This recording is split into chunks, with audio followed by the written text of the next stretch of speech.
ready.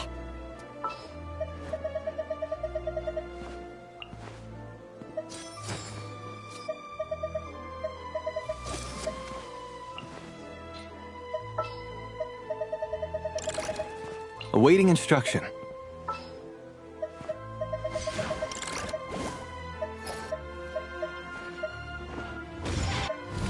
I'll be right behind you.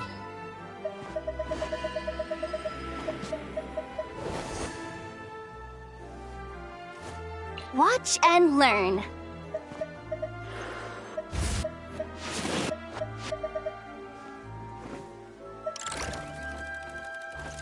Yay! Playtime!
Stay back!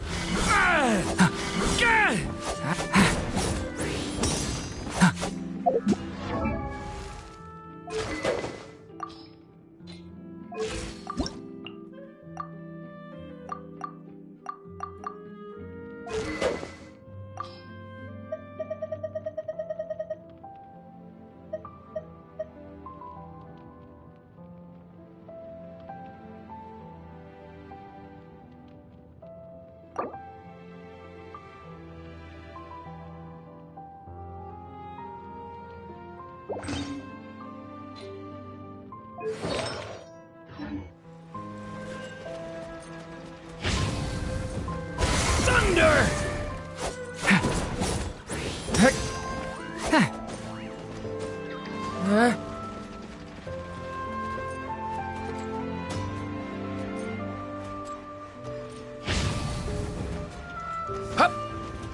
Leave it to me!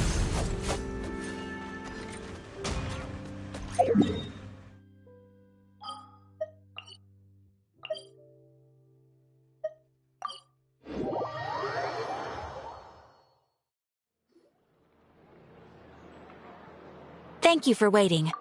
I finished checking your Adventurer Handbook. Here are your commission rewards. We have no other urgent commissions on the books at present. Thank you for all your hard work lately. Perhaps you two could consider taking a vacation. Amazing! Paimon never thought we'd end up having downtime and not cry. Things were pretty hectic when we first got here. Everywhere you looked, it was either the Wild Hunt causing chaos or the Vatui stirring up trouble. It felt like this whole region was one giant slime in a barrel, ready to go boom at any moment. Sure have. Things were looking pretty dicey, but in the end, we managed to turn it around. Whoa! Paimon just got deja vu! Oh, that's right. It's because we've done this like a million times now. Ah, yes. Are you two aware that the Moon Prayer Night is soon to take place? Oh, yeah! told us that was coming up soon. Wait, why do you mention it though? Do people in Nasha Town celebrate it too? Paimon thought it was just for moon goddess worshippers. You're partially right. Most people in Nasha Town just see the festival as an opportunity to do business. They do not concern themselves with the religious element. The festival was first celebrated by the Frost Moon Scions. On this day, they would wear moon prayer blossoms and celebrate the birth of the moon goddess through song and dance. They would also prepare food and handicrafts and give them as gifts to others. Over time, it became Nodcry's most lively festival. Oh, sounds like fun! Great! Well, in the meantime, since Catherine doesn't have any commissions for us, let's focus on some personal business instead. When we first got here, you mentioned that this was where your spaceship landed?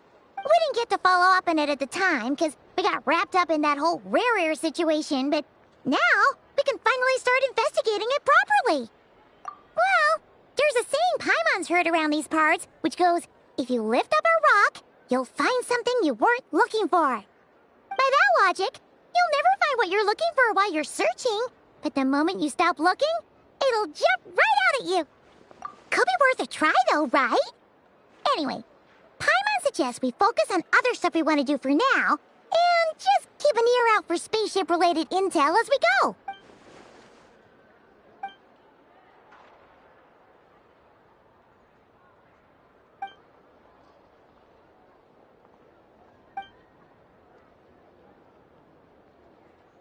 What's wrong?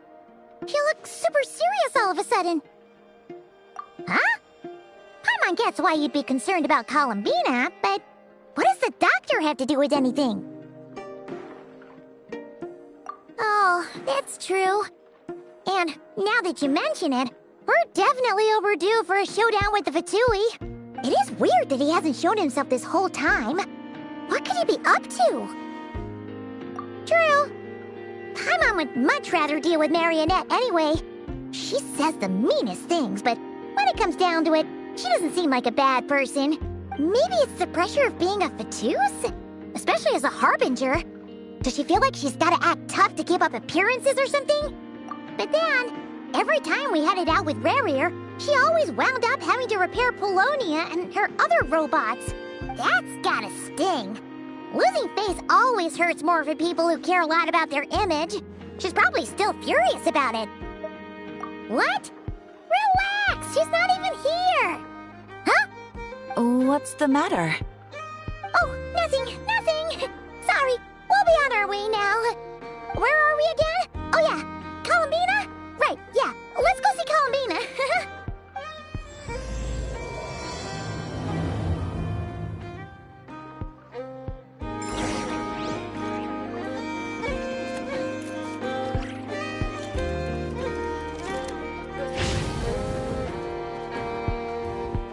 Devouring claw!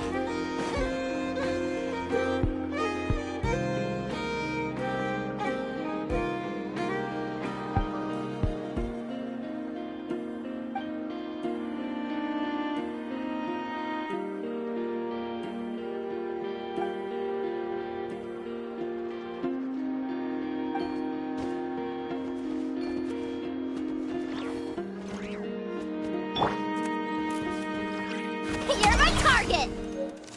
This research looks promising indeed. Can be found in the smallest of all things.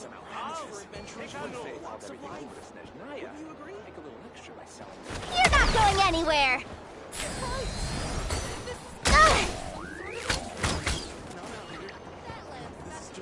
Smash and grab! You're not going anywhere!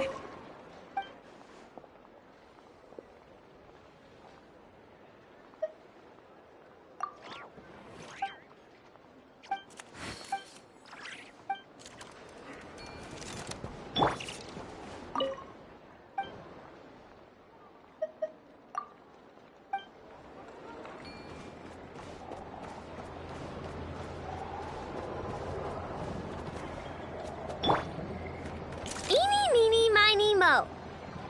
Chew on this! Vacation.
She's sitting up! Is me sitting here a rare sight? No, we just thought you'd be resting. Perhaps I would have been, were it not for the sudden arrival of some unexpected guests. Not that I consider it a disturbance. After all, you are the only ones who are free to enter. Would it not be a little unfriendly of me to lie down while we speak? I didn't realize you put so much thought into little things like that.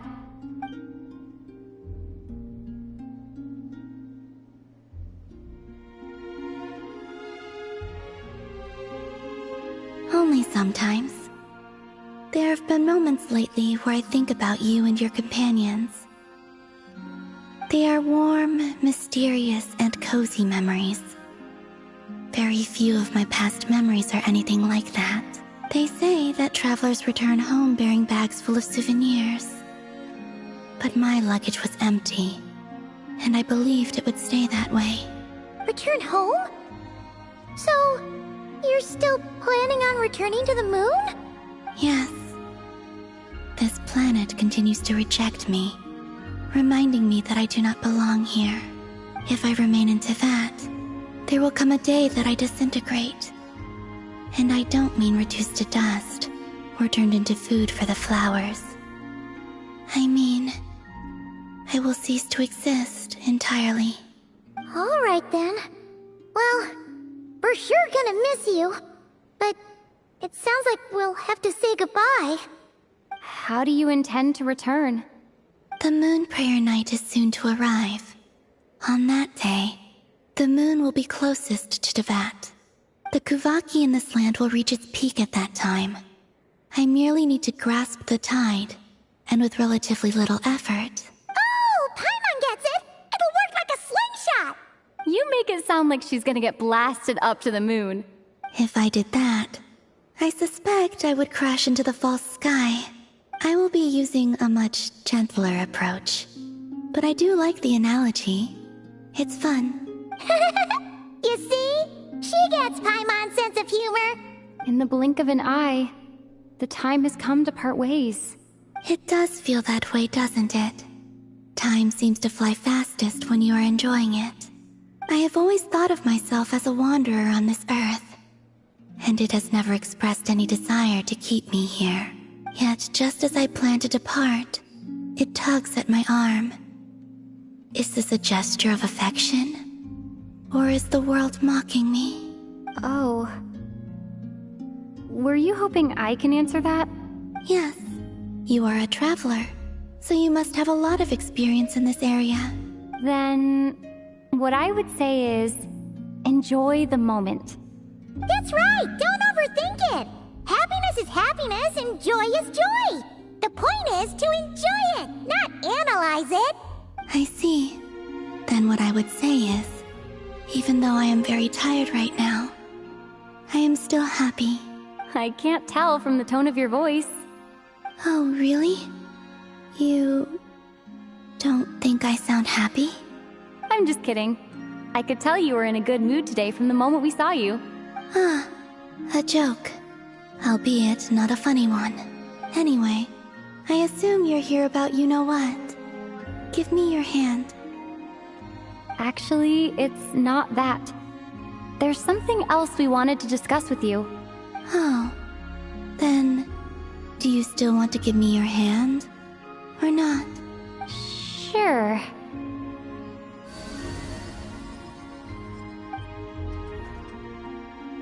Thank you. So, I've heard that in the Moon Prayer Nights of the past, people here would hold celebrations in the Moon Goddess's honor. Since you helped so much in our fight against the Rehir of Solnari, I think you deserve a farewell party before you return home. I haven't asked everyone else for their opinions on this yet, but I'd like to invite you to join the upcoming Moon Prayer Night. I've never joined a Moon Prayer Night before. I'm not sure what I would even do. Oh, don't worry about that. We take care of everything. All you need to do is show up. Of course, there's no need to force it if you're not feeling strong enough.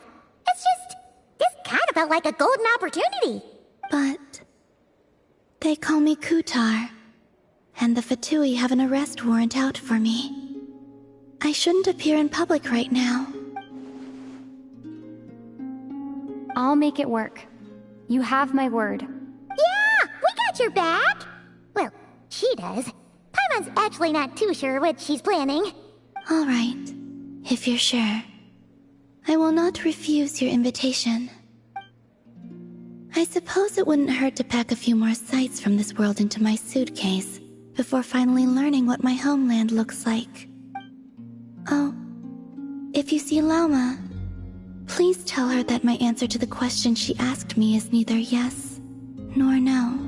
Rather, it is, there is no need.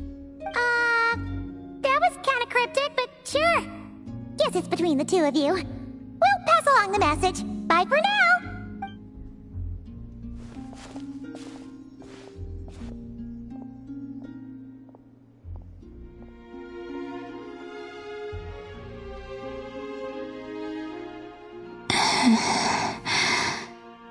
And also, I do not know.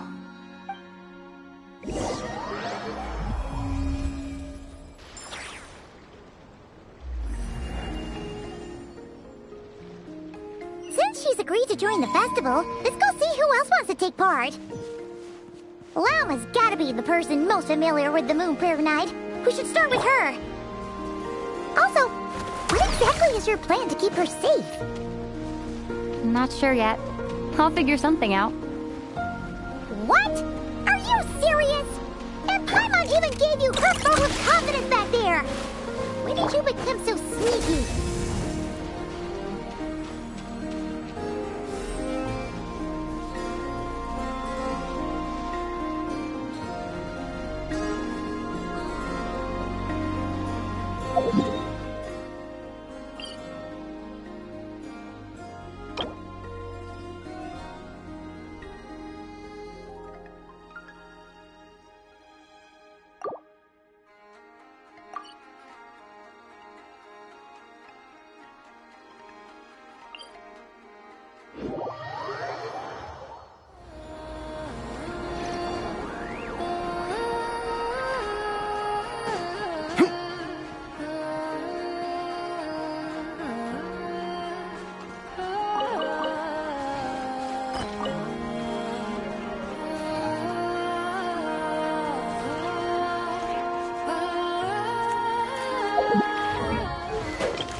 Beats me. I had a bit too much to drink last night, and when I woke up, I was on Hisi Island. Mr. Varka is helping to oversee Nasha Town's preparations for Moon Prayer Night. He is here to go over some details regarding the decorations and custom cloth designs. Right, yeah, that too. What do you mean, that too? Yes. Celebrating this festival is a long-held tradition here in Nodcry. On this day, the crescent moon at the top branches of the verdant crest turns into a full moon, and the moon prayer blossoms bloom with a special radiance. Our people take these to be blessed omens. It's an especially welcome event coming off the back of all that nasty business with Rerir. Everyone got put through the ringer recently, and now they're looking to turn their fortunes around.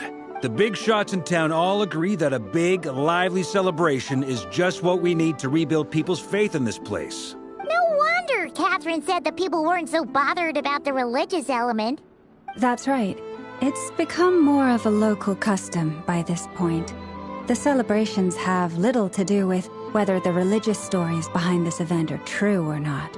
Even the Frost Moon Scions are eagerly awaiting the coming of Moon Prayer Night, despite now knowing that their past beliefs were founded on a falsehood. That's fair. It's a bit like the lantern ride in Liyue. It's a chance for people to enjoy themselves, not debate the existence of the Adepti. Oh, one other thing. We just went to see Columbina. We went ahead and invited her to take part in the festival this time. Hope it's okay. Wait, so... you mean she agreed to it? Huh. That's quite a surprise. Then, I suppose that she intends to return to the moon on that day. Oh, yeah! It's kind of a complicated process, but basically, it's like a slingshot. I understand. In truth, I had a feeling that she might make such a decision. Well, if Kuthar has decided to participate in the festival, we should prepare accordingly. Yeah, exactly. She was saying how it could be risky for her to show her face in public. We were wondering if there was any way we could hide her. Unfortunately, the people who carved the statues did an excellent job of capturing her likeness. It will be very challenging to hide a goddess whose face everyone is so familiar with. Darn! We may have bitten off more than we can chew here. Nah, don't sweat the small stuff. We can handle that. Huh? Are you saying you have a plan? Not as such, no, but the most important thing with a festival is to keep the mood light and your spirits up. You can't go preparing for a festival with those long faces. You'll never convince anyone to enjoy themselves. The Mondstatter spirit is strong with this one. As it happens, I agree with Mr. Varka. Let's start by making our appreciation for Kuthar the beating heart of the festive atmosphere. And who knows, once we get the ball rolling, perhaps everything will just fall into place. Hey! Did you catch that? Lama said the thing! Or close enough at least. I'm looking forward to the Moon Prayer Night already. We have a festival in Mondstadt called Windbloom, and you can always tell which couples are celebrating it for their first time by the smiles on their faces. Big, beaming smiles like their whole face is glowing. And I have a feeling we'll get to see that same smile on the Moon Goddess's face at this festival. Not quite the same, surely. Anyway, I'll take care of business in the city, but I'll have to leave the decor up to you and the Frost Moon Scions. No one else can capture that traditional aesthetic quite like you guys. But lastly, there's the final key element that brings the festival to life. Companionship. Before you leave, let me show you something that we've been preparing. Mr. Varka had asked to see it already, so you may as well tag along. Also, I have some further questions about Kuthar's decision.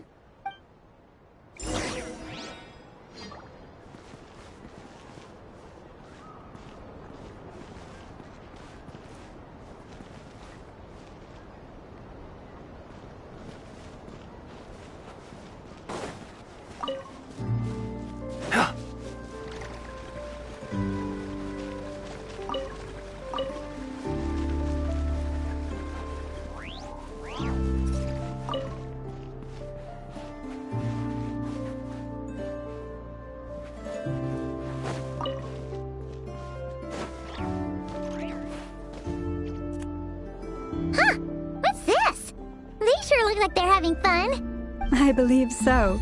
Kuhenki seem very skilled at playing drums like these, although I'm not sure where they learned it from. Maybe it's an innate talent? In their eyes, they're probably just playing with toys.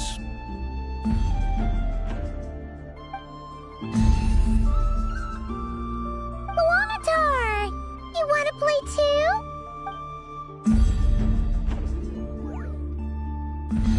Yeah.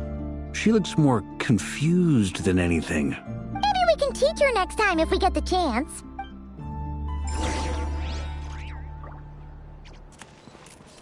What are these floaty things? Moon veils. We hang them from buildings in the city during the festival. When you look at the sky through them, it creates a lovely misty effect.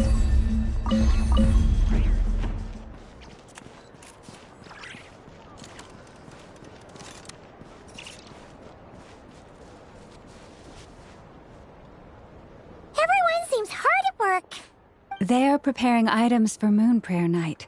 For instance, the sculpture being made over here, Mr. Varka and I were just finalizing the details of where it will be placed. Ah, there she is. I didn't know the finished article would be so large. Not to worry, though. All the necessary arrangements have been made. Just let me know once it's ready, and I'll get some people to ship it over. You have my thanks. And over here, we are preparing a very traditional confection. Oh, look at all these colors! It looks great! Can Paimon try one? Of course. I have a feeling you'll like it a lot. You bet! Sweets and treats are Paimon's favorite. If you included those in the Feast of the Moon, I bet Paimon would have joined the Frost Moon Scions by now. There will also be verdant crests like this present in Nasha Town during the festival. The timing of Moon Prayer Night is not completely set in advance. We make a rough estimate, then observe the changes in the verdant crests and moon prayer blossoms to guide us. As such, the wait itself is a fun feature of this particular festival.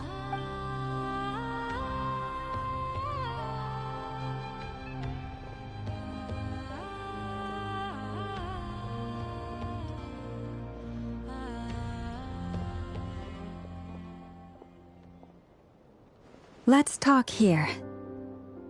To tell the truth, I am very surprised to hear that Kutar is willing to participate in the festival. I once asked her if she'd be willing to stay with the Frost Moon Scions. I could introduce her to everyone, and we could be a family to one another. She did not answer, but she has not appeared here since. I took this to mean her answer was no, but if that were the case, she would not have accepted this invitation. Ah, I see. Maybe she is right. Maybe the Frost Moon Scions of today no longer need a moon goddess. But my wish was not for her to come here and be worshipped as a deity. I simply wanted to offer her a place to stay. I'm sure she believes that showing herself here might invite Fatui intervention, and as such she does not wish to cause us trouble. But what really pains me about all this is that this is her birthplace. She ought to belong here, yet no one has been able to grant her shelter. I think I'm qualified to weigh in here. When someone's about to depart on a long trip, what they need is blessings, not burdens. We should wish her the best, not make the journey harder than it already is. Anyway, she's agreed to attend, hasn't she? All we need to do is simply respect her decision. I see your point. Yes, she will soon depart after all. Our job is to leave her with some happy memories. Besides, who's to say her journey to the moon is a one-way trip? It's not like she can't come back and visit if she wants, right? Paimon agrees wholeheartedly. Festivals are all about having fun, so let's keep it simple. All right, I'm gonna head back to Nasha Town soon. Want to come with? I'm guessing you have some other folks to visit there. Sure thing, let's go! Bye for now, Wilma! Thank you all. Goodbye.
Goodbye for now.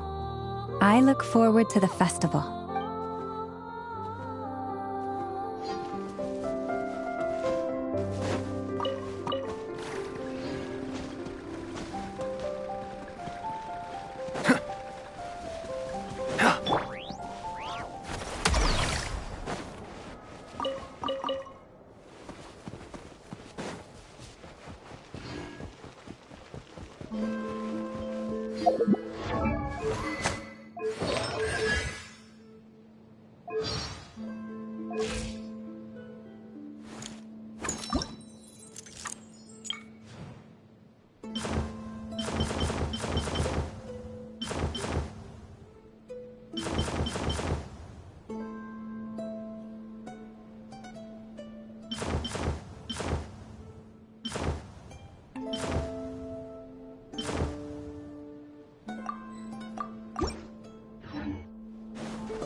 You're not going anywhere!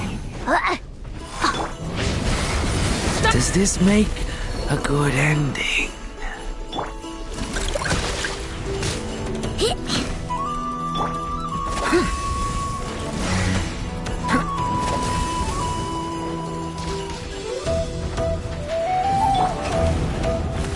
Smash and grab! Go claw! Slash attack!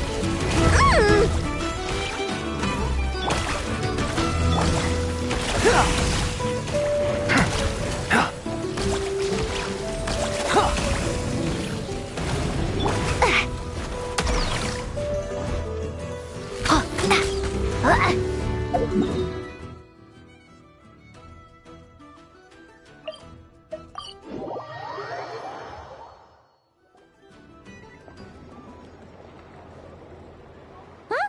Hey, over there! It's Durin and Albedo with Flints! What could they be chatting about? Your guess is as good as mine. Ah, Grand Master, and the Traveler and Paimon. Hello there. It's been a while. Perfect. We have some new volunteers for our investigation. Wait, let me guess. The righteous Lightkeepers are finally ready to hunt down the Abyssal Dragon? Yes, that too. Yeah, right! Oh, wait! Why does everyone keep saying that too? Well, to be precise, the facts match, but not the causality. Wait, so I guessed right? Half right! Don't act so impressed with yourself. Maybe I can explain. We ran into Mr. Flint's north of Nasha Town. At that time, we just noticed a few abyssal creatures out in the wild, but the strange thing was, I didn't detect any traces of abyssal energy on them at all. On closer inspection, we realized that they were not real monsters, but something akin to reflections in the water, or perhaps a mirage. Huh? What do you mean? Like, you could see them but not touch them? Exactly. It was very peculiar. They roared and tried to attack us, but we could not make any physical contact with them.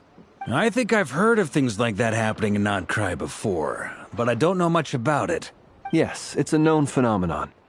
Mirage-like illusions tend to appear in Nodcry in the run-up to Moonprayer Night. From a distance, they appear quite real. I myself thought that Misters Durin and Albedo were locked in battle with abyssal monsters when I first arrived. But after sharing intel and investigating a little further, we can confirm that these illusions are harmless. There is no great cause for concern. All the Mirage stories I've heard are either animals, rocks, or small houses. Abyssal monsters, though? That's a first. It's a first for me, too. so I'm planning to look into it further just to be on the safe side. I intend to inspect a few more locations. What about you two? Any plans? Alice contacted me a few days ago. She'd like me and Durin to assist her with an experiment, but we lost contact shortly after receiving the message. I'm sure that comes as no surprise to anyone familiar with her. We don't know when the wind will blow, yet when the wind blows, we will know. That, in a nutshell, describes how Alice operates. Yeah, that tracks. Okay. Well, I suggest we investigate this Mirage business in the meantime. It's piqued my curiosity, and I'm pretty sure I know someone who will already be 10 steps ahead of us. Well said. Right? Whatever's happening in Notcry, she always seems to be the first one to know. Let's go see what she knows. We can invite her and her staff to the festival while we're at it.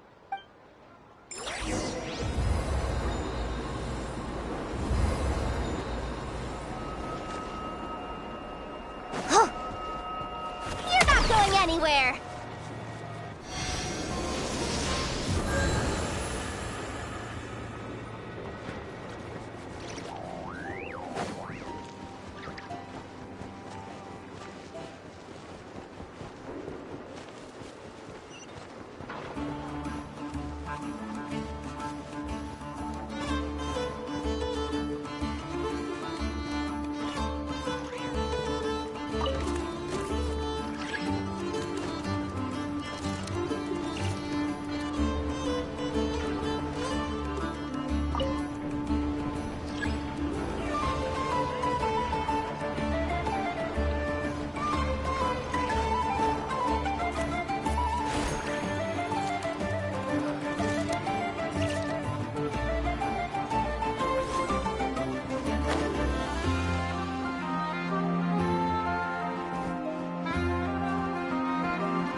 You're right, I have noticed.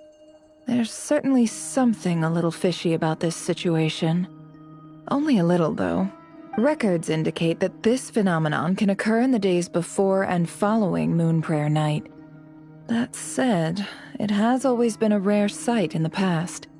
The odds of encountering these phantoms are similar to looking up in the night sky, happening to see a shooting star, and managing to make a wish before it disappears. But this time, either everyone's getting lucky, or they're appearing far more frequently than usual. Yehoda's out gathering intel as we speak. In the meantime, let me check off some points of interest. First, the Abyss. The ones we saw seem to be abyssal monsters. Indeed. But we have identified one location where many more of them have made an appearance. And not just monsters, but human phantoms, too. Given the scale and nature of the phantoms, it's almost as if someone's last memories are coming to life. Or perhaps the memories of multiple people. Oh. So you mean the phantom monsters are hunting down the phantom humans? Exactly. The phantoms can interact with each other, but we have no means of intervening. In addition, some of the human phantoms would seem to be from the very distant past. This is clear both from the clothing they wear and the stories they tell. They claim to be from Hyperborea, a name which I've heard from Lauma before. If this is true, it means they must be from 6,000 years ago. Did Paimon hear that right? 6,000 years? It sounds like this merits further exploration. That'd be a big help. I'll leave it with you, Albedo. My knowledge of ancient history is non-existent. I used to doze off every time the pre-Knights of Favonius era came up in class. It's quite a miracle that you were able to understand these phantoms' speech, given how long ago they lived. I suppose you're right. But I'll leave the archaeologists to ruminate over that conundrum. As an intelligence broker, my sole interest is in the value of the information I gather, which, in this case, hopefully means earning myself some good favor with our dear Lady Moonchanter. So calculating. Whew, this intel broker logic always catches Paimon by surprise. Sounds to me like we could split the work up. I think the abyssal phenomenon is best left to Albedo, Flint's, and me. Agreed. It coincides with my duty as a lightkeeper. For my part, I'd like to understand the abyss better. Even a little knowledge would go a long way. This is certainly a rare opportunity to study the abyss. But even rarer, perhaps, is the chance to make contact with the ancients. The Curatorium will take the lead on investigating the Hyperboreans. We put in the work to learn what we know so far. It seems only fair that we get some quantity of exclusive intel. That just leaves our trusty team of 2 unassigned. Since you became an honorary knight, of course. This was part of my grand plan all along. Ha ha ha! Oh yeah, by the way, we managed to convince Columbina to come to the Moon Prayer Night celebrations. Would you and Yehoda like to join too? She agreed to that? Huh. Quite an achievement. Never underestimate the traveler, I guess. I'd be happy to join. No point shutting myself inside when the streets are all decked out. I doubt any clients will be visiting during the festival in any case, and Yehoda loves a party, so I'm sure she'll jump at the opportunity. No. No. No. No. No. No. No. No. No. No. Way to contradict me in front of... Wait, no, that's not what I have bad news, boss. So many people. All right, everyone inside, quick.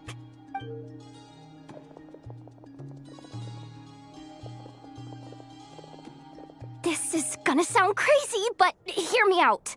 I saw one of those phantoms at Star Sand Shoal, and it was some sort of flying ship. Like a spaceship? That's gotta be the one you came to Tibet in. You said you saw the same thing through the moon marrow, right? Huh? You already know about it? Ugh, I thought I was gonna blow people's minds. Turns out I'm the last to find out. Wait, back up. You came here in a spaceship? Now my mind is blown! What's it like on the inside? Was it like flying through space? I want to know everything! Yep, exactly. Huge discovery. You're the best. Second best intel broker in the world. After your boss, of course. Wow. Really? Well, I don't know if I'm all that, but... I guess that decides where we're heading next. Come on, don't look at me like that. I know the spaceship doesn't have anything to do with me, but you don't want to leave me as the only one twiddling my thumbs, do you? Please? Fair enough. You can tag along. In that case, let's meet back here to discuss our findings once we're done. I wish everyone a productive investigation. You too.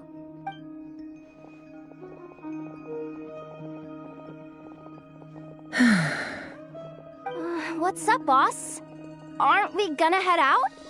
Tell me, Yehoda, when did the Curatorium start giving out intel for free? Oh,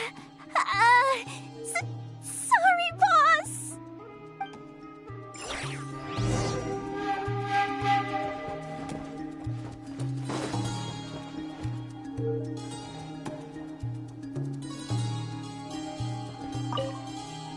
We can't unshare information any more than water spilled on sand can be put back in the bucket. I'll just have to balance the books some other way. Please, boss. There's gotta be another way. Who knows? Depending on what they find, maybe this will work in our favor. Please don't find me. Please.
Thunder!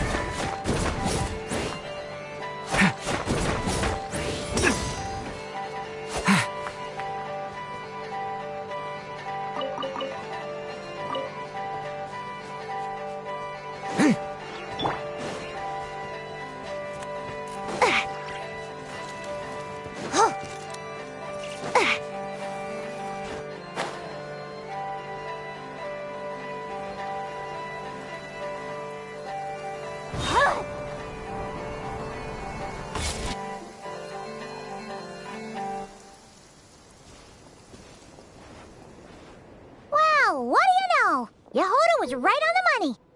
This Phantom really is your spaceship. But that's so weird. Why would it show up here? Is it some kind of projection? Or a ghost? Like, maybe it no longer exists. But somehow it left an afterimage? Ah, you're already here. Miss Lauma, what a surprise. I thought you were busy with festival preparations. I was, until one of our people informed me that a strange sight had appeared at Star Sand Shoal. No one's ever seen something quite like this before. I thought I should see it for myself. Same here. Oh, so we heard that these things appear around the festival period. Any idea why that is? Unfortunately not. We have very limited information about them, since they can't be interacted with. And no human phantoms have ever made an appearance before now. The most we've been able to deduce is that these sightings appear to be connected to the increase in Kuvaki energy around this time. Yeah, seems like that's all we can do. This is all so confusing. Allow me to lend you a hand.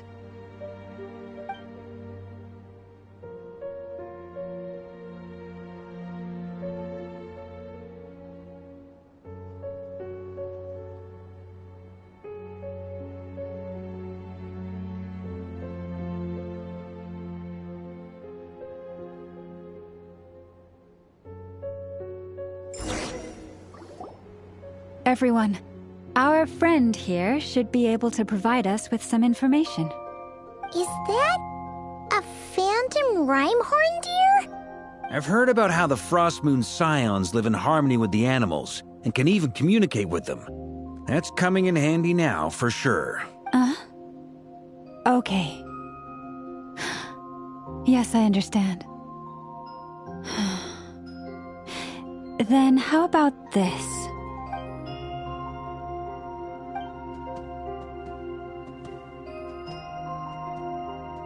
Oh, it's leaving. It appears to share our curiosity about this giant spaceship, so I asked it if it wouldn't mind investigating along with some friends. In return, I told it about some nearby spots where the wild fruit grows abundantly. We may live in a different era from these phantoms, but I trust that the terrain, climate, and ecology here are more resistant to the effects of time than some things are. Let's give them a moment and hope for the best.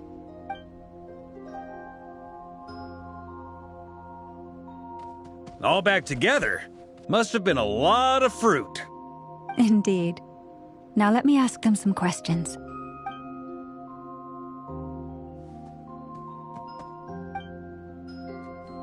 It did find a lot of wild fruit, enough for them to feast for a long while. This puffin circled in the air several times, but didn't spot anything out of the ordinary. Certainly nothing to do with the spaceship. Huh. Well, it definitely makes sense to get a bird's eye view. Indeed. Other than that, I was also thinking that the world these phantoms see is also different from ours. Oh, I get what you mean. The wild fruit exist in both times and spaces, but there might also be things that only exist in that space-time, which we can't see. Good point. Great thinking, Lauma. Blunthorn rhinos can use Kuvaki to shift great rocks, but this one says it couldn't get that ship to budge by even an inch. The sniffer mole tried too, but despite being a skilled digger, it could not get through. They say that the spaceship looks robust and undamaged, It seems completely impervious to any and all attacks. Whatever lies within is well defended from harm. So, just like us humans, there was nothing they could do about this spaceship either. Yes. Still, they deserve our thanks. We are grateful for all your efforts, dear friends. Now go, and enjoy your feast. I've noticed some other human phantoms gathered nearby. Come on, let's go talk to them.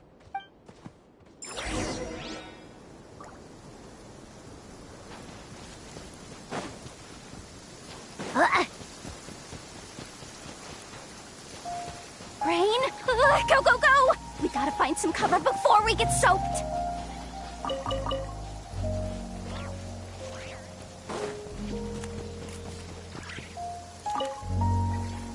Those illusions and those people. It's all a little creepy, don't you think? Nah, all part of the festive atmosphere.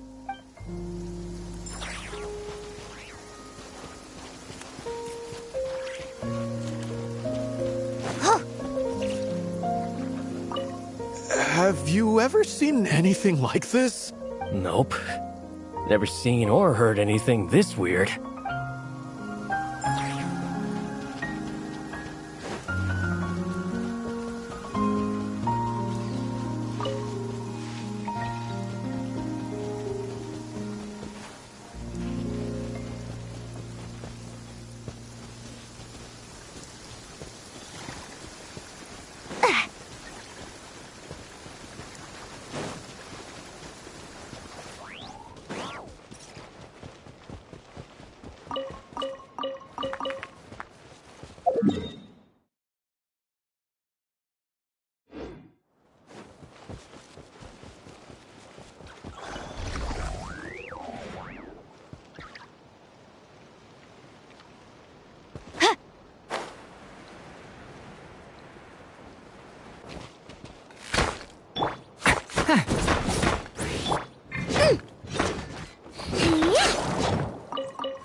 What is this thing?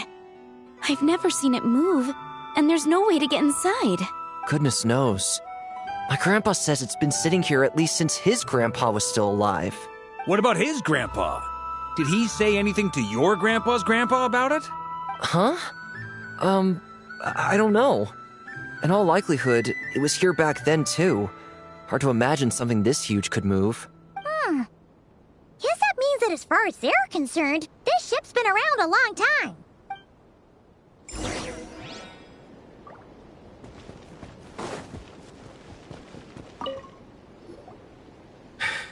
Come on, brothers. If we can get even a small chunk off of this thing, it's gotta be worth a fortune. Today is the day we strike it rich. Huh? You mean Paimon? Yes, brother, I shall join you. Let's make our fortune. We should go with them. What the? This thing is crazy tough. I can't even scratch it. What's it made of? Sorry, brother. Looks like we'll have to seek our fortunes elsewhere. Enjoying yourself? I was just seeing if I could influence this phantom's perception by playing. But nope, no dice.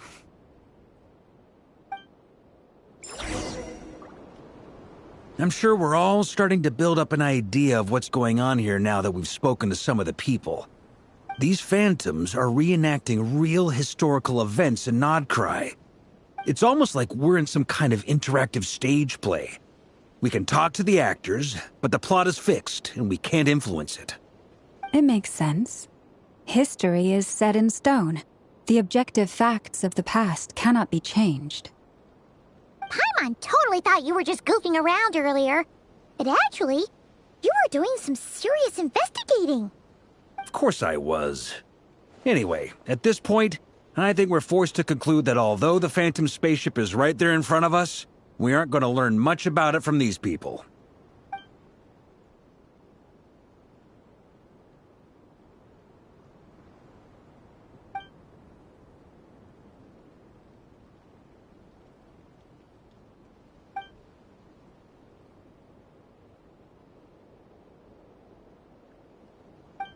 Don't be discouraged. If nothing else, this is proof of the ship's existence. And think about it. So many people tried to hack their way inside, but no one could get the door open. It's made of very tough material. To me, that says that we'll either find the ship itself or the story behind it. It's just a matter of time. Huh. Every now and then, when Varka gets serious, he actually does seem like Grandmaster material for once. I wonder how the others are doing. Let's head back for now. Sounds good. Also, drinks are on me if Team Knights of Favonius is the first to finish. Wait, we have a team name now? Am I in Team Knights of Favonius as well? You're very welcome to join. We've even got a cathedral ready for you. Isn't that technically blasphemy? You wouldn't dare make a joke like that if Barbados was in earshot. Nah, I'm sure Barbados doesn't mind a little harmless blasphemy once in a while.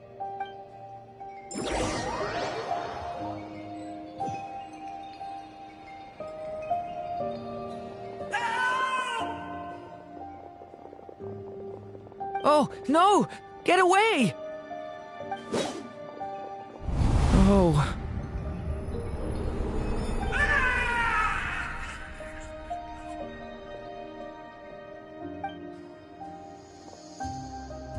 I know it's hard to stomach, Mr. Duran.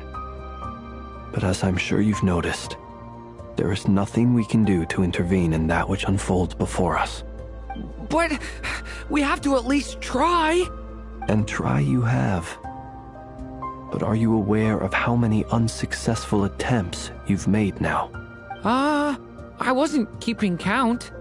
I'm afraid this is the 39th failure so far.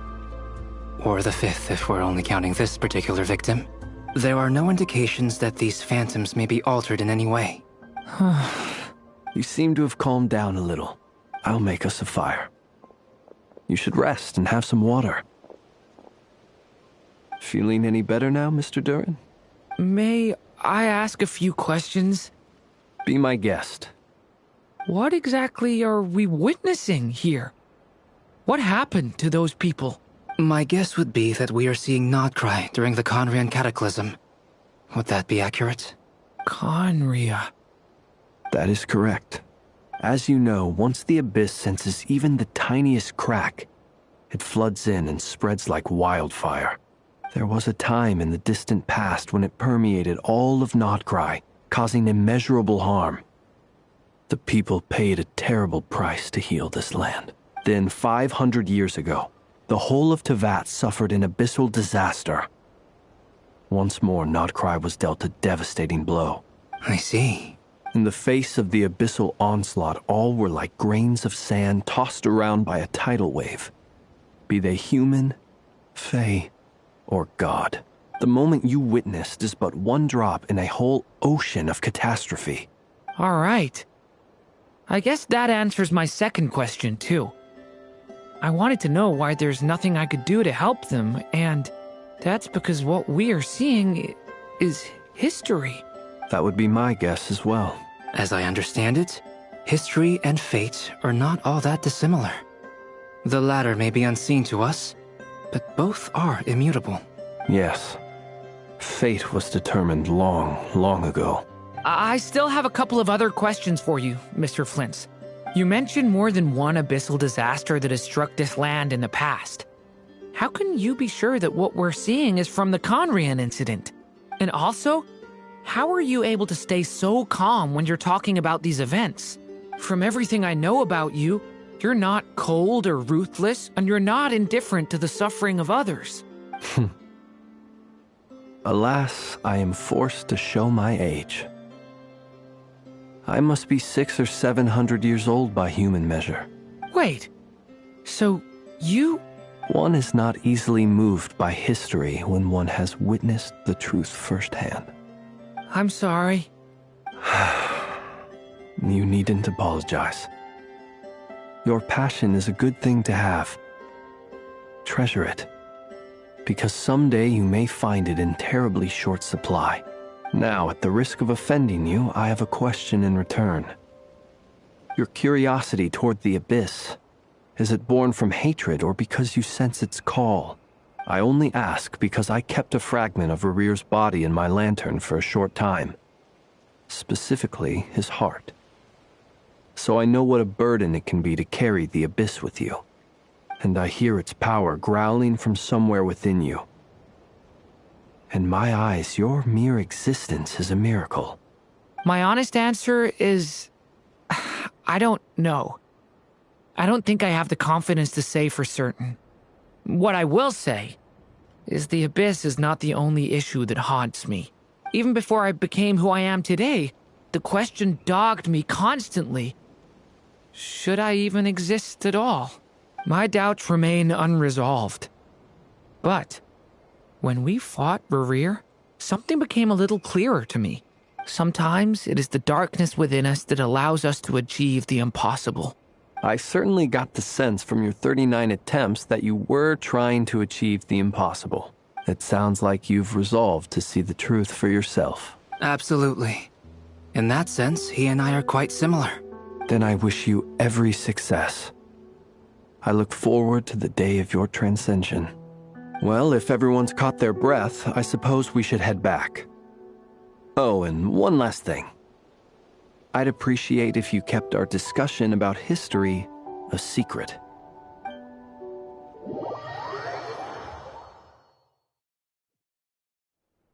Incredibly, our separate investigations led us all to the same conclusion.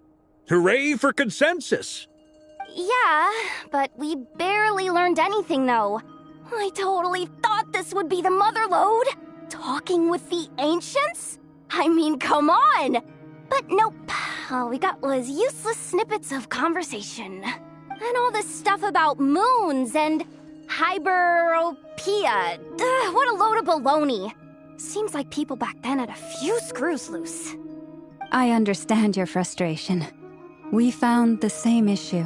Each phantom only showed a very brief moment in time. There isn't much value to be found in these miscellaneous fragments of a civilization's history, no matter how glorious it may have been. If there's a silver lining, it's that these phantoms are harmless to the present reality. They shouldn't get in the way of the festivities. Paimon agrees. And not just because it's the first thing she understood in this whole conversation. You look disappointed, Nefer. Is something the matter? What do you think? We all worked our tails off, but the only one to gain anything from it was you, Lady Moonjanter.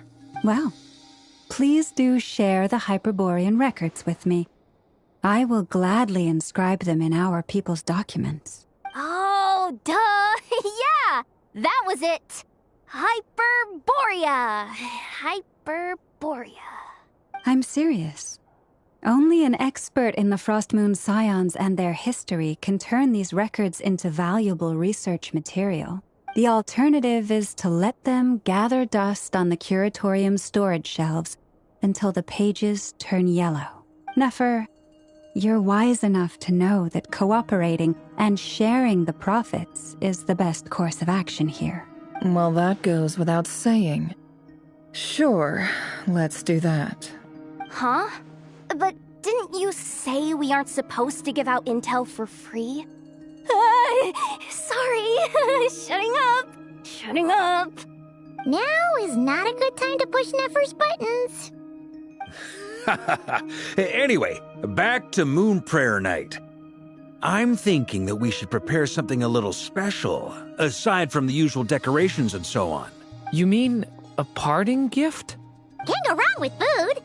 Although, does food go bad on the moon? Perhaps a lantern would be a better choice. It might be dark up there. It could prove difficult to light a lantern on the moon. Magical stones might serve that purpose better. What about a clockwork mecha model from Fontaine? I've got a whole bunch at home. I use them for fighting practice in my free time. None of these sound like things she would be even remotely interested in. But we don't interact with her enough to know what she likes.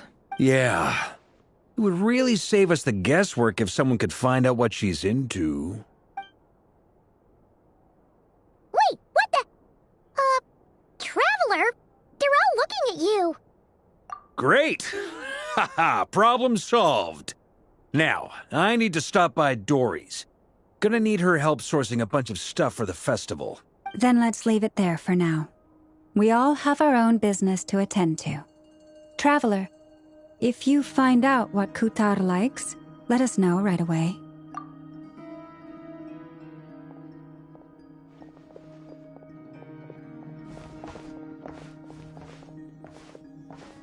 Is something the matter? I'm fine. It's just... I'm still feeling a little rattled after witnessing the horrors of the Abyss. But it's okay. This is something I have to work through. I'll be all right. Thanks for your concern. Well, don't put too much pressure on yourself. If you ever feel like something's wrong, physically or mentally, we're here to talk. Come on. Stop treating me like a kid.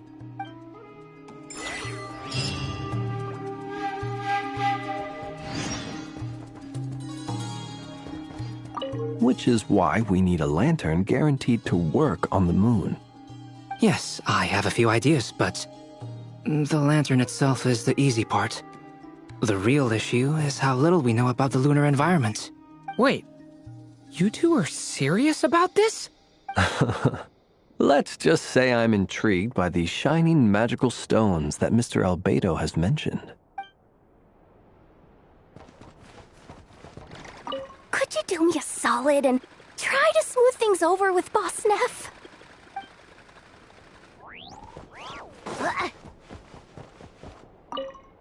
You should get going. It's important that we ascertain what Kutar likes.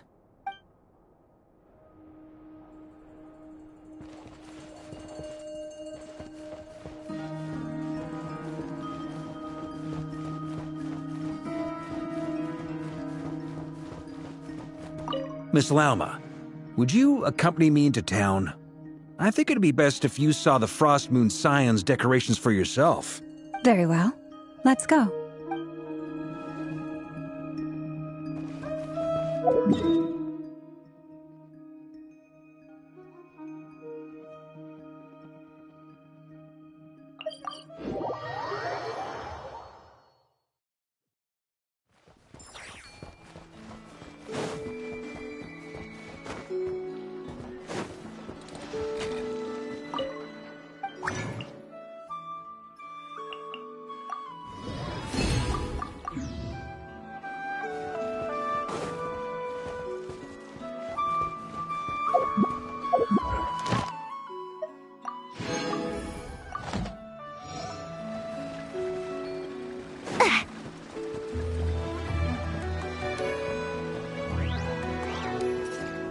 Ad Astra Abyssosk.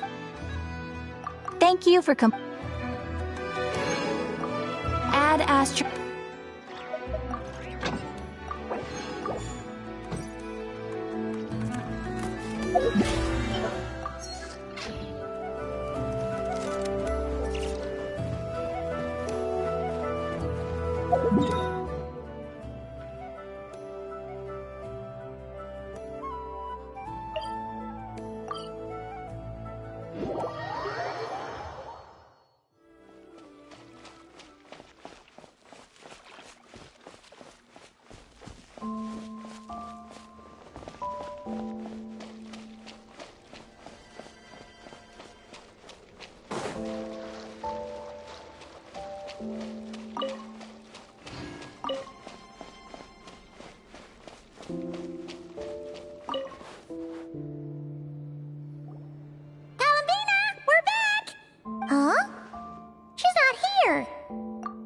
a few Kuhenki here last time, too? Where did they all go? Walkies? For Kuhenki? You're not pets, you know. Oh, well. Looks like we just came at a bad time. Let's try again tomorrow. There's still a few days until Moon Prayer Night, so we're in no rush. Besides, she needs time to rest anyway.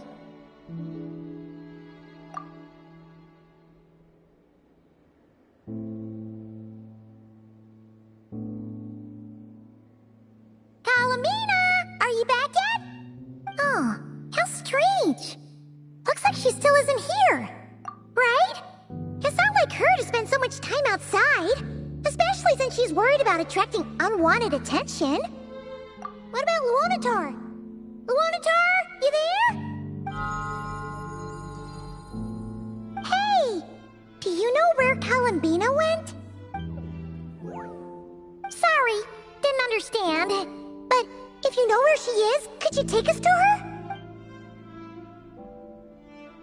Yeah, that's even stranger. What about him?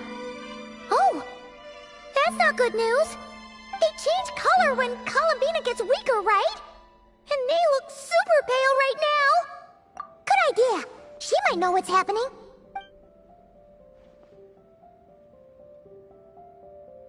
Lama!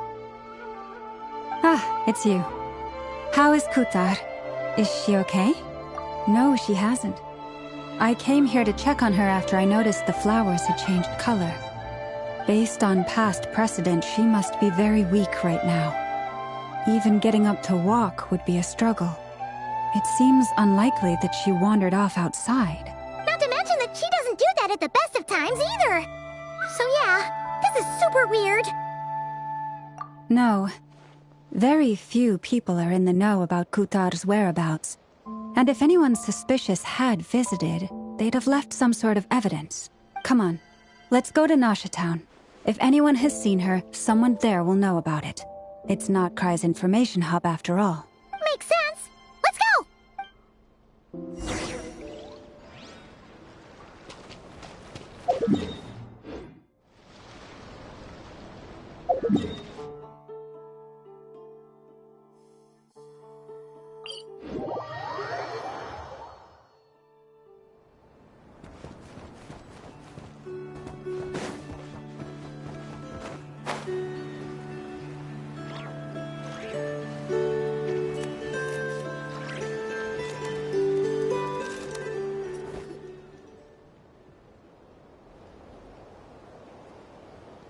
Moment. Is it just Paimon, or is this stall kind of suspicious? It's never been here before, right? No, I don't recognize it. Alas, your free and easy adventure time is over. Now, prepare to face the final boss of Nod Cry. Whoa! Where'd that voice come from? Not sure, but it's definitely hostile. No, not that way. The final boss is right here. The sniffer mole? That's the final boss? Surely not. Also... Okay, the jig is up. I'll stop teasing you. Turn around. I'm right behind you. It seems I've managed to leave quite an indelible impression, even though you've never seen my face. Oh, nothing could make a great mage more pleased with herself.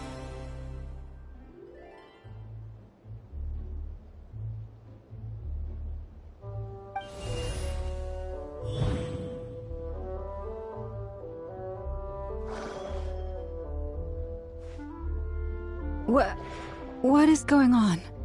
I've heard that all the big shots in Teyvat have long, wordy titles that stun people speechless when they make their entrance. Unfortunately, none of them are affiliated with the Hexenzirkel, and we ourselves keep a very low profile.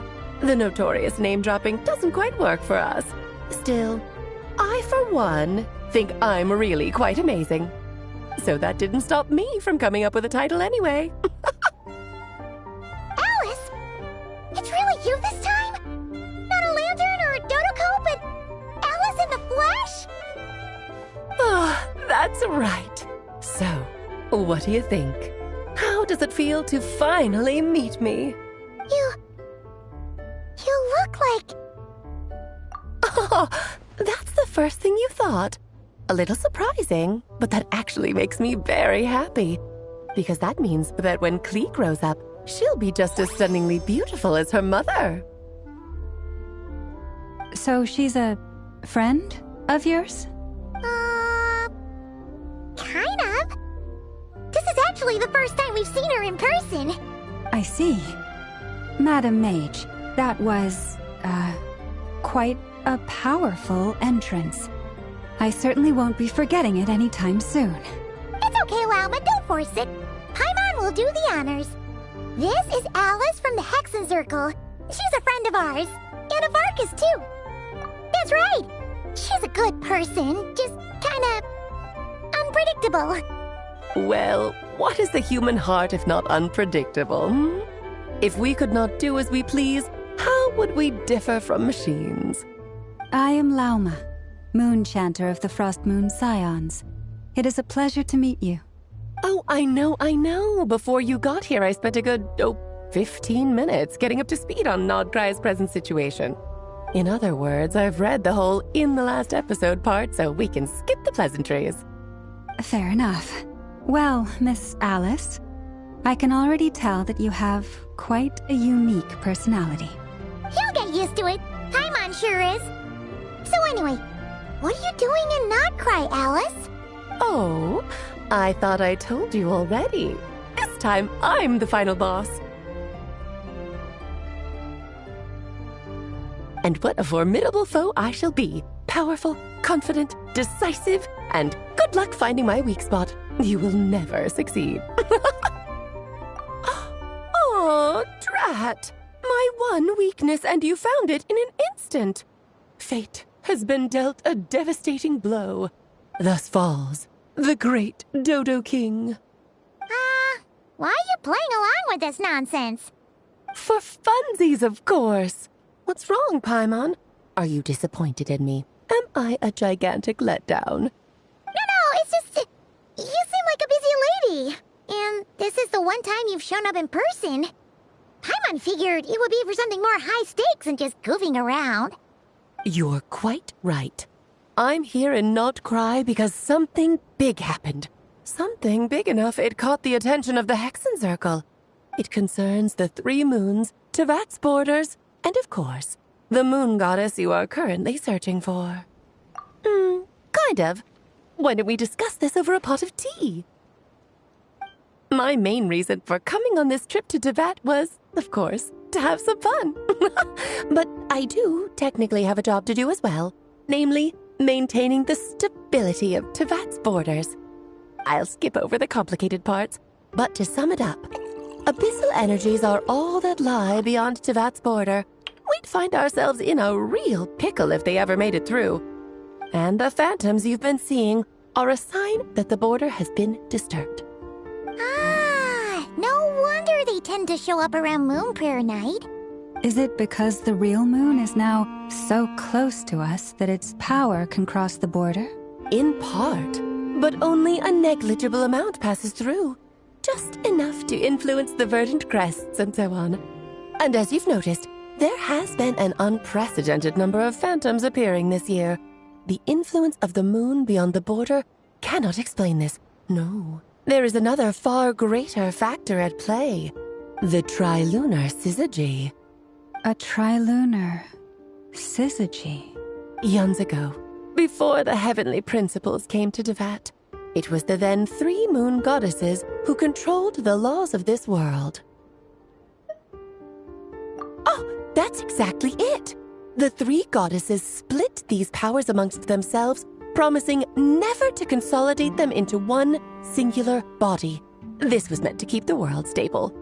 But, fast-forwarding to the present, the eternal moon's marrow is with you, while the iridescent moon's marrow, which should never have appeared in this world, has been retrieved. Add that to the presence of a moon goddess in the flesh and... the power of all 3 moons is gathered here in Nodcry. There hasn't been an event like this since the War of Funerary Flame. and it's having a noticeable effect on Tevat's borders. Because I wish to give my darling daughter a peaceful, sunny environment to grow up in. Is that a good enough reason? Kinda sounds like you're dodging the question, but it does make sense. Well, that's one reason anyway, and the most important one. The others are a little complicated to explain. For instance, cleaning up after dearest Miss R.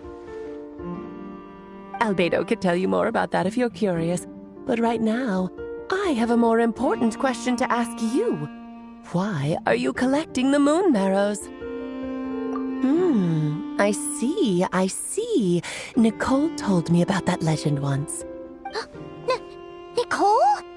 You mean Mage Anne? Oh, so you remember. Yes, of course. That was a story about fate, her area of expertise. But back to the story of our dear moon goddess. I'm afraid her intended method of returning to the moon is unlikely to work anymore. What does that mean? She may be missing, but she hasn't gone anywhere. She has disappeared.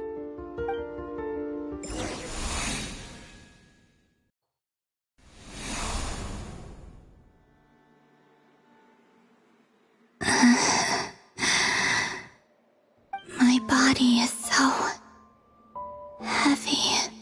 Wait, no. It's my mind that's heavy. My arms and legs are as light as a feather. What's happening to me? I feel drowsy, like I've been asleep for too long. Is it daytime or nighttime? Is the moon out?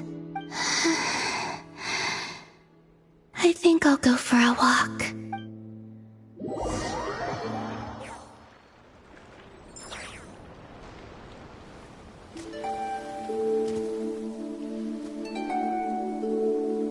Are you out for a walk too?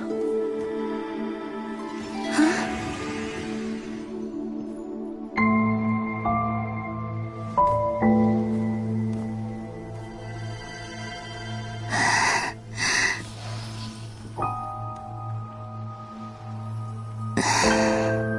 The day has come at last.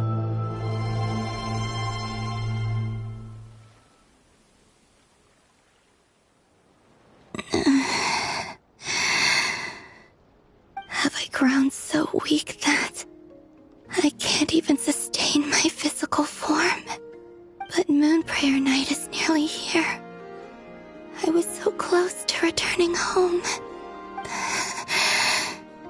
Death is near. Is this how it ends for me? Will I return to the moon after I disappear? Or... I don't want it to end like this. So far, at least, I still exist. Even if not physically, I can still feel. But as my power wanes, I'm sure that too will fade. I suppose I might take one final look at this world. The world where I was born.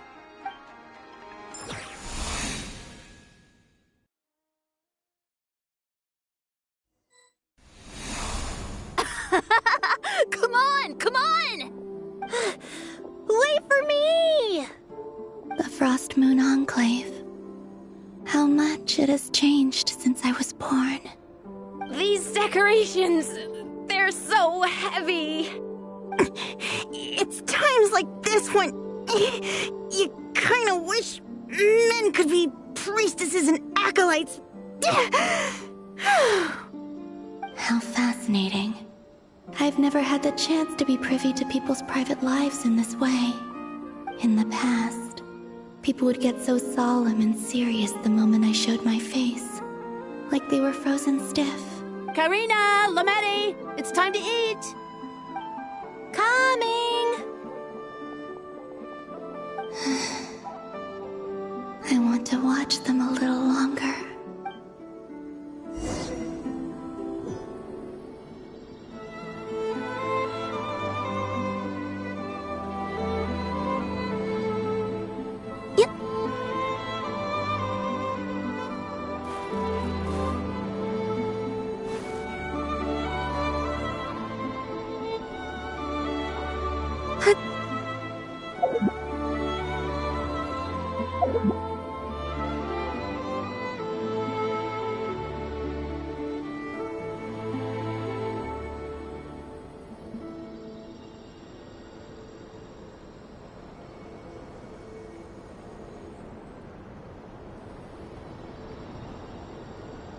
So just fill these balloons with air, right?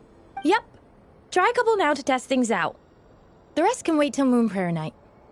Think fast.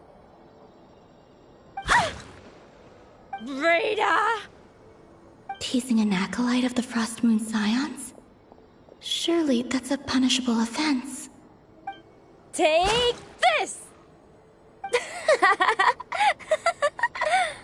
Huh? Alright, enough horsing around. Lady Lauma gave us a task. We should get back to it. The task is just to check that the balloons don't leak, right? Doesn't matter if we fill them with air or water. Yeah. Okay, you got me there. And you got me there. But still, we can't use all the balloons before the festival even starts. We won't use all of them. And as long as Lady Lauma's trusted acolyte doesn't snitch, this can stay as a little secret between friends. A couple more can't do any harm, right? Oh, you menace. Then, think fast!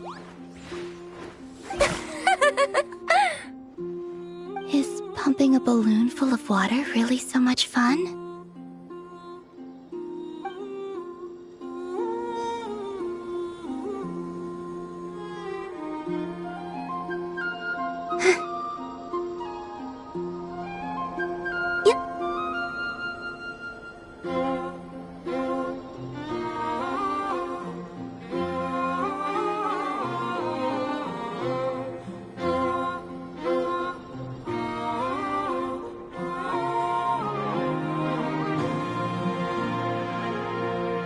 I'm sure you're both tired from playing all day. Come on, eat up.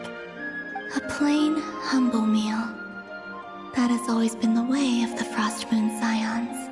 Huh? How come Lamatti got a midsummer berry dessert? Oh, I always get Lockaberry. I don't mind sharing. You can have a bite of mine if I get to have a bite of yours. They're sharing food? I've never shared food with anyone before. Even at the Harbinger tea parties, everyone just ate off their own plate. And when I couldn't finish my food offerings from the Frost Moon Scions, they'd leave the leftovers out under the moonlight for the animals to claim. Hey! That was 2 bites! Oh, then you can have another bite of mine. Oh, you too. Oh, don't fret now. Here, have some of Granny's too. So this is what it means to be family.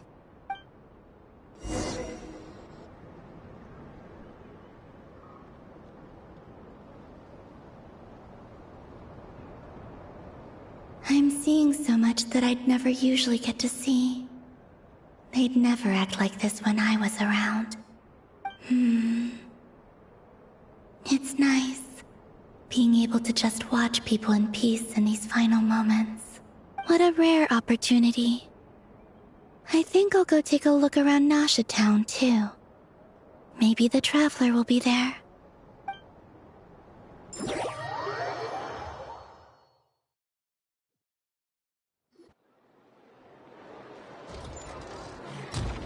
After the War of Funerary Flame, the Moon Goddesses were no longer recognized by Tevat.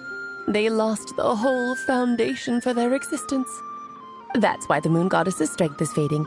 She cannot withstand the world's rejection of her. To be more pedantic about it, the Moon Goddesses did something to offend the heavenly principles, and that's why they were ousted. Something of a recurring theme in Tevat's history. Theoretically, speaking so candidly should put me in their crosshairs too, but they can't tell me what to do. I'll say whatever I want. Anywho, the Moon Marrow energies were but a drop in the bucket for her, and that battle against the Ray Hair of Solnari only weakened her further. Fortunately, it happened close enough to Moon Prayer Night when the Kuvaki concentration here is high. That's the only reason she managed to survive this long. What do you mean, fortunately? You said she disappeared. We're too late. Oh, what a headache. I thought this was all common knowledge. I guess I have some more explaining to do. Okay, buckle up. It's time for another lecture.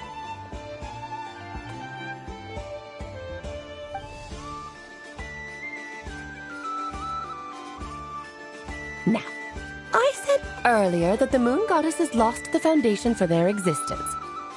The reason for that has to do with the natural order.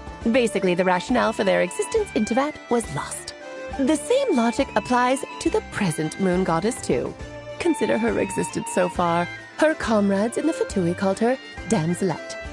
And she was worshipped as Kutar by the Frost Moon Scions. But these connections have now been severed, whether by her hand or yours. So, the rationale that once sustained her existence is now gone. Wait, we did that to her? Oh, well, strictly speaking, yes. But let's not start pointing fingers, shall we? I'll only end up as the big bad villain, and that's not the kind of final boss I want to be. Of course I do. I'm only the greatest mage in the whole entire world. Now, if you wish to find your moon goddess, there are two problems we need to solve. Firstly, we'll need to strengthen the connection between her and Teyvat, at least enough to sustain her until Moon Prayer Night.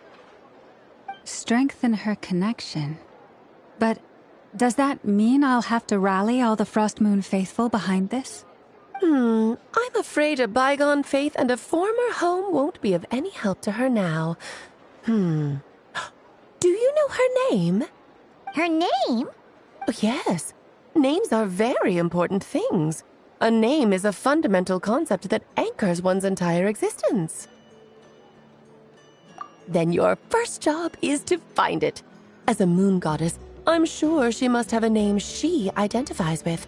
Neither Columbina nor Kutar is her true name, and she's never really accepted either of them. So, finding out her real name is enough to sustain her existence?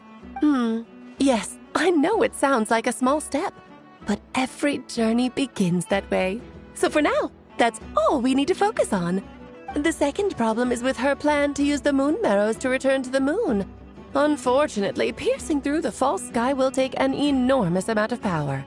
Given her current condition, she won't be able to provide anywhere near enough power, even if she recovers her physical form. But no need to fret. Nicole's the expert in this field, and I'm sure she'll figure something out. Wait, Mage N is going to help us out too? That means we've got 2 Hexacircle mages on the case. This is turning into a pretty big deal. Actually, this is more of a side quest for me. Like you said, I'm a busy lady, so I can't stay for too long. I'll have to return to Teyvat's border soon. That's the upside you get for looking out for my little Klee. Hopefully that will incentivize you to carry on keeping her company in the future. Anyway, jokes aside, you'd better get moving. It will take quite a miracle for the moon goddess's consciousness to hold out till Moon Prayer Night. Oh, I suppose I might as well tell you where Nicole is before I leave. Off you go now.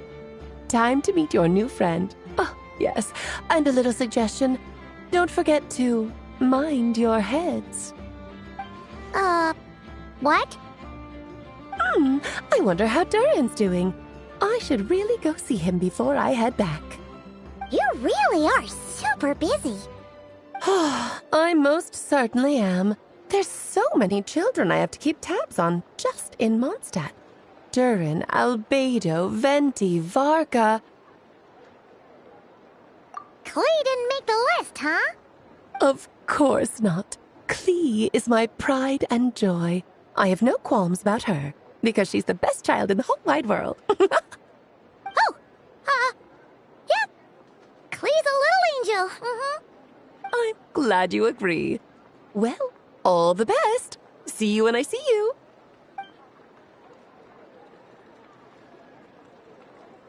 She left in a hurry. Yeah, she didn't pack up her stall. Should we handle it for her? I must say, I'm now very curious about her daughter. Klee, wasn't it? What's she like? That's a long story. Come on, we'll fill you in as we go.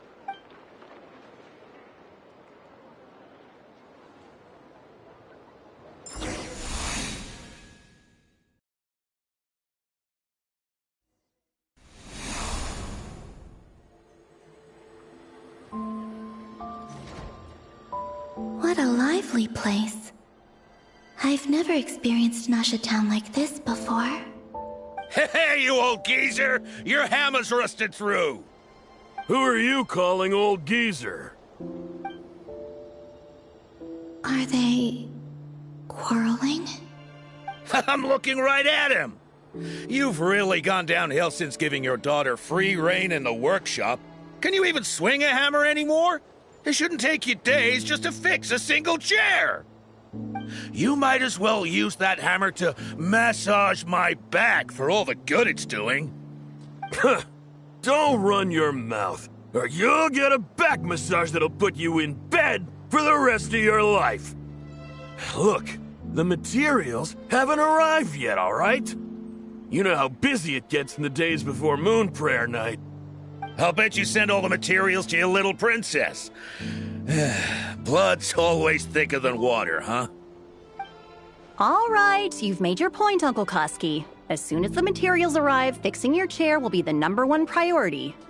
And Dad, if you've got time to chat, why don't you lend me a hand, See? Lolka knows what the score is. I guess they're friends. But the way they spoke to each other was so ugly. Then again, it wouldn't be the first time I've seen something like this. Columbina! Sing outside my door in the middle of the night one more time, and I'll unscrew your vocal cords. You hear me?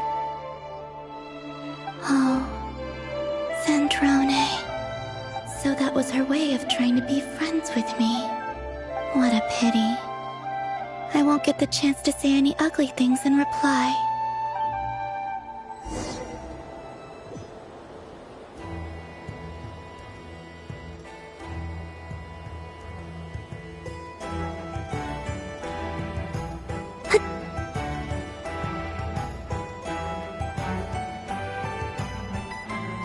Hey, have you decided what to give her for Moon Prayer Night? I sure have. She's gonna get the surprise of her life when she's least expecting it. Then I'll whip out the ring and pop the question. The surprise of her life. What a fun turn of phrase. Cool, I get the picture. You can spare me the gushy details. Ooh, looks like we have a customer. Hello there, ma'am. Would you like some Moon Prayer Night candy? Huh? Is he talking to me? Can he see me? Here you go. Oh.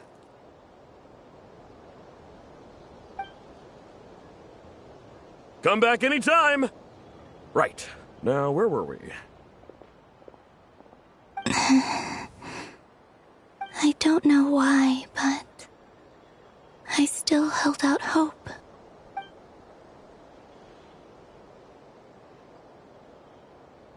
The most important thing right now is to find that mage. This name thing seems super important too, but where do we even start looking? I'd better go pay the Fatui a visit.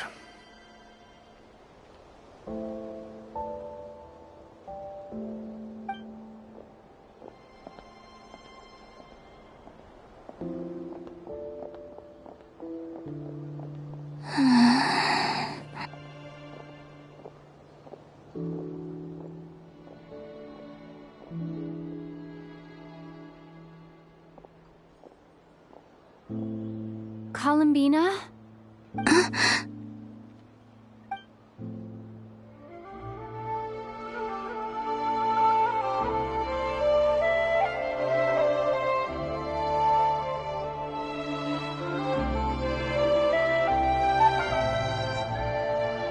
Traveler? Let's go! This is no time to be spacing out!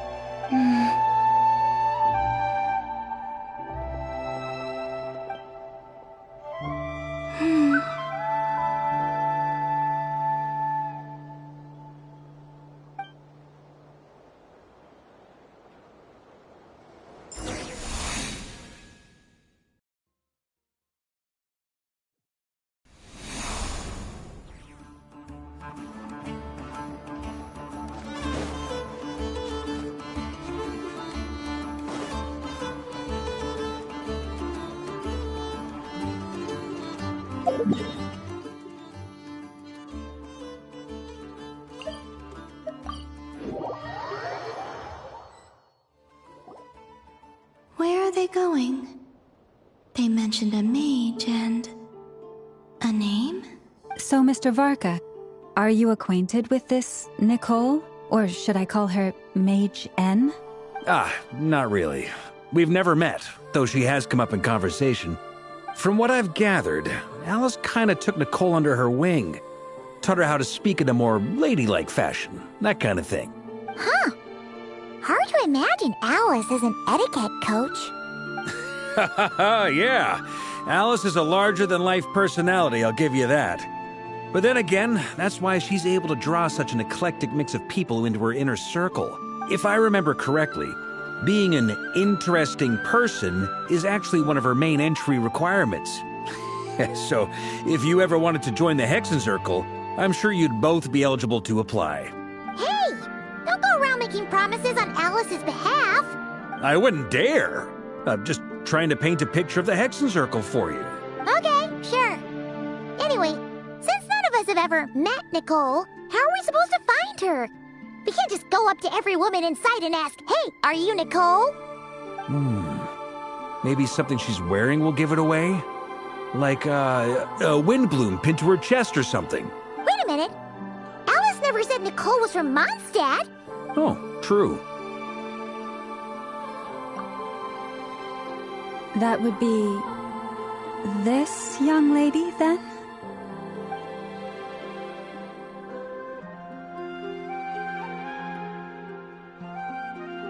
Hey there! Sorry to disturb you, but...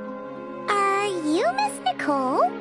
Varka, Knight of Boreas of the Knights of Favonius.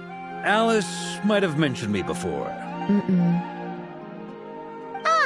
Have we got the wrong person? Sorry. Well, this is awkward. When I shook my head, I meant, no, Alice hasn't mentioned you before. Huh? Where is this voice coming from? My apologies. For certain reasons, I am unable to speak. This is the only way I can communicate with you. It might take some getting used to, but I hope you can understand. Hey, it's fine. I'm more shocked by the fact that Alice never speaks about me. As for you two, we have crossed paths twice before, but it is nonetheless a pleasure to finally meet you. It's really you! Thanks for all your guidance in the past! You're quite welcome. This time, things are different. We have reached the unwritten pages of the story. You might say that we stand at the crossroads of fate. Now then, allow me to formally introduce myself. My name is...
No, stop!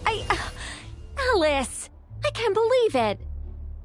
I had a whole speech prepared. I'd agonized over every single word. She always picks the worst moments to ruin other people's plans. I'm so sorry about that. Alice took the liberty of devising some bespoke self-introduction magic for each member of the Hexen Circle. But I could have sworn I deleted all of the triggering conditions for it. How did it bypass everything? Oh gosh, this is so embarrassing. This is a very different side of Nicole than what we're used to. Is she not used to face-to-face interactions? Don't worry about it. We've seen that introduction magic once already, so it wasn't too much of a shock. Please go on, Miss Nicole. We'd love to hear what you have to say, or, well, communicate. Huh? Are they talking to this lady? But... Will you all promise to forget that horrendously embarrassing introduction? Sorry? Embarrassing? When?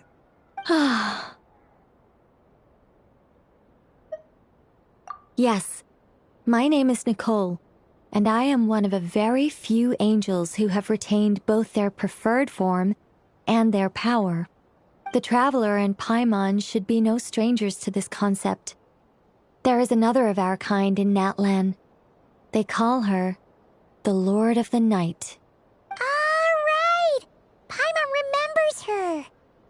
Yes. Well, I have retained more of my power than she. It's because I don't have a long-term duty to fulfill. To be more specific... no. We'll be here all day if I get into the specifics. Moving on. If I'm not mistaken, you are here because you wish to learn how one might reach the moon beyond the sky. That's right. Is that something you can give us any guidance on? Yes, I do know a way. It began with the Hyperboreans, who lived after the War of Funerary Flame. Blank looks. Maybe I should start with the background of the war, or maybe not. It shouldn't be an issue. I'll fill in the gaps for you when we have more time. Anyway, after that war ended, the three moons retreated to beyond the false sky. The Hyperboreans were humans I once aided. They accepted the civilization and creations bestowed upon them by the angels.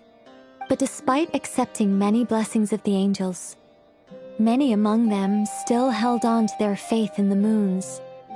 They were reluctant to accept the new order, even after the War of Funerary Flame. They sought to contact the moon goddesses beyond the sky and receive their guidance.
But all three had passed away by that point. This mage has a unique method of communicating. Is she talking about the moons? Yes, but they did not know. And so, still they prayed for the moon goddess's mercy. After building titanic structures that consumed vast amounts of Kuvaki, at last they glimpsed the moons and heard their voices. But of course, they were gravely disappointed. For it was then that they realized the three moon goddesses were dead. Oh, that's such a sad story. It is. Humanity was in a very sorry state at that time. The angels who had once aided them were gone, and the war of funerary flames had left them homeless and destitute. Just a second, I gotta ask. How relevant is all this history to the task at hand? Well, I mean, it's... Okay, it seems we've drifted into irrelevant narrative waters. It's been a while since I've had the chance to speak inside someone's head. As soon as I got started, I lost control and the words just flowed out like a waterfall. What I'm trying to say is... Right, yes, that's it. The relevant part is the ritual created by the Hyperboreans. The fact that they bypassed the false sky and saw the true moons implies that they successfully built a connection between Teyvat and the outside world. Which means, with enough Kuvaki and a sufficiently stable connection, it should be feasible to send one person over the border. Okay, so they built some kind of portal? Oh, yes. A portal. Yes. Is something wrong? You sound disappointed. I just didn't expect you to summarize it so well. It turns out I could have said all that in one word, if only I'd managed to think of it. No, please, it's fine. This is invaluable knowledge.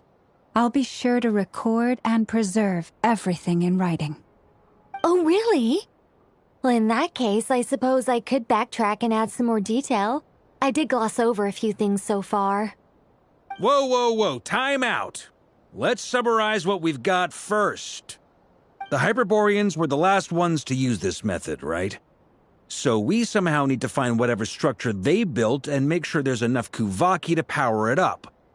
Luckily, we have the moon marrow of both the eternal and iridescent moons, so we're all good for Kuvaki. Which means the key issue we need to focus on is finding the place. Am I right so far? Yes. Although I expect the structure is long gone by now. That said, what if we could take advantage of the phantoms to travel back to a time when it still existed? Well, travel back isn't quite accurate. It's more like we'd be creating a handshake between 2 points in space-time. We wouldn't even have to pick a time when it still existed. It could just be a time when it still appeared in phantom form via projection, or we could project our own phantoms, fold them together at... You look lost. Was that too hard to follow? Yeah, things got a little, technical there. Paimon's brain is reaching capacity. All right. Let me think about how to put this more simply. Okay, got it. Over the next few days, I'll search for phantoms that we can use. Once I find one that meets the criteria, I'll let you know and we'll regroup. By completing certain rituals, specific individuals will be able to enter the phantom and make it to the Hyperborean structure. If everything checks out, and it looks feasible, we'll just need to wait for Moon Prayer Night, and we can send the moon goddess back home. I'm really skimping on the detail here. Is this making any sense at all? I think so. For now, we'll just wait to hear from you. Yes. Basically, yes. Great. Counting on you. In the meantime, we'll focus on finding the moon goddess's name. My name? Are they looking for a way to stop me from disappearing? Excuse me, Miss... Go on, Miss Nicole. This conversation was a little all over the place.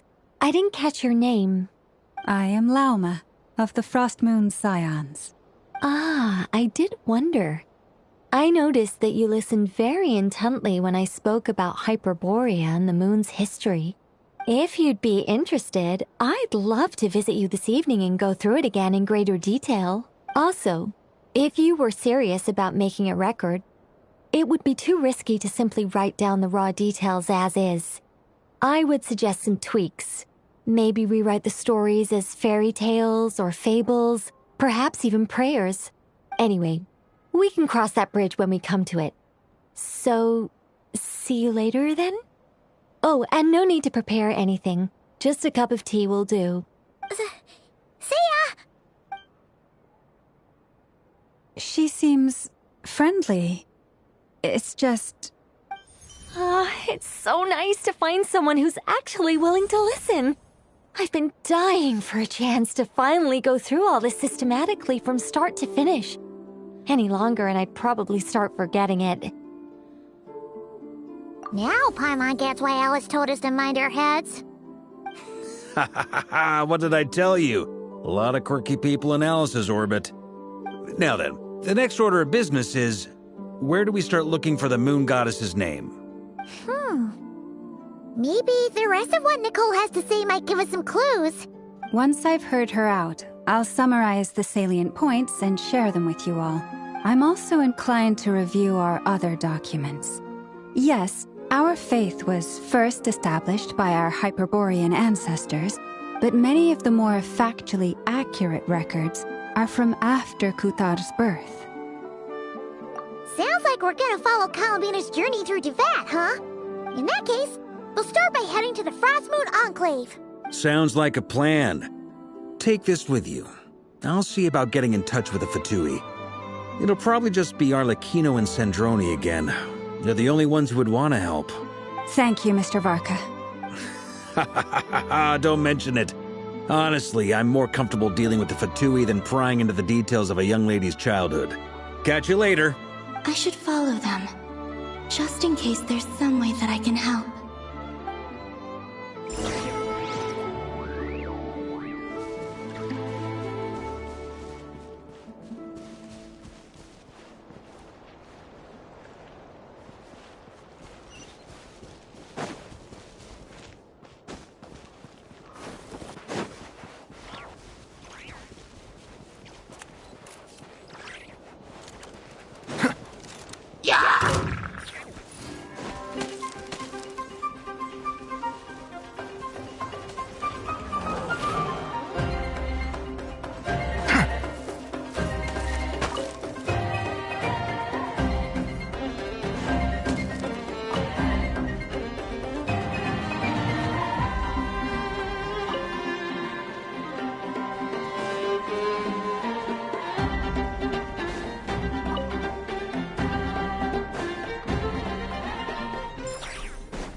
A while ago, I took the time to organize all documents in our possession that pertain to Kutar.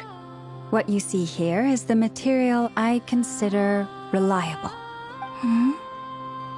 You're saying there's unreliable material too? Yes. Most of the information we have was transmitted through an oral tradition. Inevitably, some of her stories were mythologized and deified over the years through countless retellings. That's why I organized them into reliable and unreliable. There's no sense seeking answers in history unless we can ensure the veracity of the historical record. Makes sense. All right, let's take a look through.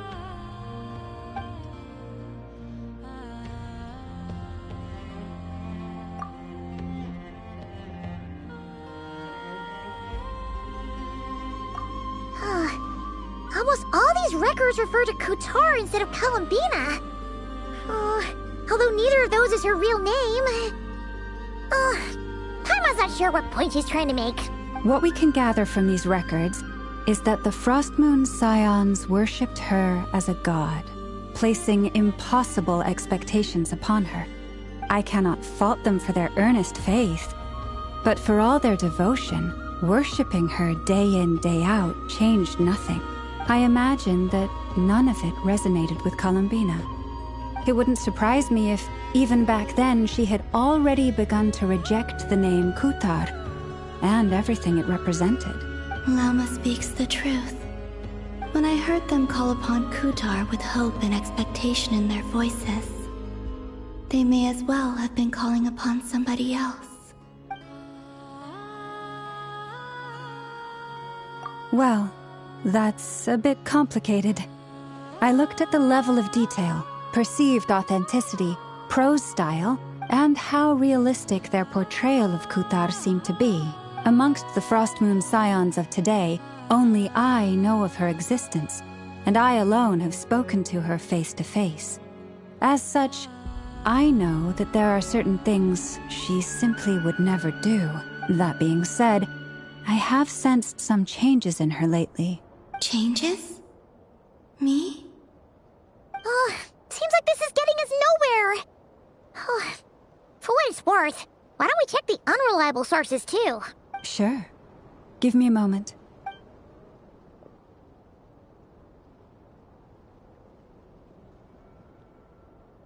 Exerting but a fraction of her divine might, Kutar sheared a great mass from the snow-capped mountain and cast it into the sea, upon whose surface shone the mirror image of the moon. Thus was formed the island of Hisi. Yeah, right. That doesn't even begin to pass the sniff test. The 3 moons are not but lies through and through. Only one moon has ever shone for us, and Kutar is her name.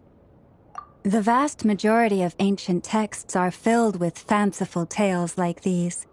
I trust you understand my criteria a little better now. Kutar did not speak, merely gazing into the distance in silence. And where her gaze landed, this was her prophecy. Clearly, whoever wrote this text never even met Kutar. Otherwise, they'd know that her eyes are always closed. What about you, Traveler? What are you reading? Come on, let Paimon see. The child wished to build a wooden nest with which to shield a fledgling bird from the cold. But being so young and lacking in strength, the child could not snap the branches from the trees. Kutar was passing by. Upon seeing the child, she summoned forth the Kuhenki, who built a beautiful nest for the child. I remember that. Not knowing the meaning of Kutar's divine intervention, the child dared not to respond, and thus ran home to call their parents. But Kutar was gone. The moon chanter declared the event a miracle and took the nest as a relic, placing it on high for all to see. The child was named as one favored by the goddess and was greatly respected amongst the people. Yet, no further miracles were bestowed, and this matter was forgotten in but a few years. Huh. Any thoughts after reading that? Yeah. Columbina probably just wanted to join the kid in making nests. I had originally considered this a fabrication, because Kutar did not perform any similar actions in subsequent records. But now that I think about it, it does seem like something Columbina would do. It's just that... She didn't know how other people would interpret her actions. She was probably worried about making things difficult for people. And so, she gradually stopped joining in. Yes. Oh, that's so sad.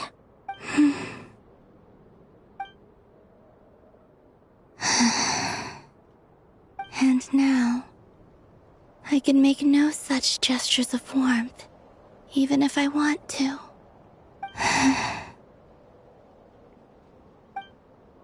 Still no name.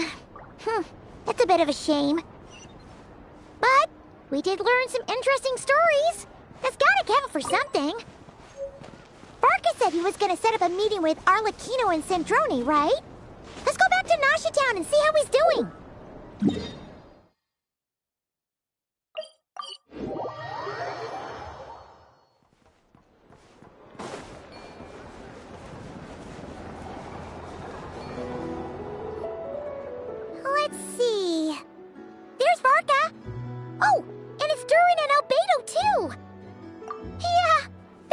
pretty much the same place we bumped into each other last time. I convinced them to stick around a little longer. We were all waiting on people, so I figured having a little company would help pass the time. Ah, so you've been waiting for us? Does this mean that you've already arranged things with the Fatui? Sure does. Now you're back, we can go meet up with them together. How'd your investigation at the Frost Moon Enclave go? Well, we didn't find out Columbina's true name. But apart from that, it went pretty well. Aha, just as well that I didn't tag along then. I'm sure our moon goddess wouldn't want every man and his dog knowing all about her private life. Still, desperate times, desperate measures, I guess. Someone had to do it.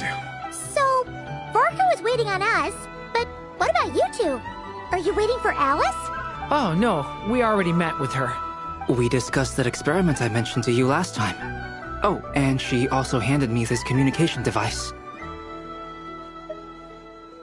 That's right.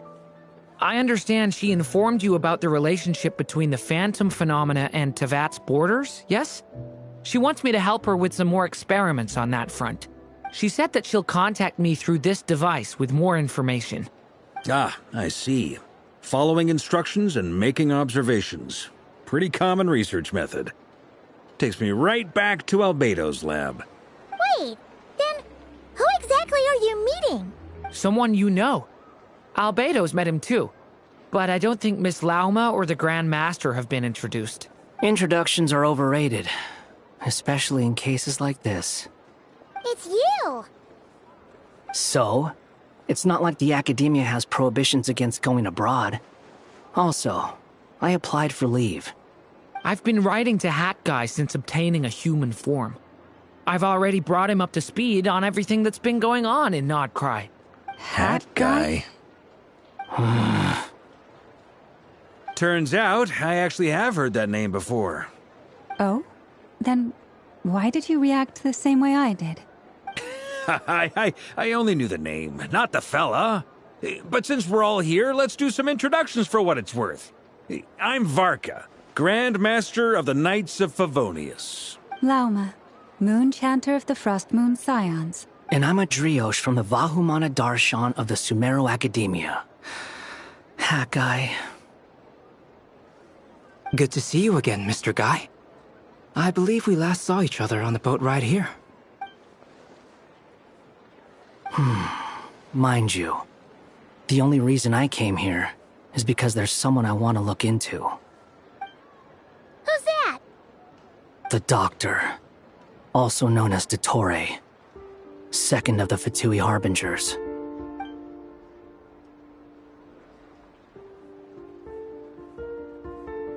From the tone of your voice, it sounds like there's bad blood between you. I was reviewing our archives and noticed that a lot of information about him was missing. Left a bad taste in my mouth. That's all there is to it. Dottore, or Zondik, as he was then known, once studied at the Academia, but he got kicked out before he could graduate.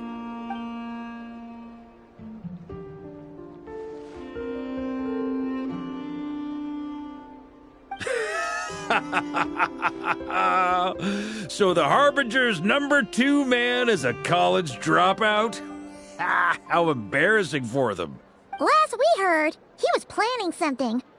We actually heard that a few times before, even coming to Nodcry, but we haven't seen a trace of him since we got here. He only appears when something interests him. For all we know, he might have left already. But the fact he did something here at all is worth noting. It'll fill a couple extra lines in his file. Why does it sound less like a file you're writing and more like a criminal record? Anyway, we were just about to meet 2 of the other Harbingers. Want to come along? You might learn a thing or two about him there. Sure. Even though they're Harbingers, well, they're old acquaintances of ours, so, you know, when you talk to them, try to be... I got it. The Frost Moon Scions' relations with the Fatui remain tense. Forgive me if I do not attend. In that case, we'll continue assisting Miss Alice with her experiments. Good stuff. Everyone's having a fruitful time. All right, we better get going. I'll lead the way.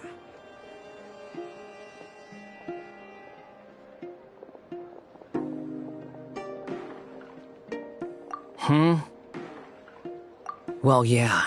That's obviously part of it. But I'm not the only one who has a score to settle with him. Neither you, nor Lesser Lord Kusanali, nor I want to see him meddling with things again. What's the hurry? Don't worry. Pigeons always know which way home is.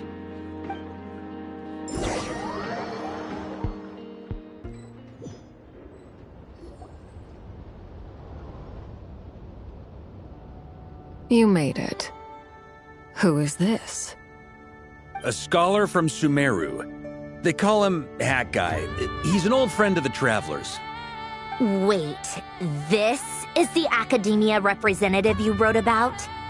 He doesn't exactly look the part. I believe this will prove my identity. You'll notice it bears the seal of the Sanctuary of Surasthana. Well, what do you know? So it does. All right then.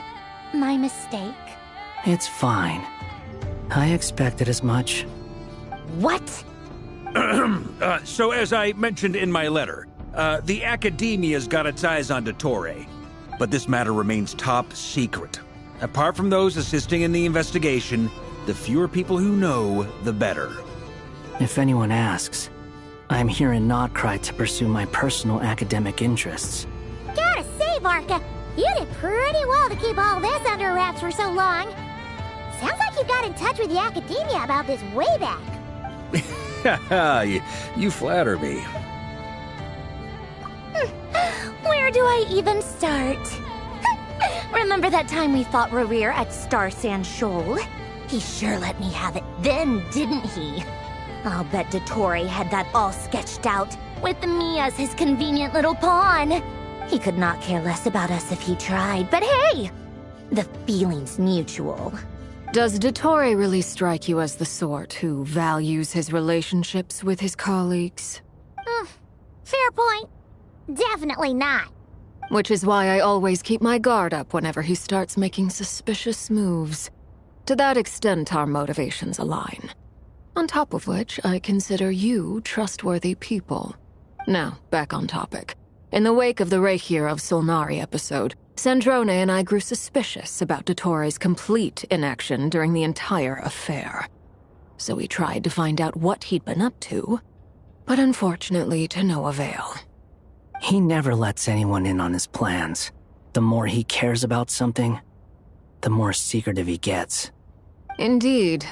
Perhaps he believes that by keeping a low profile, he can avoid trouble.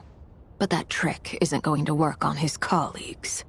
Yeah, I mean, he's been researching the ancient moon's remnants. And he's been trying to get his paws on the moon marrows.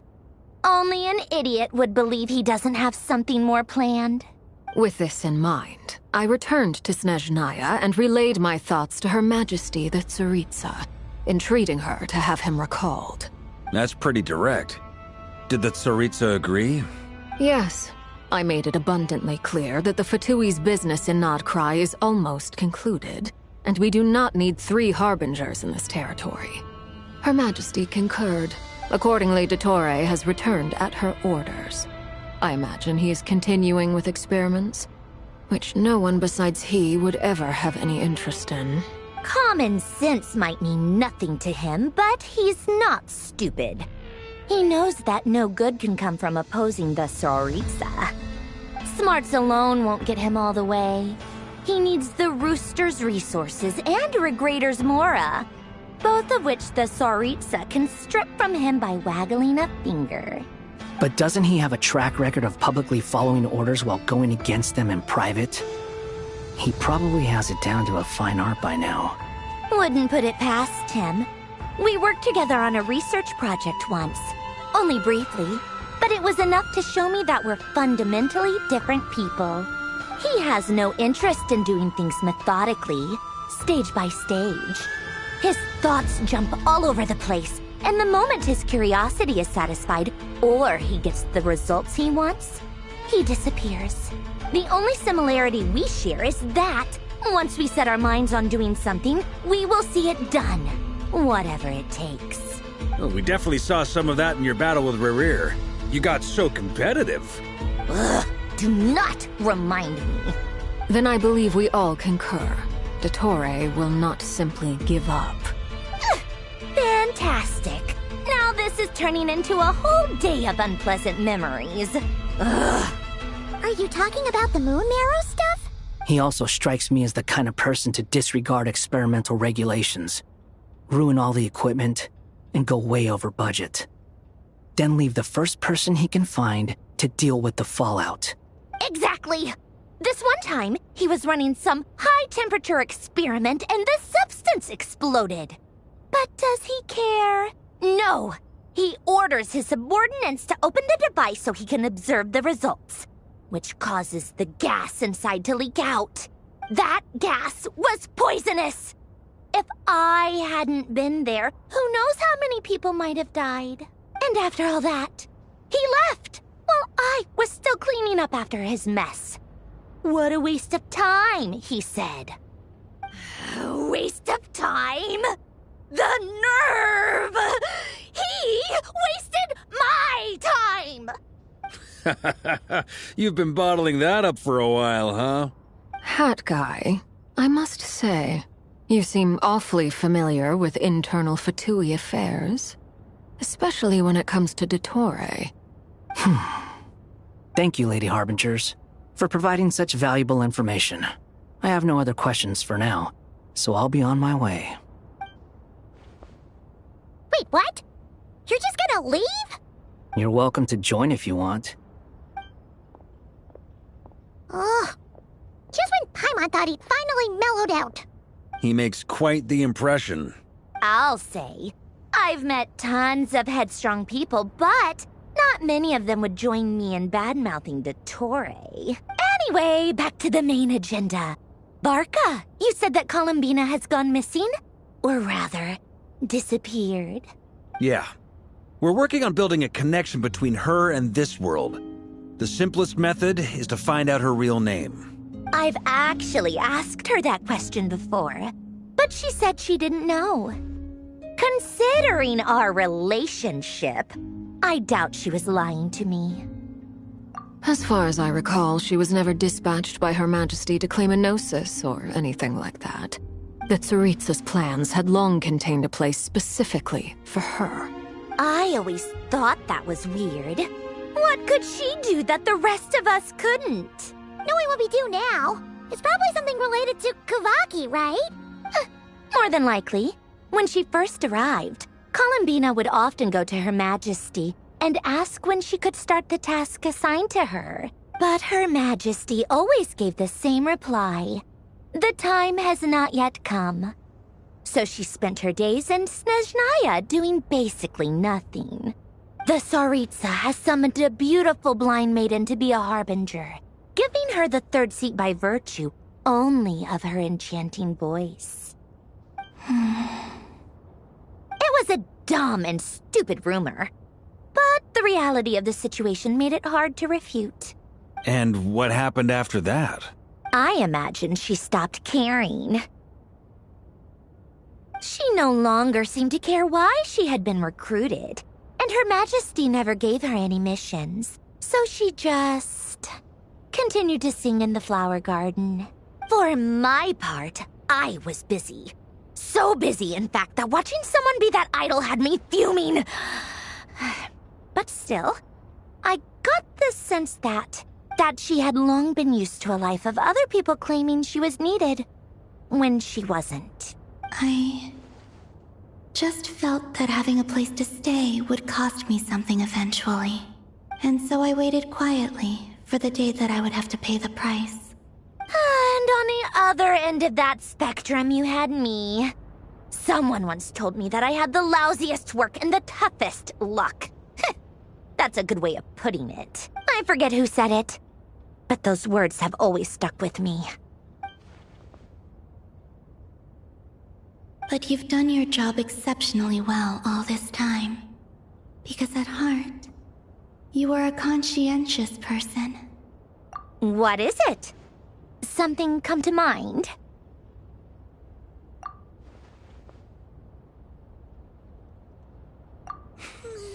That makes sense. Nothing screams you are needed like your name shouted from across the town. Well, good luck with it. But if you ask me, Colambina is still the most shoutable name. I'm just so used to it now, after all the arguments we've had. I can't be bothered trying to remember another name for her. Nor I. Sandrone. Harlequino.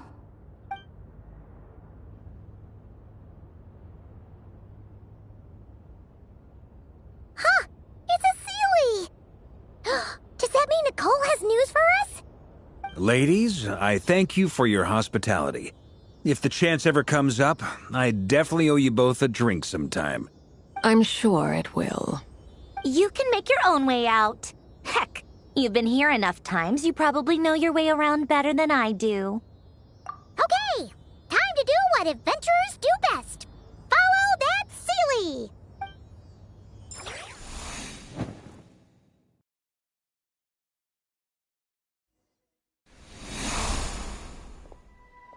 Here you are.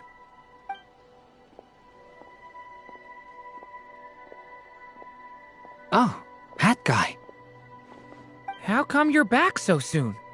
Did things go all right with the Fatui? Fine. Dottore been summoned home by the Tsaritsa. Couldn't get much more than that. How about you? Any progress with the investigation? Unfortunately not. We've tried everything. Different phantoms, different locations, different points in history. But the results are the same each time. Abyssal monsters roaming the land. People crying out in despair, with no hope of being rescued. Every time I see it, I can't help but think, is this what it was like in Mondstadt when Dragonspine Durin attacked? And if I fail in the task I've been given, will I create yet another tragedy? That's just meaningless speculation. When we encountered similar phenomena previously, I tried to interfere with those illusions, using sounds and lights to guide them. However, we could not change their fates. At most, we were able to extend their existences. The events of the past are like fate that has been written into Irminsul. There isn't a living thing in Teyvat that can escape its past. But Miss Alice instructed us to try to find ways to change the outcome that these phantoms face. It's an impossible task. Can't you just refuse? Since she asked us to do this, I feel like it can't truly be impossible. Or if it is, well, mages can make the impossible possible. I could not have been born as Durin otherwise. But you also said that your past 39 attempts were fruitless. That's true. But you're still going. Yes. After this many futile attempts, surely you realize that you're not doing this because you still believe what some mage told you. It's because you want her hypothesis to come true. It's something you wish for deep inside. So, think for yourself about what you want to do. As long as you don't believe it's futile, it isn't. Yeah. Previous experience indicates that we cannot touch the phantoms, which limits the effectiveness of our interventions. If we want to clear this hurdle, we need to break this rule somehow. Same thought here. Following the same rules means repeating the same failures. Reducing ourselves to mere playthings of fate. So you mean we need to figure out a way to make contact with them despite knowing that we can't? Yes. And I suspect that's something only you are capable of. Everything in Teyvat is logged in Irminsul. But the withering that once occurred in Sumeru was a sign that the Great World Tree was being corrupted. This corruption allowed things that should not have existed in Teyvat to appear. This is tantamount to rewriting reality to an extent. You're saying abyssal power might be able to affect those phantoms? No one's ever tried it before. If you're gonna try it, it'll take courage. And you have to be confident that you can control it. Is anyone there? Has anyone seen my daughter? She's missing. I have to find her. I hear someone inside. Spargana? Are you in there? Ah! If I can use my abyssal powers to warn him that there is danger here, Maybe it'll change his decision. Maybe he'll stay away. Yes. The important thing is not the nature of the power, but rather how you use it. To intimidate and obstruct. Sounds about right for the Abyss. Let me try. I should be able to influence that thing. Have you seen a little girl? What? This isn't the time for that! Just run!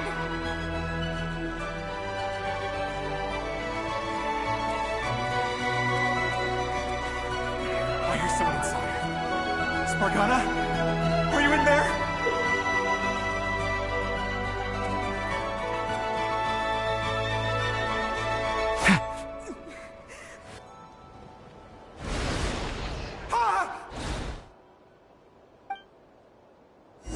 Have you seen a little girl? What? This isn't the time for that! Just run!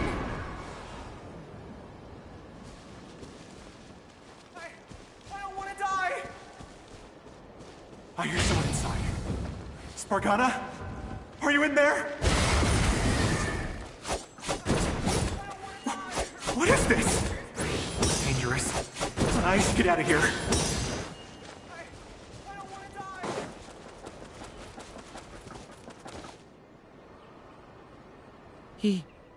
He really left. Ha! We did it! Don't celebrate too soon. Follow him. See what he does next.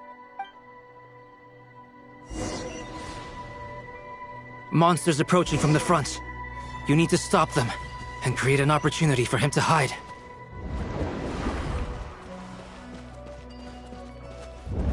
No! There's monsters ahead!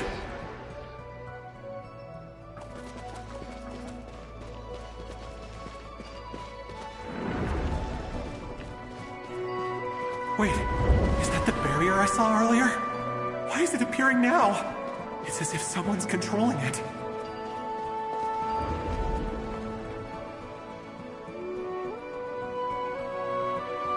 The monsters are gone.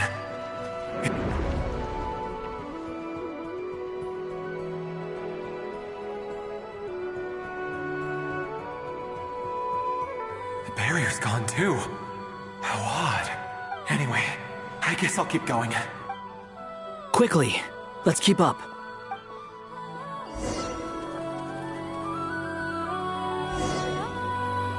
Wait, there was someone else here? Don't go any further. We've got anti-monster traps laid out everywhere. But my daughter must just be up ahead. I have to go. This way's blocked.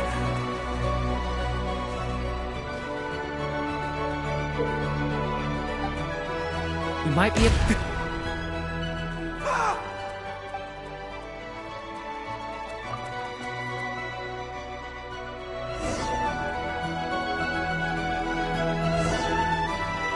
Wait, there was someone else here?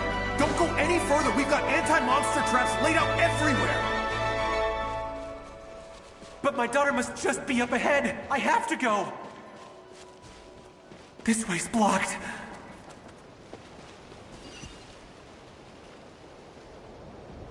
We might be able to use the explosives over there, but we need to take care not to hurt him.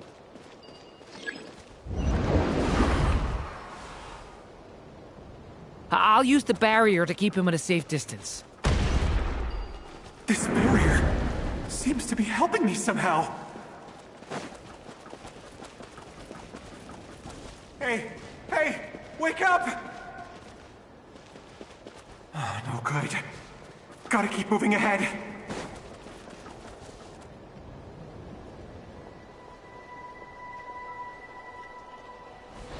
So many monsters! There's still a chance, Durin. Use the traps.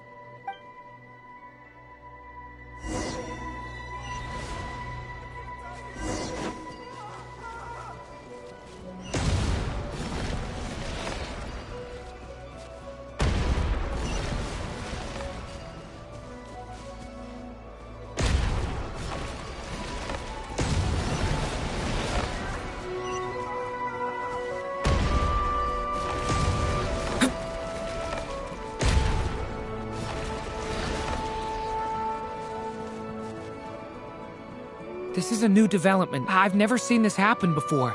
We might just be able to save this person.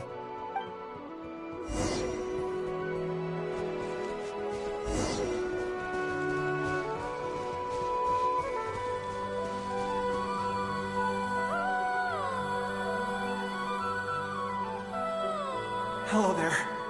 Have you seen my daughter? Spargana's her name. She's carrying a large backpack. Get out while you still can, you fool. You won't find any survivors here. But I can't just leave her here. She must be so scared right now. Sorry. Wish I could help, but I haven't seen her. You'll just have to keep looking. Okay, thank you. If I do find her, I'll get her to shelter and come back for you. Don't bother. I've got nowhere left to go. What's that noise? Monster! No, if he goes inside, he'll be walking into a trap. Let's try this once more. This time, we have to stop him.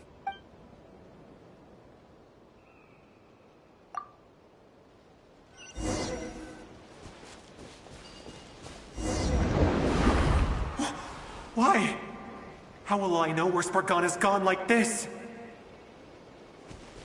You know what? I'll trust this strange barrier. It's gotten me this far after all.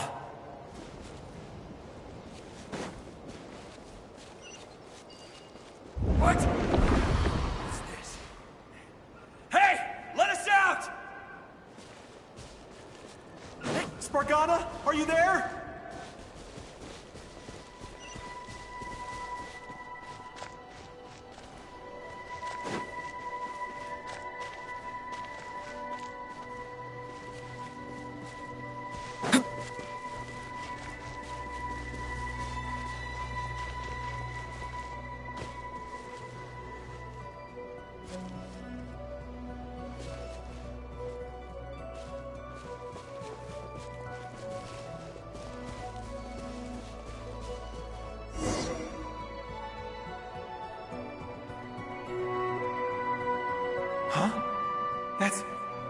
That looks like one of my daughter's books! Oh, thank you. Thank you! Yes, it's one of hers for sure. That's her name on it right there. She left her backpack here. Durin, just like last time. Use the explosives.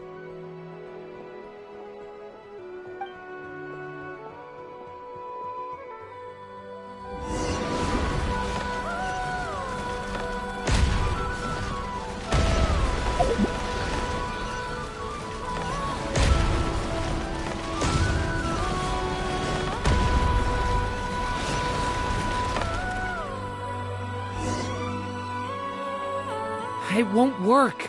There's not enough left. If he makes it in, he'll die. But then, this clue could be the key to him finding his daughter. It might not be the only one. Better he misses that clue than loses his life. I guess so.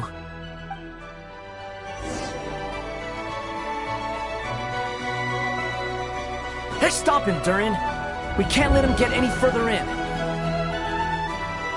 That's my daughter's book! She's passed this way!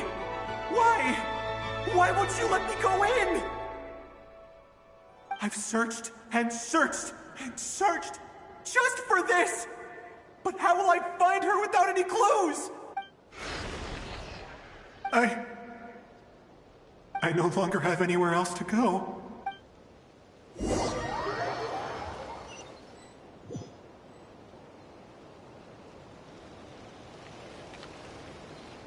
I'm sorry.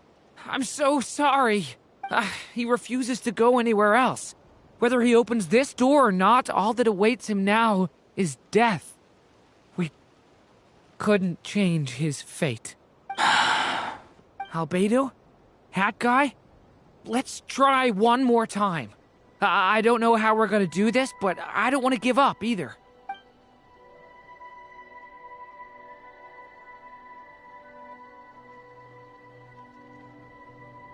Why am I here? What's going on? All these scenes running through my head. Where are they from? Huh? What's going on?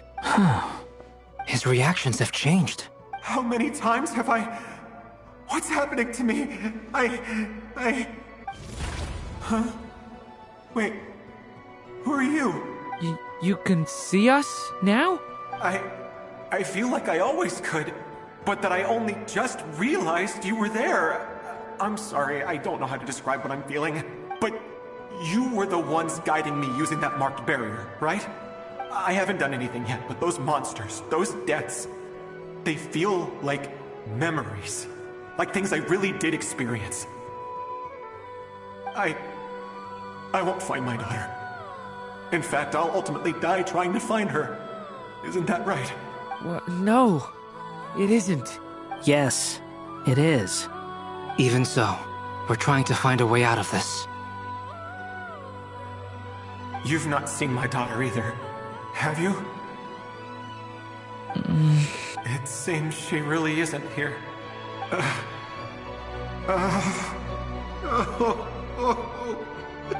I'm sorry we couldn't help you. I'm just...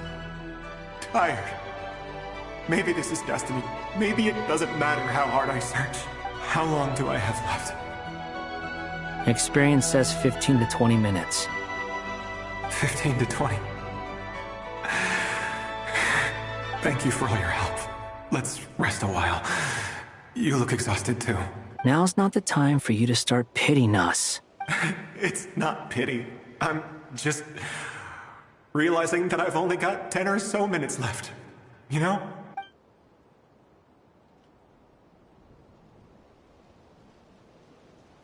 You say you're from Mondstadt, yes?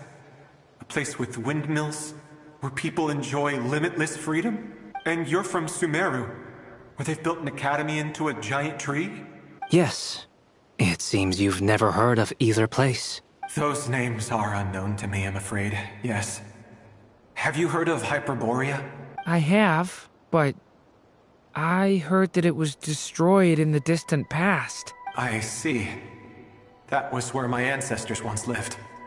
What about Delphi Pytho? Was it later rebuilt? I've never heard that name.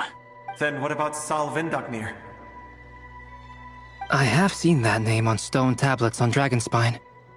But I'm afraid the only things left of that place are its ruins. I see. Sure enough, there was no way to turn this around, huh? I'm sorry. I was the one who asked to chat, but it seems like we're too many ages apart. There's barely any common ground to start from. It's all right. We did hear something new, at least. From how you speak of your lives, things must be going all right for you, I guess. They are. Mondstadt is a place of freedom and happiness. There's a lot of good people in the church and the Knights of Favonius, and even outsiders find that it's an easy place to feel at home. We have festivals a few times a year.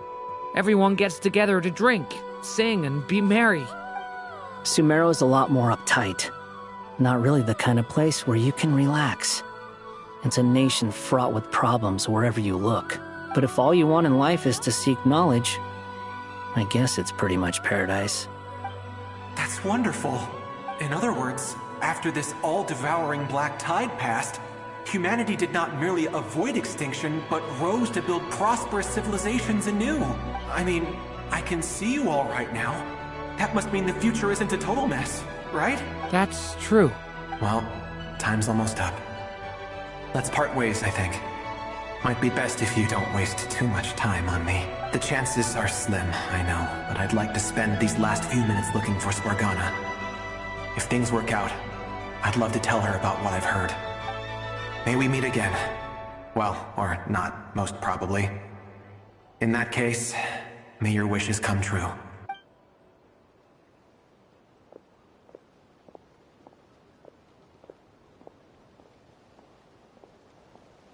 He's gone. In a few minutes, he will meet the end that was his to begin with. The ending of this tale did not change. But I believe that we've just made the most progress we have yet. May your wishes come true. If only it were so simple. Hat Guy, could I ask you a question? You've never talked about your past. It seems complicated, and it weighs heavily on you, too. would you be willing to tell me about it? I mean, sometimes it's better to get things out in the open. Take that guy we try to help, for instance.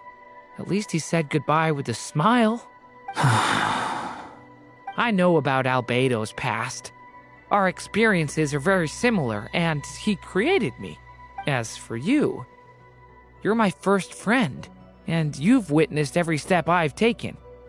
But by comparison, I know nothing about you.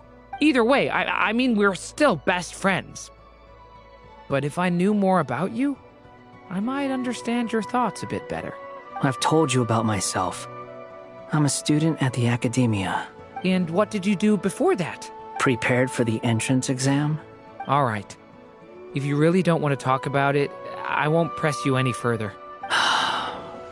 I was a puppet built from the branches of a white tree, using technology left behind by the Conrian schools of mechanical engineering. A white tree? You mean an Irminsul tree? Yes. A branch of Irminsul that was once connected to the main tree. So you had a human creator too? Yeah. But my creator abandoned me after deciding that I was a failure. After that,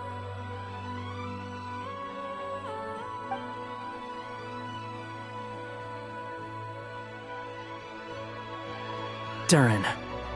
Resisting the influence of the Abyss, suppressing the urge to destroy, trying to do the right thing. None of these things are easy, but no matter how hard they are, trying to rewrite past wrongs is far harder.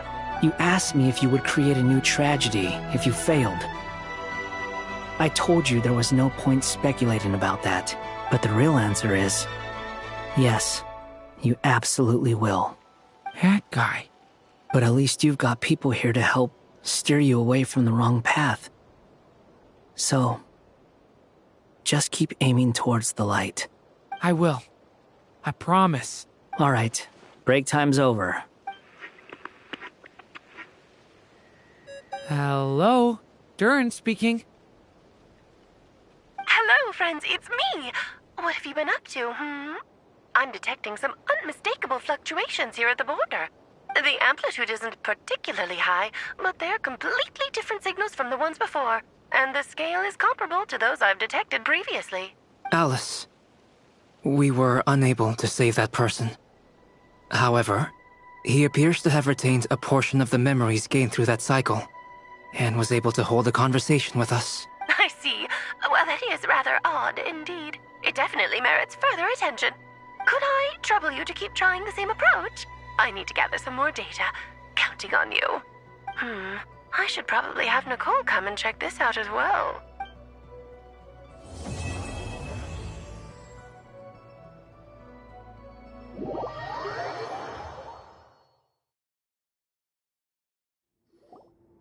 There you are. I was worried you might stop to collect treasure chests opened by the Seelie along the way. It would have taken you so much longer to get here. Another conversation I cannot hear. I am delighted to see that you understand what takes priority, and that your adventurer's instinct has not swayed your resolve. Really, I must applaud you for it. You should know. Paimon's head. Okay, I'll try and keep it short. My senses are telling me that this is where we shall find the entrance to the ruins. Oh, cool! Well, what are we waiting for? Let's open it up and see! Patience. This was a sanctuary of great importance to the Hyperboreans. A special process is required to open the gate. Oh! Like the place that housed the Eternal Moon's Marrow? Okay, so what's the plan? Need us to do anything? And just the short version, if you can. Alright then.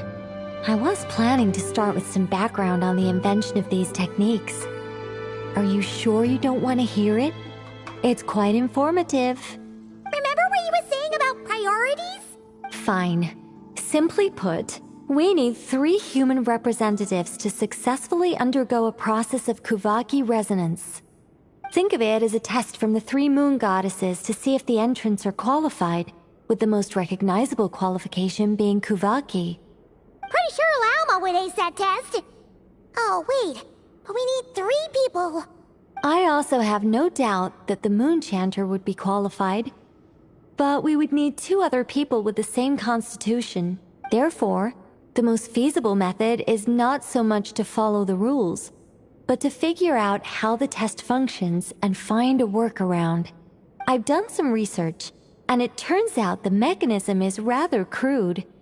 We'll simply need humans to stand before it who have sufficient Kuvaki energy within them. I'm with you so far. How do we get the Kuvaki in them? The easiest way would be transfusion. Take some Kuvaki from Nodcry's soil, put it into the bloodstream, and get it circulating in the body.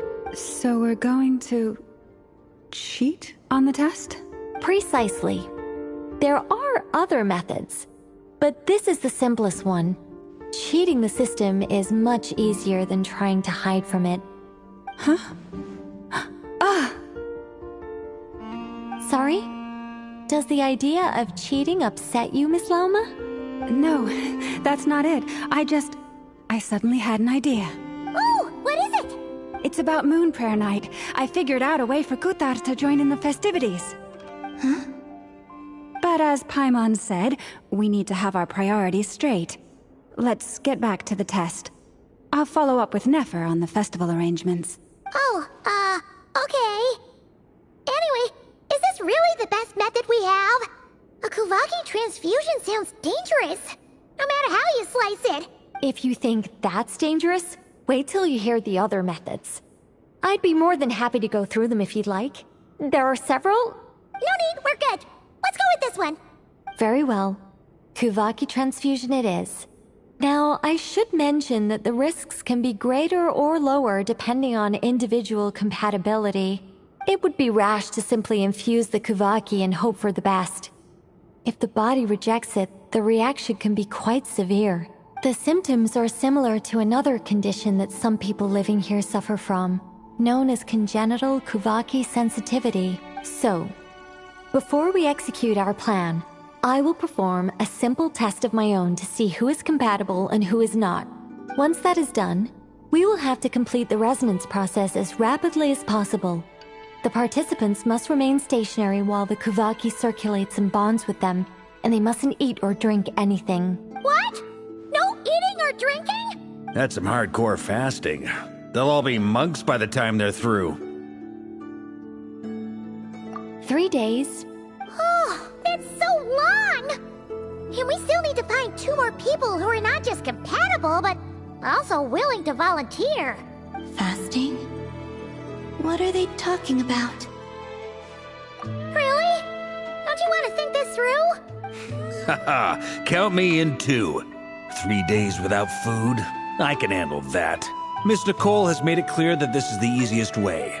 The way I see it, there's nothing else to discuss. It's time to step up. Yeah, you're right. In that case, Paimon volunteers to be captain of logistics. She'll keep the fires lit and grab some spare clothes to keep you comfortable. Then we'll start with you first, Traveler. Please step forward.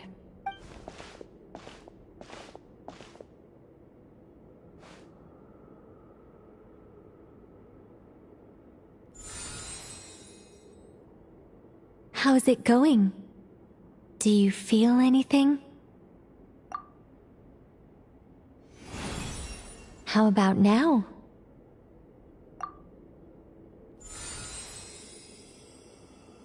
And now?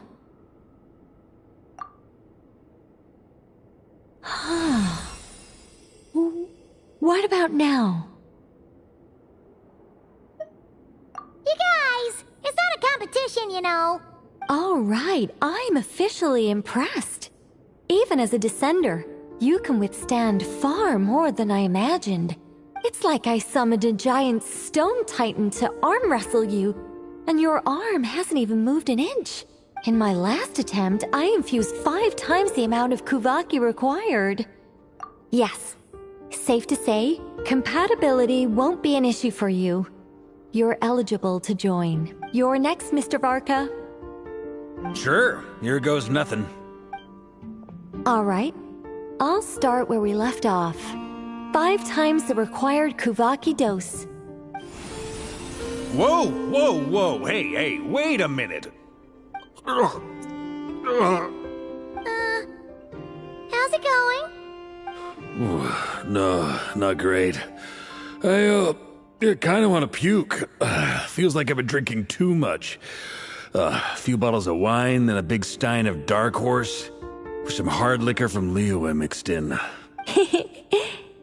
You think this is funny? I just lost to a young lady in an arm wrestling contest. I'm never gonna live that down. My apologies. I'll lower the concentration and try again. Oh. How's it going now? I'm not as dizzy as last time, but I can still feel it pulsing around. In that case, you wouldn't be an ideal choice, Mr. Varka. Let's try someone else. Okay. Let's go ask some of our other friends then.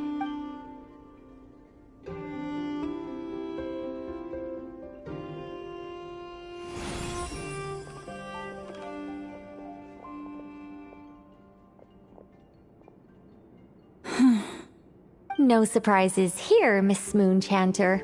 You're perfectly compatible. You may join.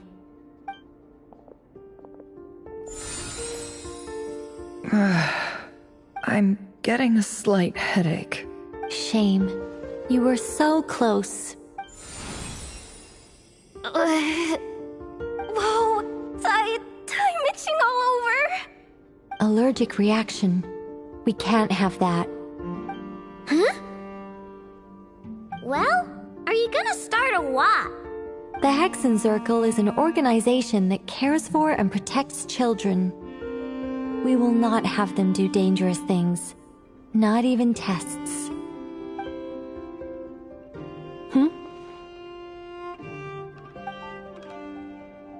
Is something the matter?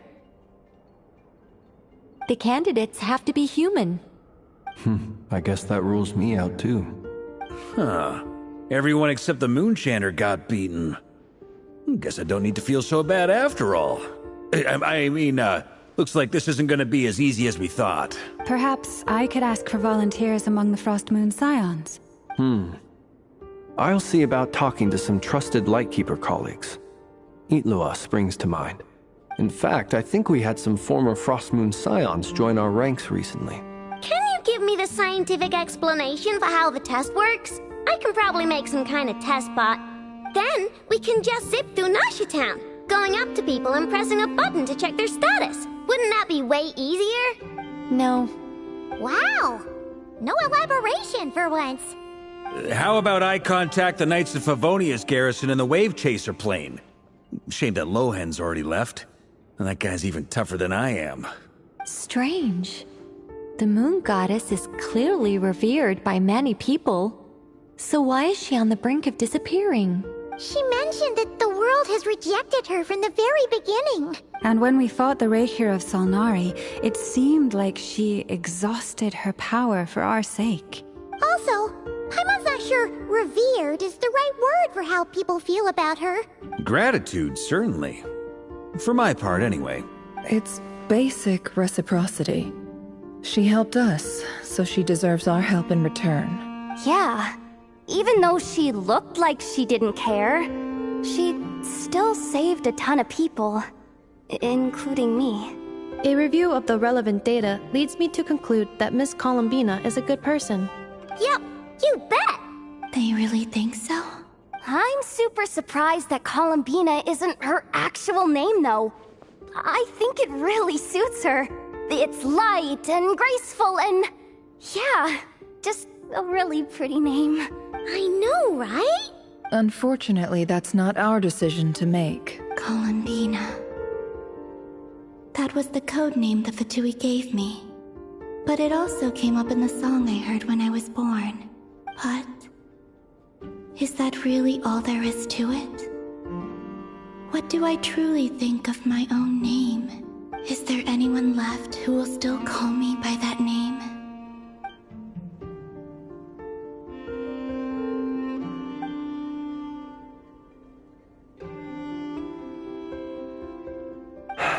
Moon Prayer Night is getting closer by the day. We're running out of time. We need to look for other candidates. Then allow me to try. Huh? What are you doing here? You contacted your friends via the Adventurers Guild. Sandrone has been keeping an eye out for something like that, so she informed me. Since I have the ability to accommodate a moon marrow, I should prove to be a suitable candidate. Arlecchino. When can we begin? I see. We can begin right away.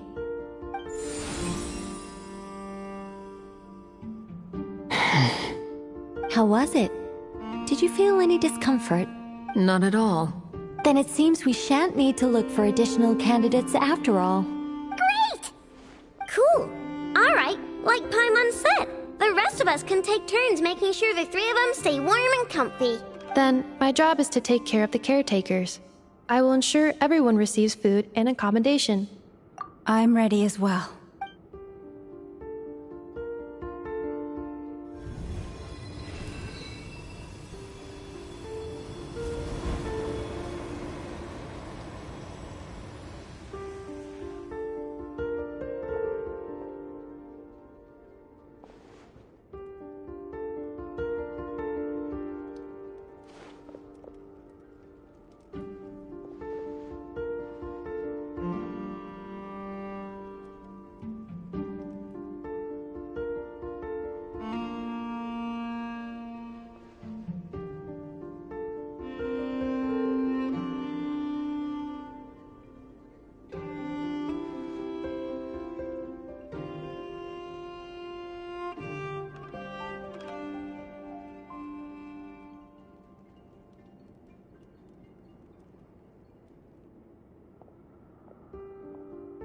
The work is done.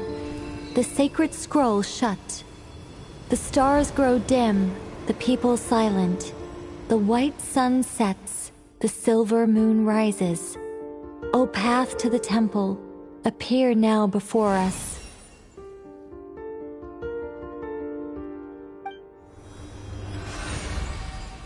Wow! It really opened! So that's what all this is about.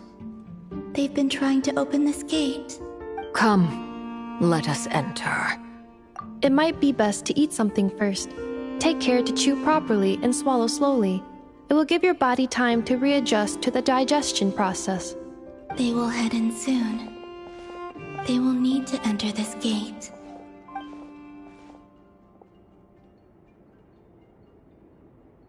Huh?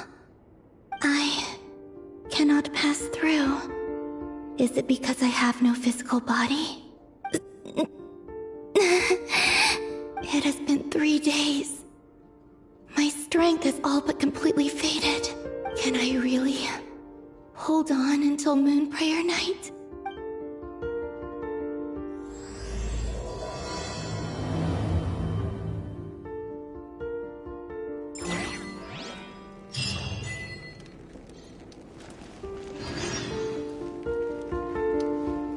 I have confirmed that you are all in good health.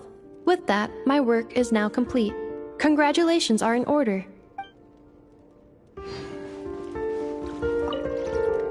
It's good to know you're all well. Puts me at ease.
people... Judging by their clothes, they appear to be phantom Hyperboreans from the distant past. That could mean they have some clues about the moon goddess's name, right?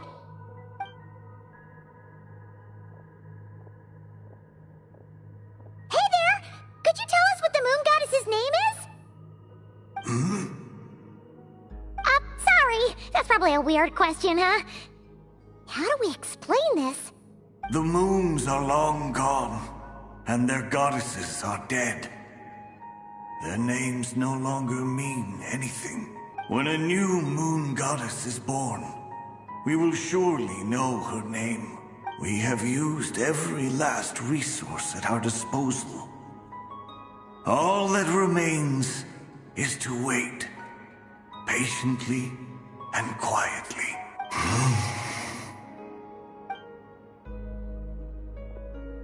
Were the people of the past all this devout? It looks like this phantom doesn't intend to converse with us any further. Surely the new moon goddess he speaks of must be Columbina. Alas, Kuthar's birth came long after the age in which he lived. But, maybe if we find a phantom from a more recent age, they might know Columbina's real name. True. Keep an eye out. We should be able to tell which era they're from by the clothes they wear. Yeah! You've been pretty talkative this whole time. What changed? Oh, nothing. I'm fine. You all make good points. When the Hyperboreans speak of moon goddesses, they mean the three from truly ancient times. I can't imagine they would know anything about our current moon goddess.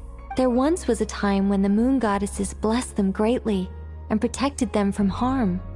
So, when the war between the gods and dragons plunged the world into chaos, it seems they looked once more to the moons for help, praying for a new goddess to be born. Yeah, that checks out. Let's continue on. Who knows what else we may discover?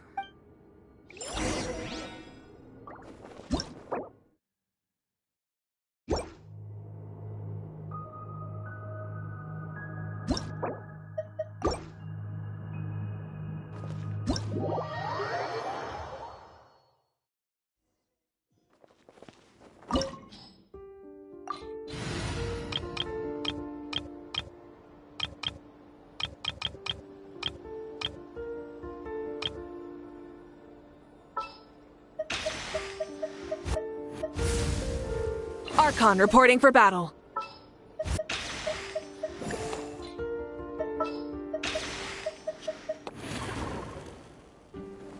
An insurmountable problem, I presume?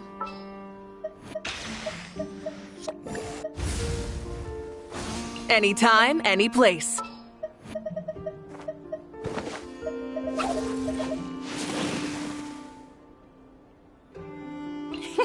Let's go out and play.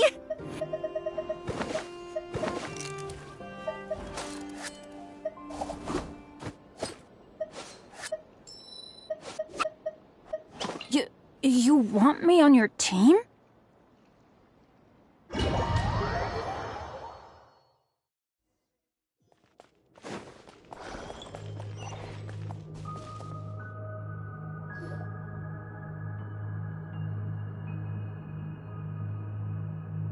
Are these people... Judging by their clothes, That could mean they have some clues about the moon goddess's name, right?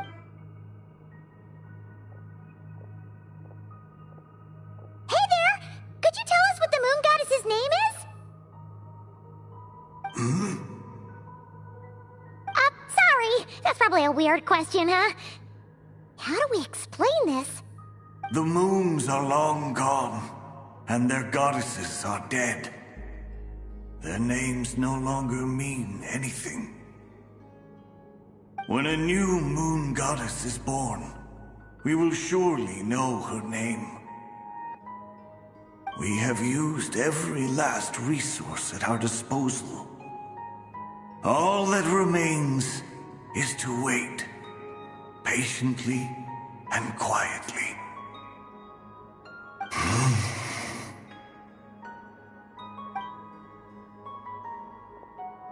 Were the people of the past all this devout?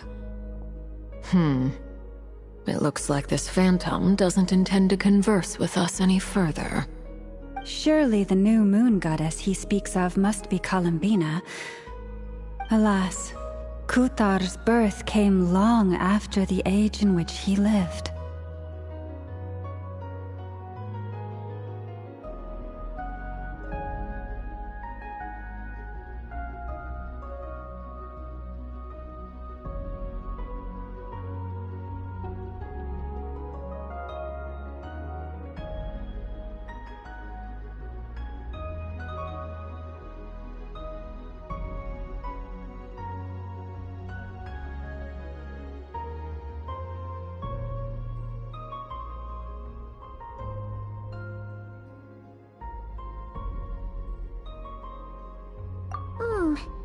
But, maybe if we find a fan— True. Keep an eye out.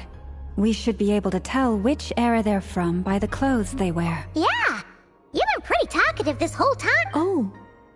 When the Hyperboreans speak of there once was a time when— Yeah, that checks out.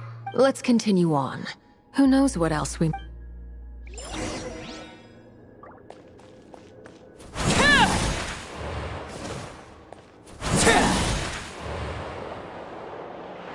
There's a door blocking this path! Not a problem. Try this.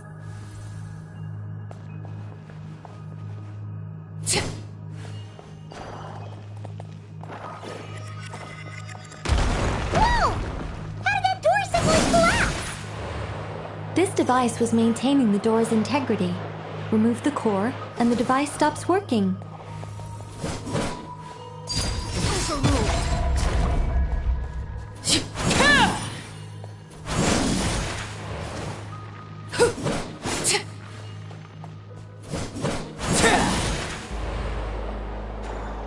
Is this our destination? Impressive. More precisely, this is a device that will help us reach our destination. Let's go. We still have a long distance to cover.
Let's try that device again. Remember the door from earlier?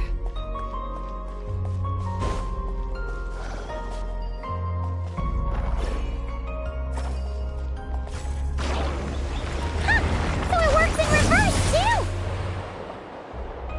The humans we see are all phantoms, but the monsters are real.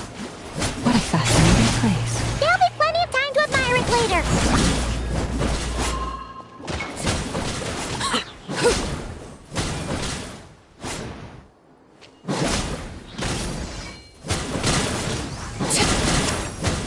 Overruled. This is where you fall. Laid bare.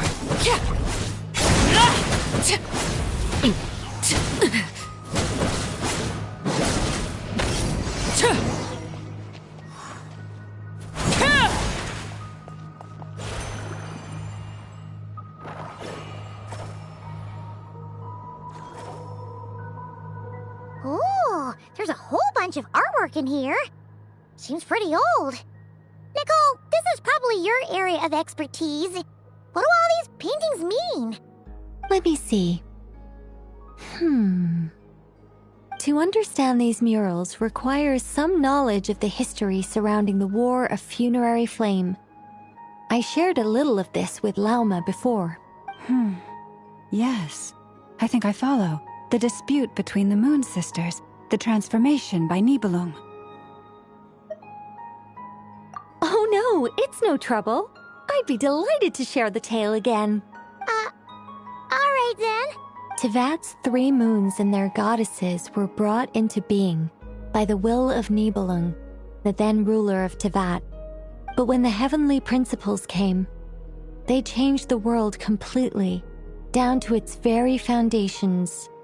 The moon goddesses were nowhere near strong enough to challenge this entity. But the heavenly principles did not view them as heretical entities that had to be removed. Essentially, the 3 moons existed to keep this planet alive and operational, which did not directly conflict with the heavenly principles' aims. Nevertheless, the inherent precariousness of this arrangement would soon be revealed. Nibelung returned. Yes. He did, and thus began the War of Funerary Flame, a battle for dominance between Nibelung and the heavenly principles. Discord would soon emerge between the 3 moon sisters. One would voice the opinion that they should follow Nibelung, for it was he who first hung the moons in the sky. Another would argue that taking sides in the conflict would only bring the world closer to ruin. There was no telling where it would lead, especially since their creator had returned, bearing the perilous power of the abyss. Nibelung would eventually discover their disloyalty. He had all 3 imprisoned before transforming the moons into weapons with which to fight against the heavenly principles. What? Weapons? Yes. The very moons that had once defended the planet became instruments of death and destruction, striking terror into the hearts of all living things. And although the heavenly principles and the 3 moon sisters had once been at peace, it now seemed that the moons posed an unacceptable threat to Tevat. It is possible that the heavenly principles did not know of the goddess's imprisonment. If so, the weaponization of the moons would surely have been viewed as an intentional breach of the peace agreement. Regardless of who knew what, when, the heavenly principles shattered 2 moons and flung the other beyond the skies. Whether the goddesses managed to escape Nibelung's captivity after his fall, nobody knows. But this much is certain. From that day on, the moons no longer belonged to Tevat. The rejection slowly drained their power until eventually they passed away. So that's the full story. You say the moon ceased belonging to Tevat from then on. Why then would Columbina be born here? That is perhaps due to the lingering connection between the Frost Moon, which was not shattered, and this world. You could see it as the 3 sisters' dying wish. They never desired war. All they ever wished for was to protect this land. I see. If the final fate of the 3 goddesses is as you say, then Columbina faces the same grave danger. Our investigation has yet to bear fruit. We must hurry. Yeah, you're right. Let's keep going.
Should we trust him to keep his promise?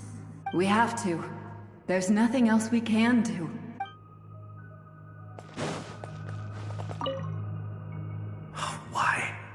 Why do the creators of this world no longer show mercy upon their people?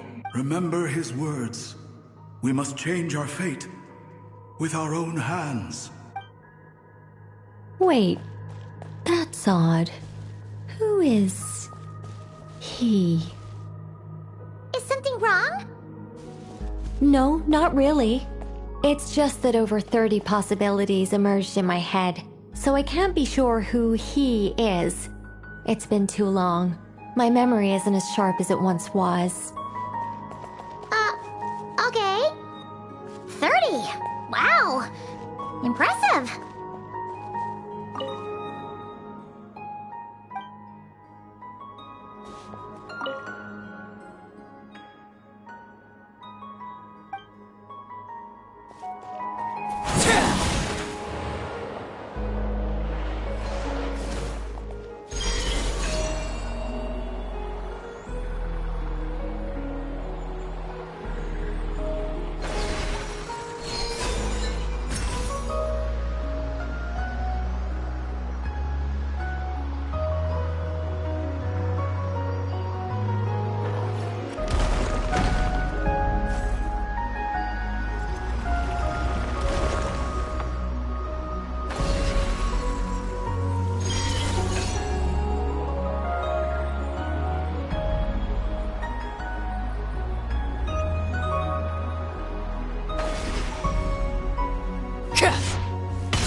We're finally here!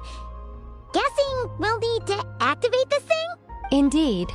I was a little worried about that at first, but as we got closer, I sensed that the Kuvaki within it flows unimpeded. It should be functioning normally. The only issue is how to activate it. It's looking a little worse for wear. What about the cores from some of the other devices we've seen? Can we repair it using those? In all likelihood, yes. I imagine that would have been the Hyperborean's backup plan. Let's look for some cores.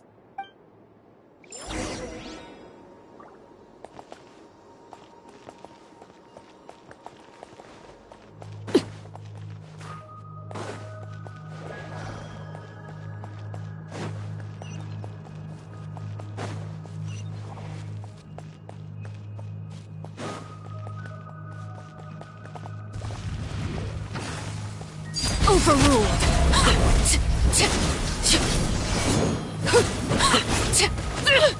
Oh.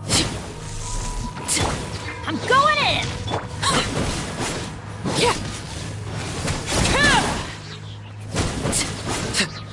This shall not be my fate. The fuse is lit!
to get across? Walk up, then jump down.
That should be enough cores.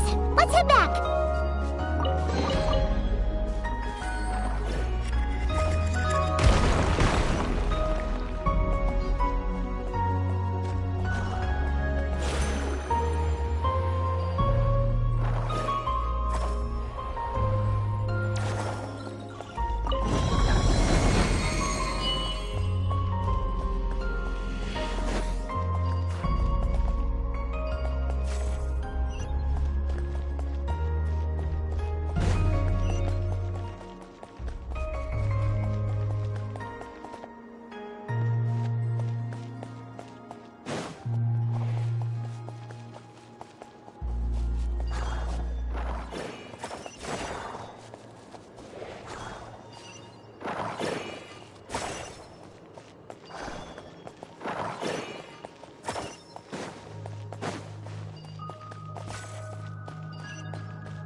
The device is up and running. It's hard to believe that the ancients were capable of constructing such things. Simon sees our destination! It's right up ahead! Yes, let's go.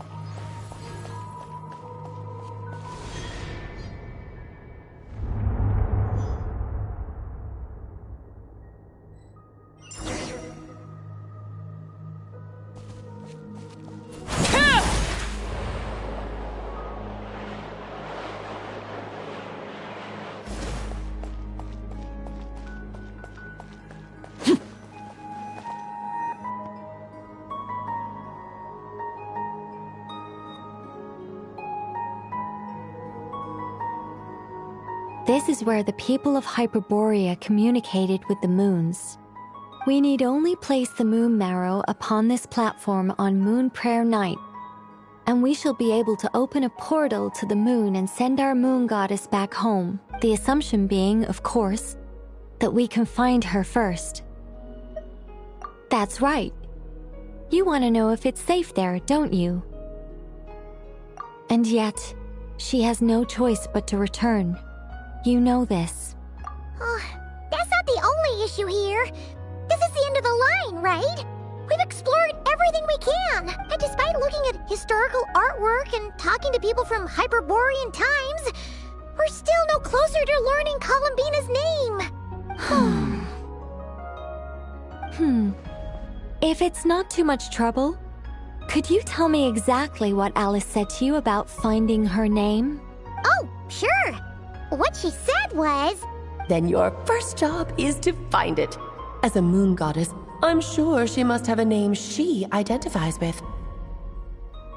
Neither Columbina nor Kutar is her true name, and she's never really accepted either of them.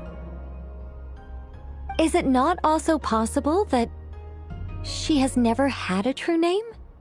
Not at any point in history? That would be a hard pill to swallow. But at this point, we may have to accept that that is the truth. No one knows how she came into being, and she certainly doesn't have parents in any sense that we're aware of. Perhaps she was never granted a name at all. But does that mean there's no way to get Columbina back? She's just gonna disappear and there's nothing we can do about it? Huh? Wait, why all this pessimism? Was it the way I phrased this question? You all seem to be taking this in completely the wrong way. Well, just because she's never had a real name in the past doesn't mean she can't have one now. What? Think about what Alice said again. She never once said that you'd have to find a new name, did she? Are you saying what I think you're saying? Yes. Names are anchors that connect us to the world. If she doesn't have one already, then all we have to do is create one, no?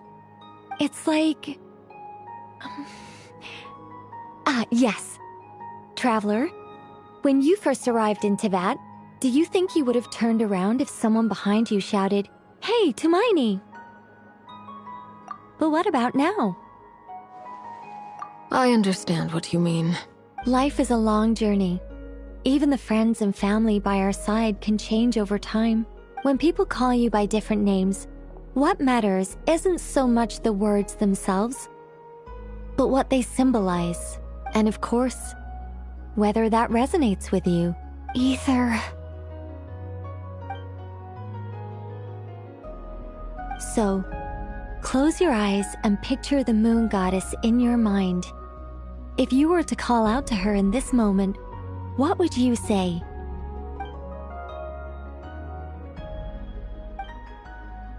Columbina. Columbina. Paimon would call her Columbina too. Well, she has long forsaken everything that Kuta represents. I think from now on I should call her Columbina too.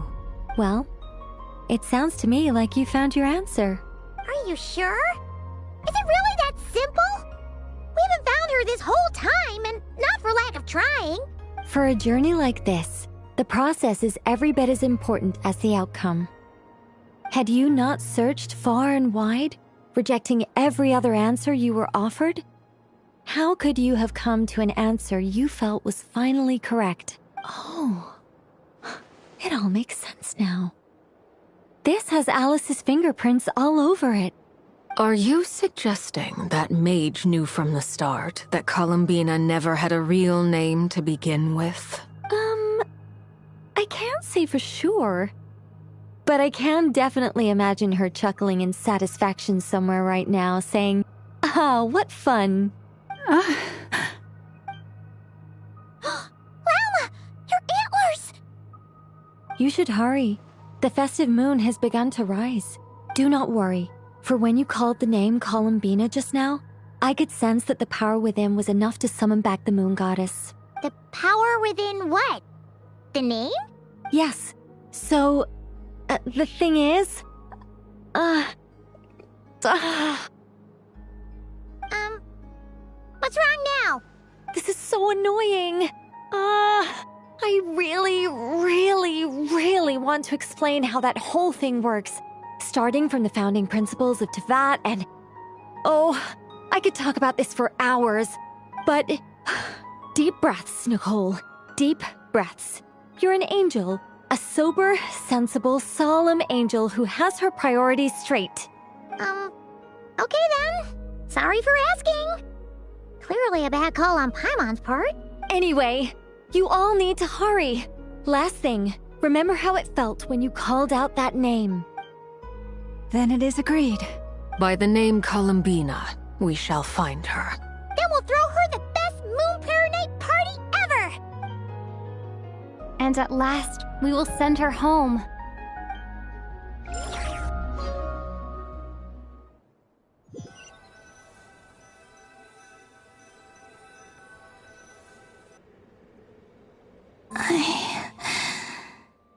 can barely move anymore. My consciousness is fading away. Have they come back out? I'd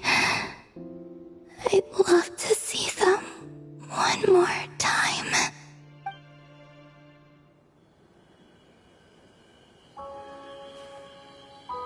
They didn't make it.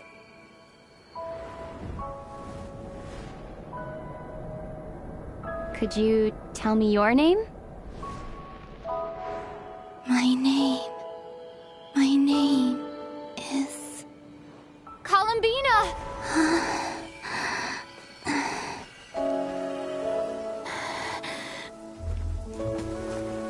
Columbina! Are you here? Columbina! That's the name you gave when we first met. And it's what I've called you ever since. Columbina. It's a fine name. I have many fond memories of Columbina, and so do all of your friends.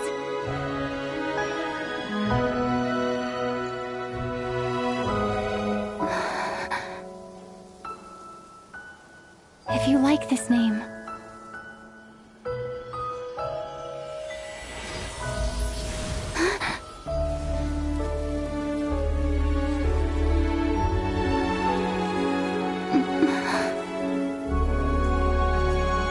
looking for me?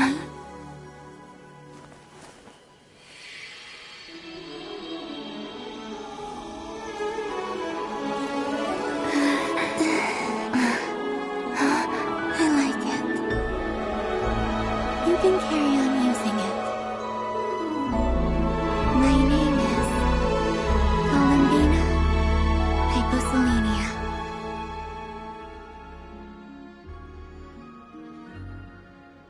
Columbina Hyposelenia. That's a wonderful name. I never thought that Columbina would become my real name. But after I met you and my other friends, the things that this name stood for slowly began to change. It went from being a Fatui code name to something my friends call me.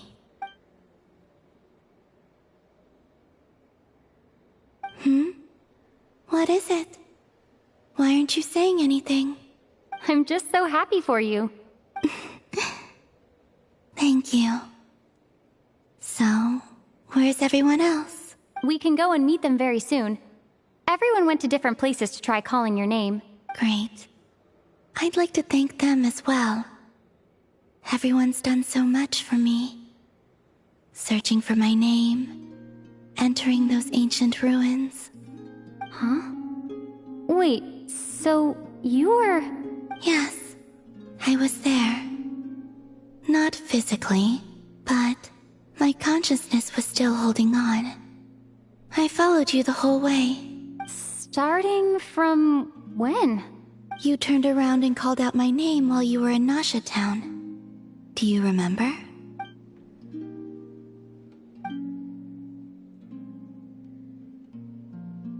Let's go. We don't want to keep them waiting. Sure. In that case, come with me. But... Before that, could you call my name one more time? Sure. Come with me, Columbina Hyposelenia.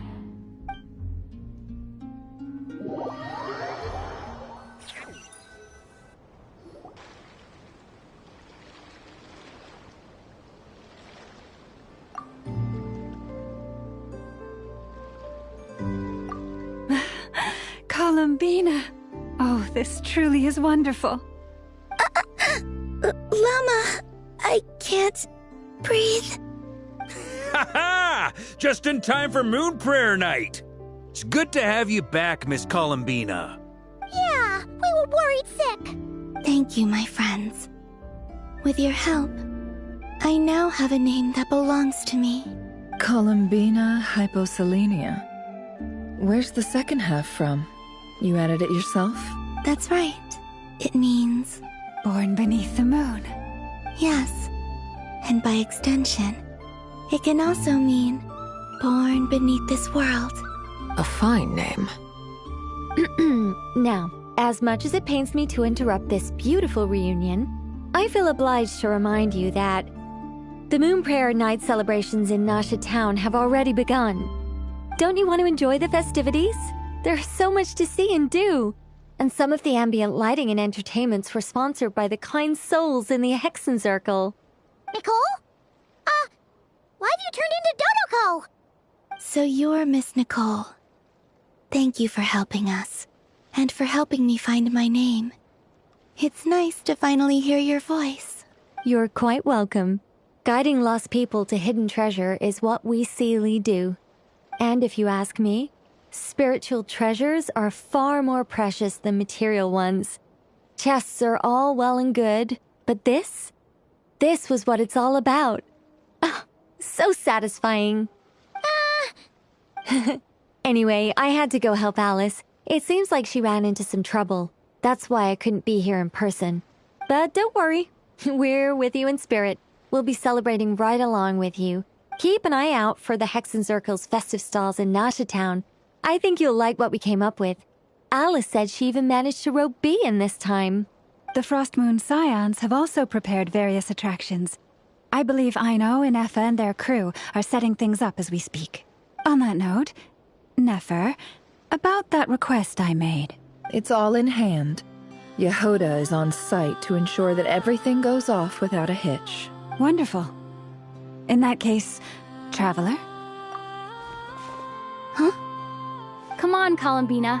It's time to celebrate the best Moon Prayer Night ever.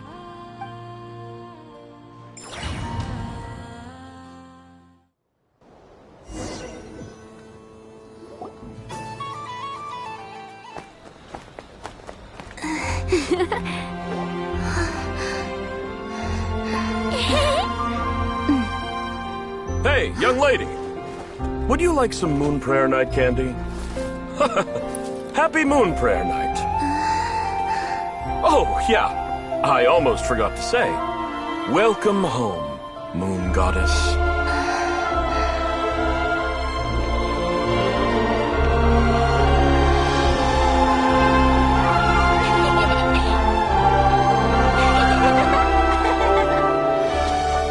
Welcome home, Moon Goddess. Welcome home, Moon Goddess. Welcome home, Moon Goddess. Turning Nasha Town into her home is a festive gift. A rather brilliant idea. Perhaps this is what Nodcry, Columbina's home, should have been like all along.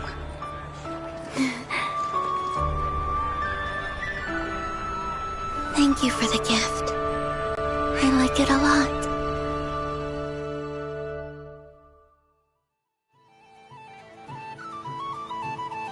This feels like the surprise of my life. I do. I never imagined I'd ever get to enjoy Moon Prayer Night with everyone so freely. If you're happy, we're happy. Quite a strategy you came up with. Hide the tree in the forest. It's not your usual style, Lauma. Is there something about Moon Prayer Night that enhances what's in your head as well as the antlers on top? Apparently so. It even inspired a perennial penny pincher to use their resources for a greater cause. It truly is a magical festival.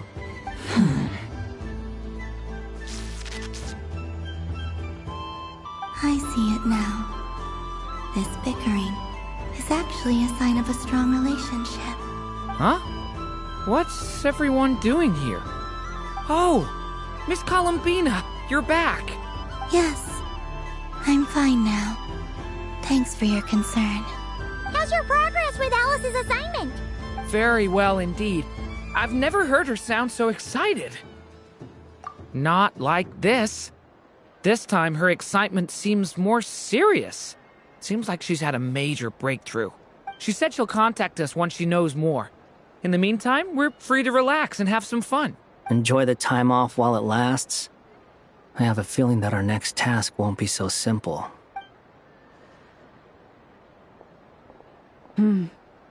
I should go. I still have a few things to attend to at the Frost Moon Scion stall. And I think I'll take a look around. With any luck, this once-in-a-year festival will come with once-in-a-year opportunities. Hold up a second. Where's Varka? I believe he made a beeline for the flagship the moment he entered Nasha Town. Ah, that's Mondstadters for you. They know what they want when festivals roll around. Goodbye for now, Columbina. I hope you have a wonderful night. I will. Well, in that case, don't just stand there.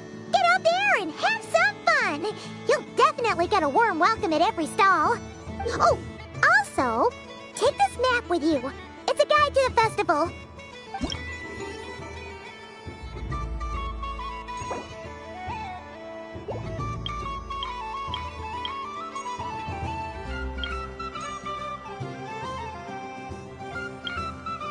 The Frost Moon Scion stall is over here.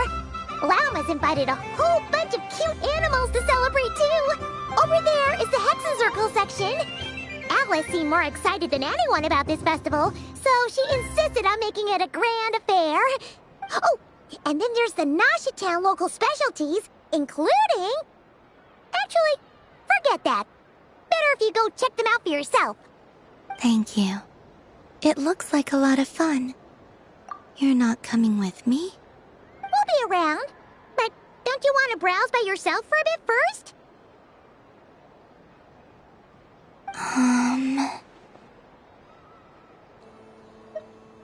Yep. If you find something you like and want to try it out together, just give us a shout. We'll be right with you. Otherwise, just relax and enjoy yourself. There's so much on offer, so try to experience as much as you can. And don't forget to stuff yourself with all the delicious festival food. All right then. Off I go. Where should I go first?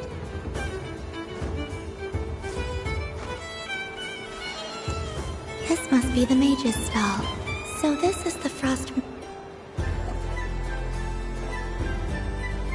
Dodoco's Whirligig! Come check out Dodoco's Whirligig! Ah, welcome home, Moon Goddess. Might I ask what this is? Ah, it's a very special amusement sponsored by the great mage herself. Ride on a soft and furry Dodoco and embark on an unforgettable adventure. I say that, but I'm just following a script here. Who is this mage, anyway? And what the heck is a Dodoco? I'd like to ride. No problem. But, are you by yourself? Is that not okay? Oh, no, it's fine. It's just that each Dodoco can accommodate 2 passengers. Would you like to bring a friend along? My friends... That should do it. Now, we just need to get everyone else to draw something on it too. But we gotta keep it a secret from Columbina. Traveler. Ah! I want to go on that ride. Will you join me?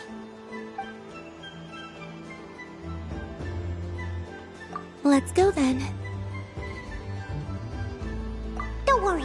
Paimon will do the rounds. You go have fun.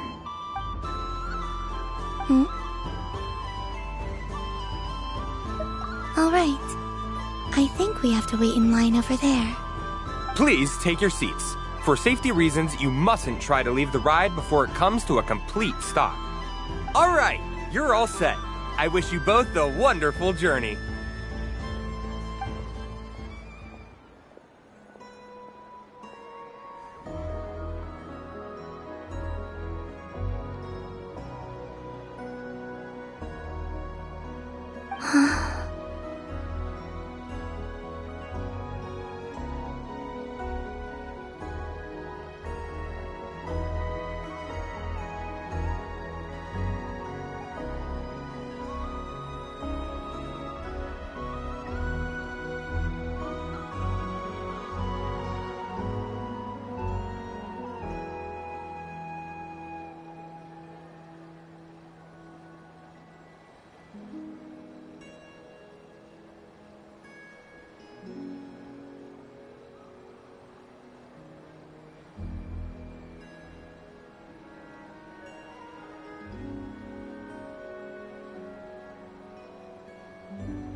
Not bad.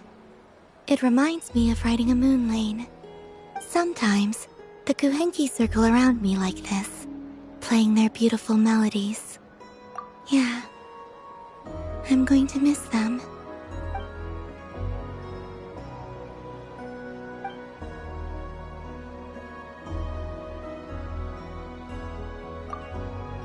It does. I've felt scared in the past, too. But this is a little different.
You know something?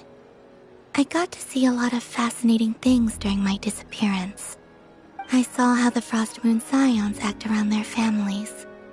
So different than how they used to act in my presence. And I also saw how they interact with their friends. It made me curious at first. Why do people act so sincere when they're worshipping gods, but save their truest, warmest feelings for each other? Slowly, I came to realize that it's because they trust one another. They know, deep down, that they'll be accepted for... I know. I knew it the moment you started calling out my name. What I fear now is the end. I fear losing all this the very night I have gained it.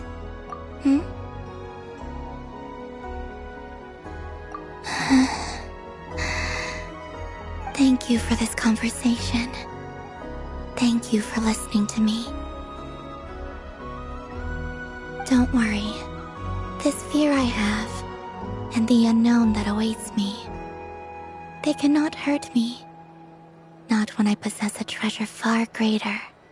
I just want you to remember this version of me, the real me, on this final night together.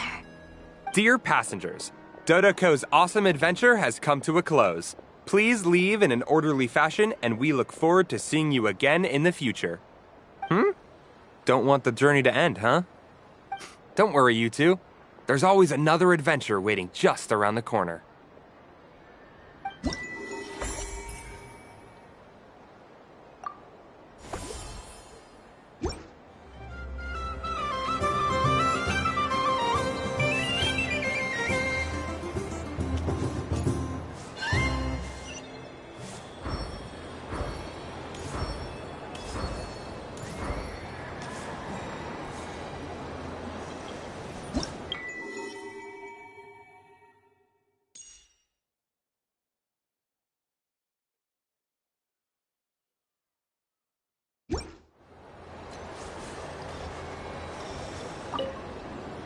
Dodoco's Whirligig. Come ride on a soft and furry Dodoco and embark on an unforgettable adventure. Of course, Moon Goddess. This way, please.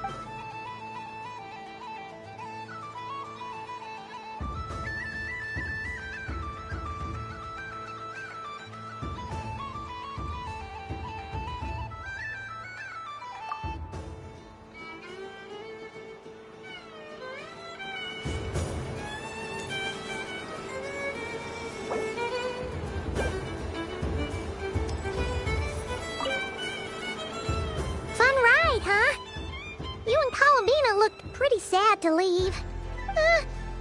This isn't gonna make Paimon dizzy, is it?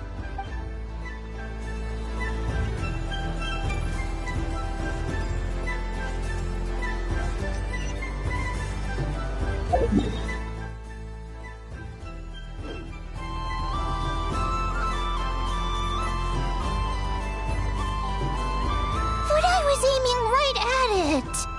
Aw, what a pity. I saw it with my own eyes. You were so close. So very close. That's not true. It dodged out of the way right as I was about to snag it. I'm sorry? You heard me. This paper frog can move. I swear. Dear, oh dear, what are you saying? How could a paper frog move? Unless you believe there really is magic in this world. Even if I, the mere humble merchant that I am, knew such magic, surely I would not use it on a paper frog. I'd sooner give Mora legs, so I could walk right into my purse. My dear, dear customer, why not have one more try?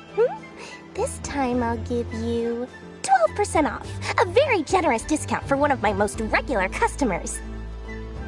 Just think about how much experience you have under your belt now. You're sure to win the next one. Darn, I used up all my coins. I'll be right back. Just gonna fetch some more from my house. Take your time, but don't take too long. This event is Moon Prayer Night only. Miss it, and you'll have to wait a whole year before I'm back. Next customer, please. Welcome. Hello. Whoa! What's this big one doing over here? How do I tell my employees not to go running around this time? Shooting them a glance won't work. I haven't known them long enough. Dory? Why, hello there, Miss Columbina. Would you like to play my ring toss game? The rules are very simple, and it's easy to get the hang of. How much for a round? Oh, first time's free. Not a single mora. After that, well, we can cross that bridge if and when we come to it. But with your sharp sharp skills, I'm sure you'll win all the prizes in one fell swoop. That was an obvious enough hint for them, right? Right?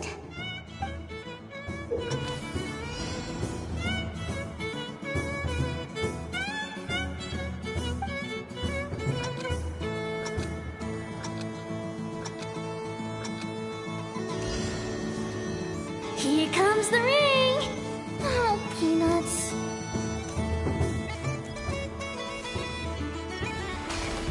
Change tracks. Roselle, should we move or not? Just a tiny bit. All right, then Oh, sugar plums, not the clock hands. How do I move the legs again?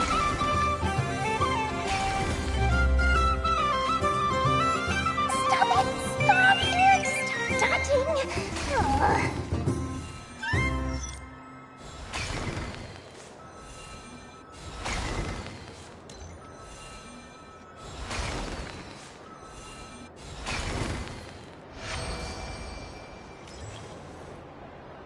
Let's see now.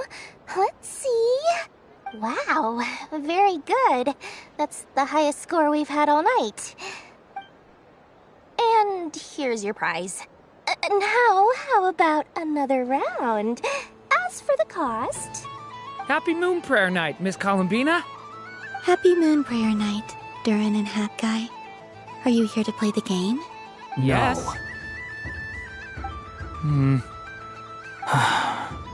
You said we were just coming here to say hello. I did, but then I recognized a few more people as I got closer. Do my eyes deceive me? Is that... It's our little dragon! He's all grown up! Someone's popular. Well now, since you came all this way, why don't you try out this lovely game we have going? First try is free! He'll have a go. I'll pass. It's only one free try per customer. You can't give your try to him. I'm aware. How has Elder Almond been lately? He's in great shape. He goes for a run in the forest every morning to stay fit and healthy. He tried to go boat racing with Firecracker a while back, but he couldn't even make it onto the Lotus Leaf. Firecracker was in fits of laughter. How about you, little dragon? Can you still fly? Yes, I can. But you've become less chatty. Has growing up been tough on you? We call that maturity.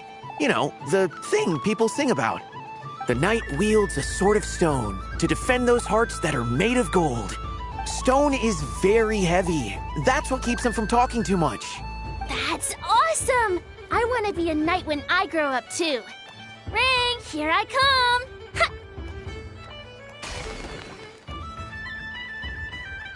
Oh, the hat-wearing man.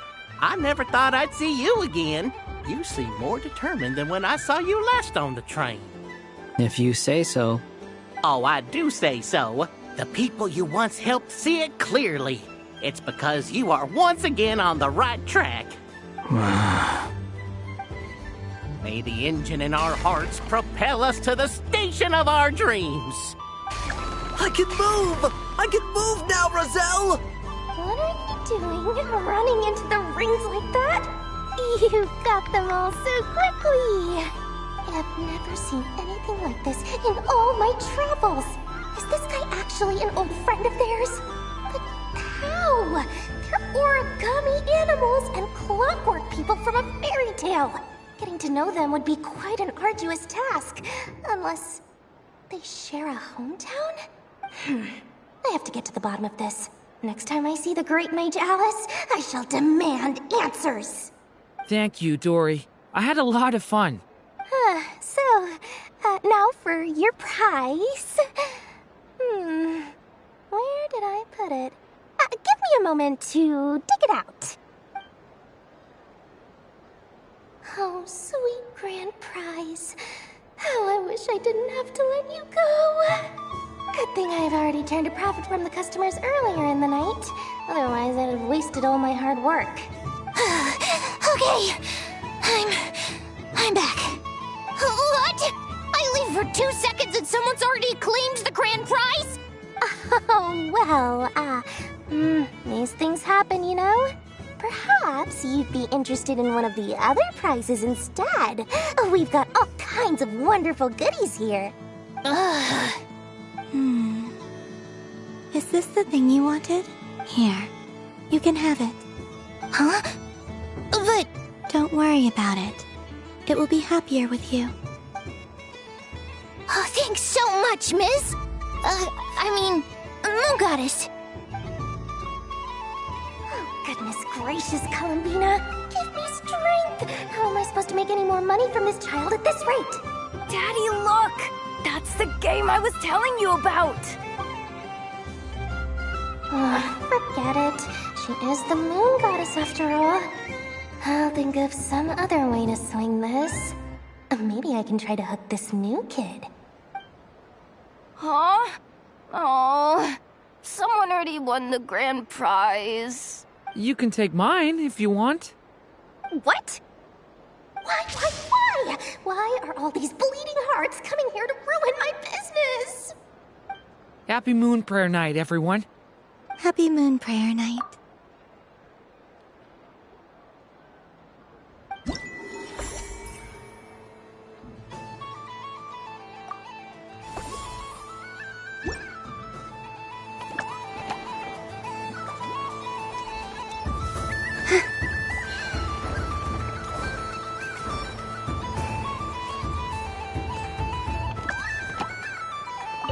If all the prizes are gone, I might as well close up shop for the day. But you haven't had your fill of fun yet, right? So the next time a customer shows up, you're going to have to run faster, all right? And remember, run out of the rings, not into them. What's this? Should I give it a try?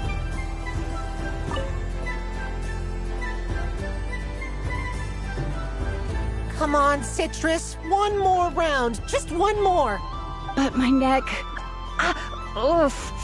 It's acting up again. You should take a break. Health comes first. Yeah, don't push yourself. We'll find someone else.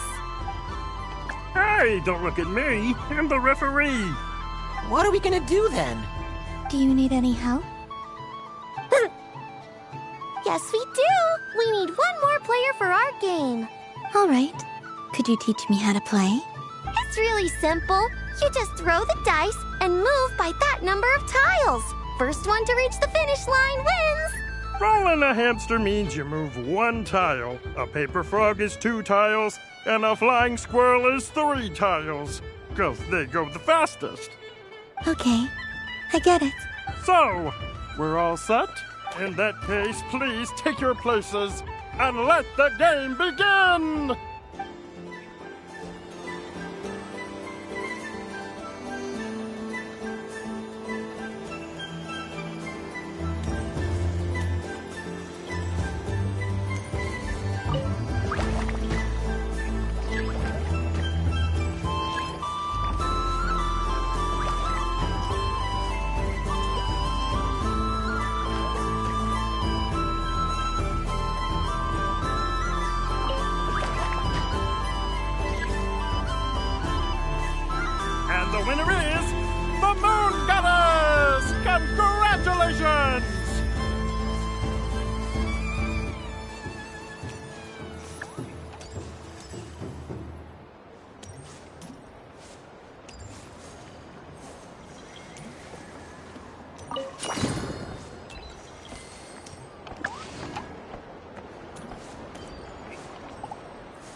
done being a do-gooder yet? Thanks for coming here with me, Hat Guy. Are there any games you'd like to play? It's your turn to pick. I'll come with you. Why does that hamster think you've grown up? You haven't changed at all. I know you don't mean that. You're just taking the opportunity to make fun of me, aren't you? Even if you won't admit that taking some time to compose yourself is important, I can see that you're doing it in practice. Otherwise, you'd have taken off your hat and flown away by now. Looks like Albedo's socialization program has been far more useful to you than all those Vahumana textbooks.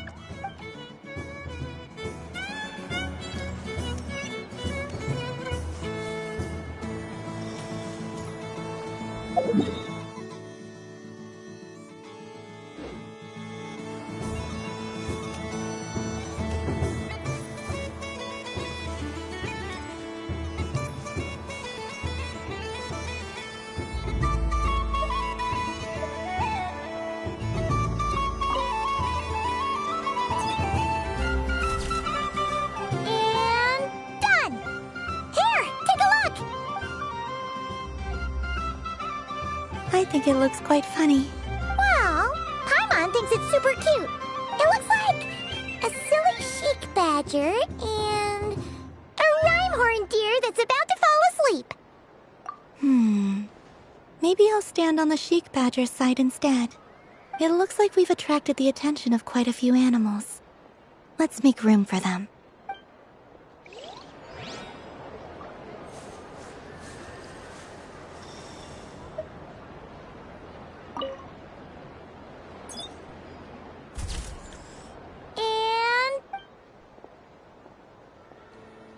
I think it looks quite funny. Well, it looks like a It looks like we've attracted the attention of quite a few animals.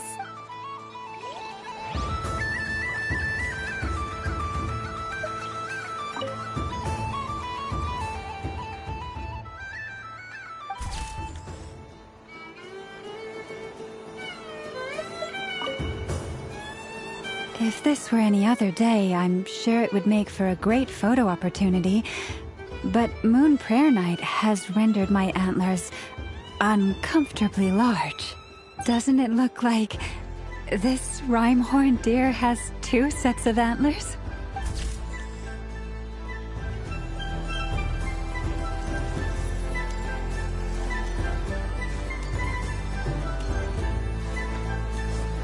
What's this? Should I give it a try?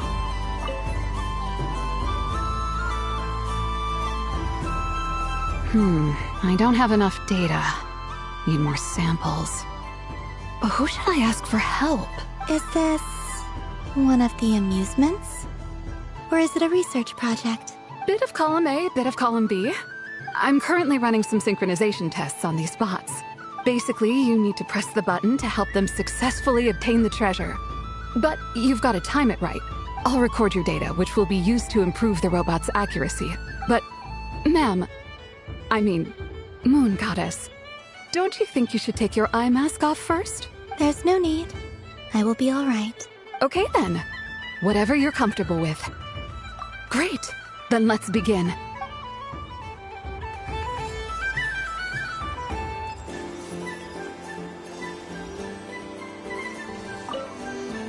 Would you like to try again?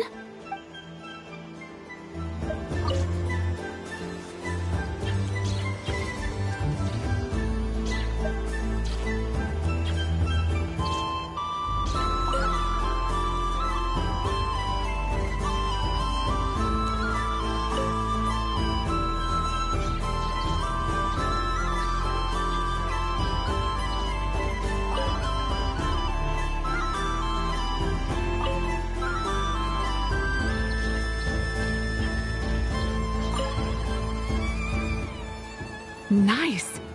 Data collection complete. Cool. So much useful data. I'm progressing much faster than I expected. Thank you so much, Moon Goddess.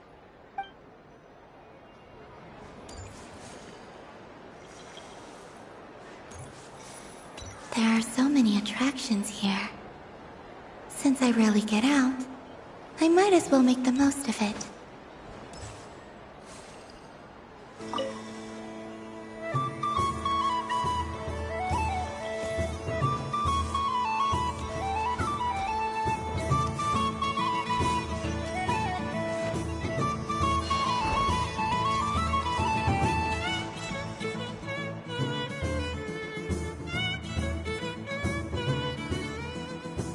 This doesn't make any sense! How am I losing every single time? Wait, Inefa, you're cheating, aren't you? Yeah, that must be it. I am not cheating, I know. Uh-oh, sounds like Inefa's turning into a big baloney bot. I think it's time for some serious maintenance. Moon Goddess, help me. Miss Columbina, I know, is attempting to cheat. What the? I'm not the cheater! You're the cheater! How dare you throw it back at me?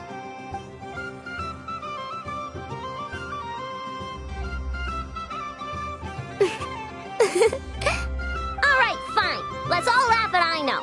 Just you wait till I get home, because I'm gonna make a game bot that can win 100% of the time. Let's see you laugh when I come back and beat your butts. You'll all have your heads covered in stickers when I'm through with you.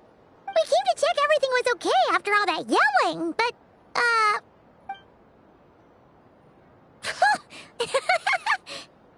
Whatever it is, it sounds like cheating is allowed.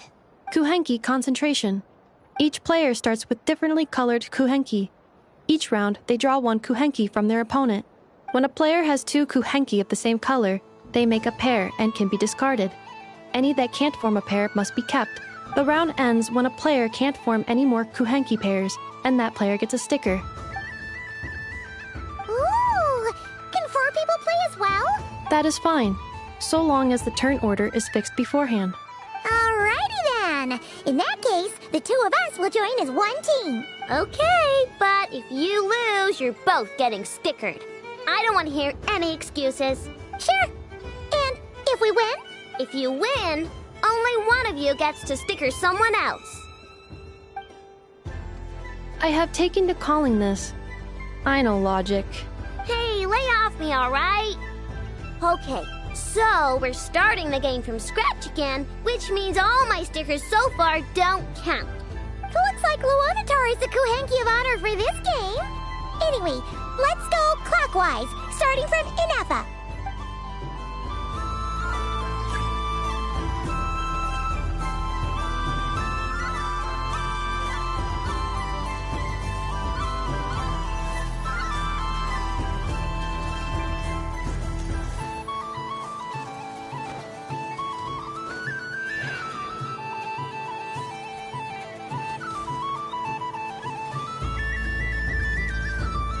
Nice! That's a pair!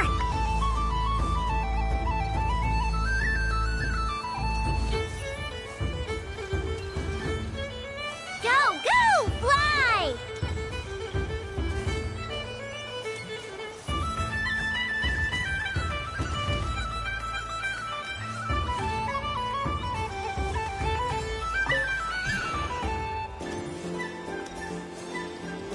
Go on.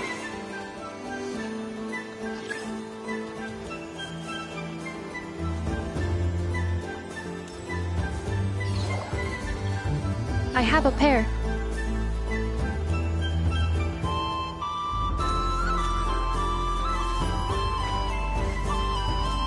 Uh-oh! We gotta pick up the pace!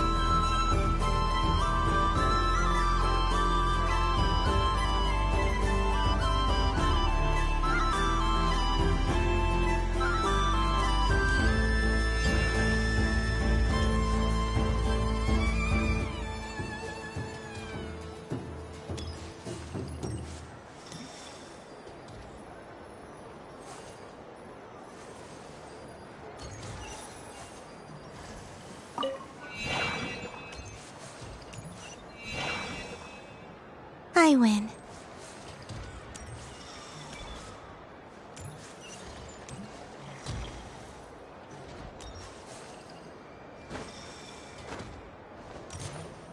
Phew, that was too close. I thought I was gonna lose. Good luck, everyone. Oh, we're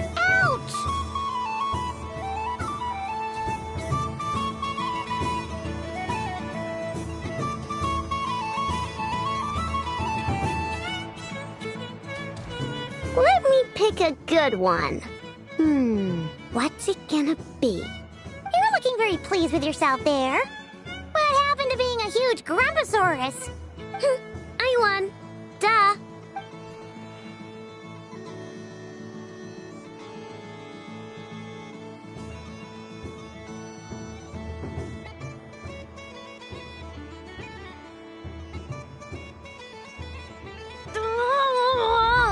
Me again?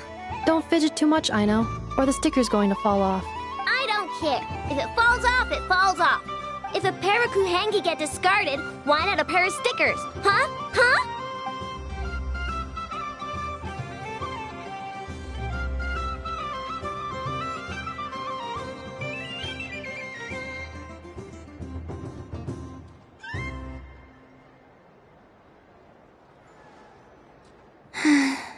I've lost. Sticker, sticker, sticker!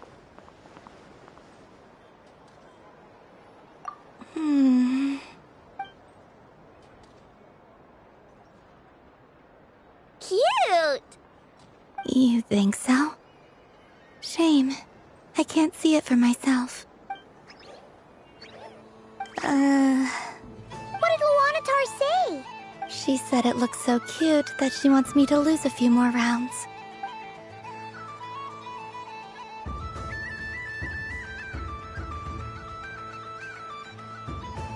Who put these stickers on Paimon's eyebrows? Ugh, she can barely see! Alright, now, I think we got enough evidence to prove that there's a serious problem here. Yes, I agree as well. The culprit is... Inefa! Culprit? What did I do? Quit acting dumb, Inefa! You're not wriggling your way out of this one. I've been watching you. Not only did you remember whose side Luanatar started at, but every time someone drew a Kuhenki, you were logging it and calculating every last possibility.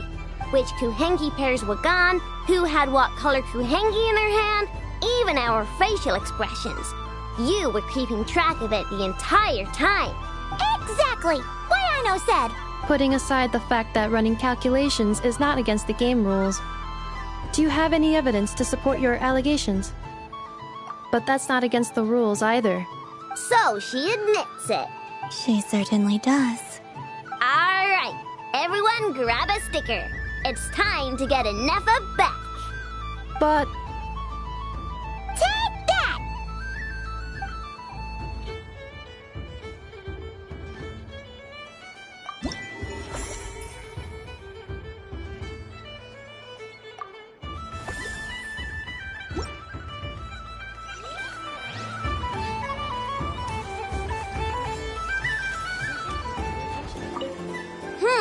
I'm never playing games with you ever again, Inefa!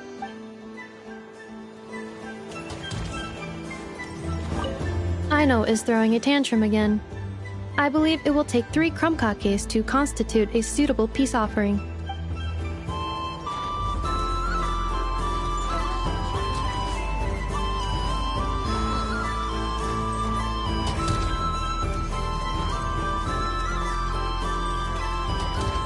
Please welcome to the stage.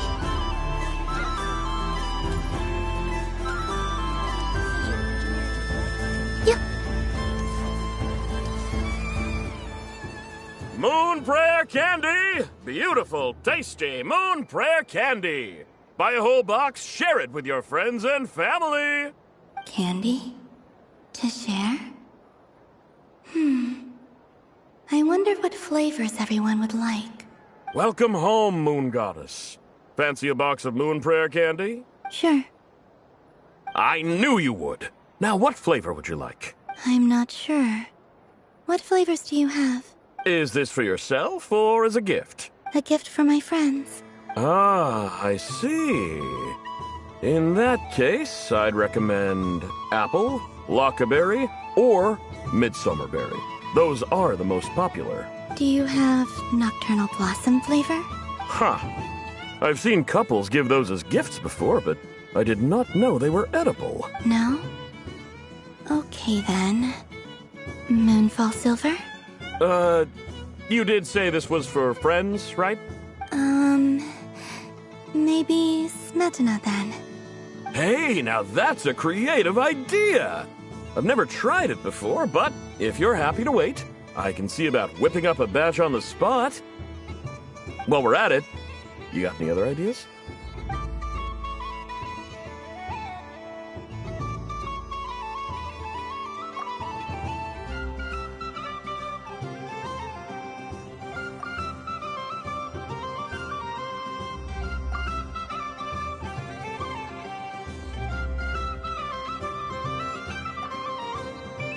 Here you go. Every flavor you asked for is in there. Thank you. I should be the one thanking you! You brought me a whole bunch of new business. It's like a genuine blessing from the moon goddess. I hope you and your friends have a lovely night.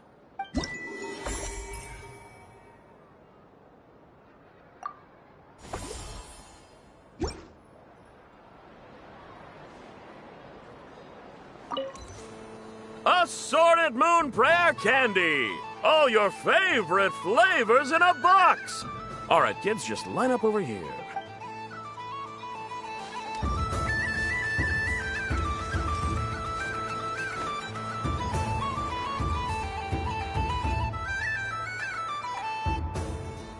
Well, well, look who it is. I heard someone went and disappeared on us the moment we let her out of our sight. They looked all over for you.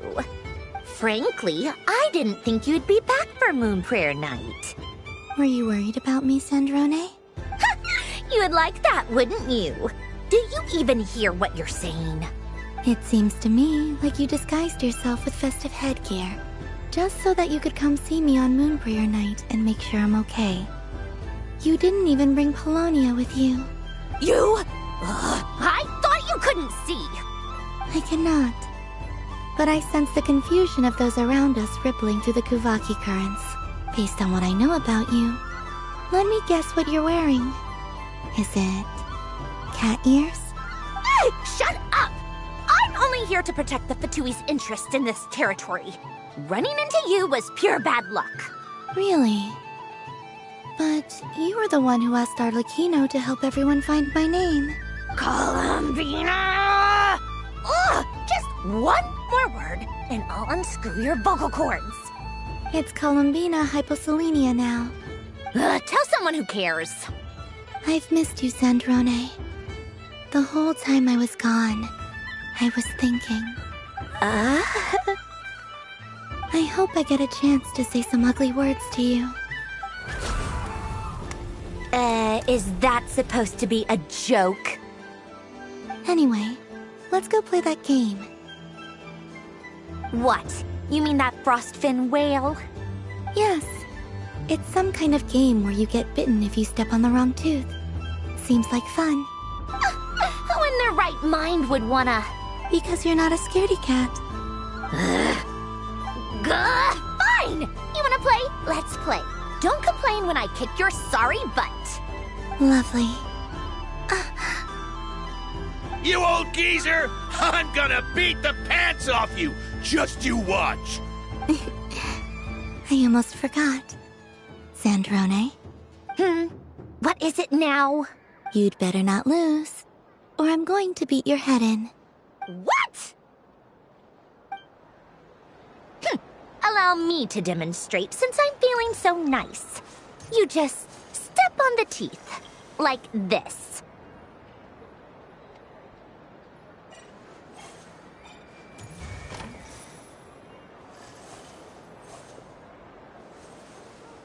Which should I pick?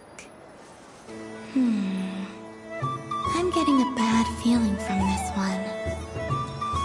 Sensing Kuvaki doesn't count as cheating, right? I want to switch.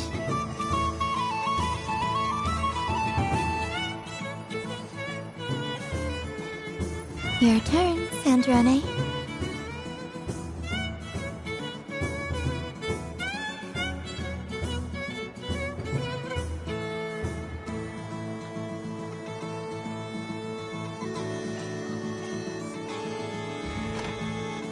Don't come crying to me if you get bitten.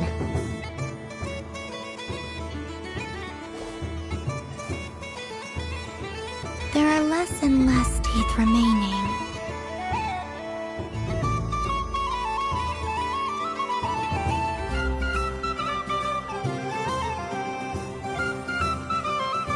Huh? What's that noise?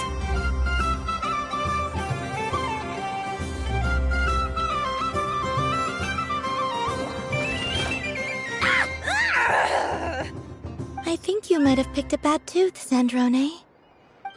Shut it! Do you need any help? It seems like you're stuck. No! It's just a blasted toy! How is its grip this strong? Stop laughing! All right. Well, you lost. So just like I promised.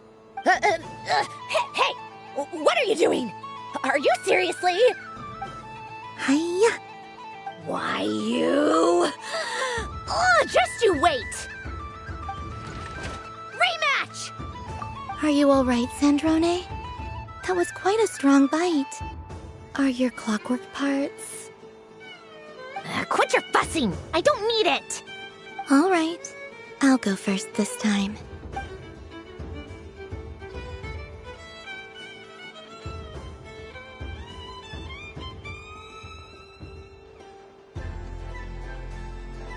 I see it now. She can sense which teeth are rigged. So I just need to avoid the same ones that she does.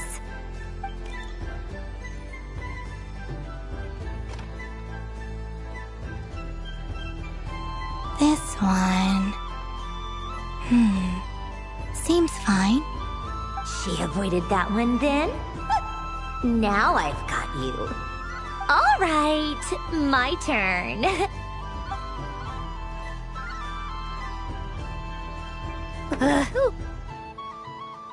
What? Looks like you lost again, Sandrone. Wait! There's more than one bad tooth! Bonk.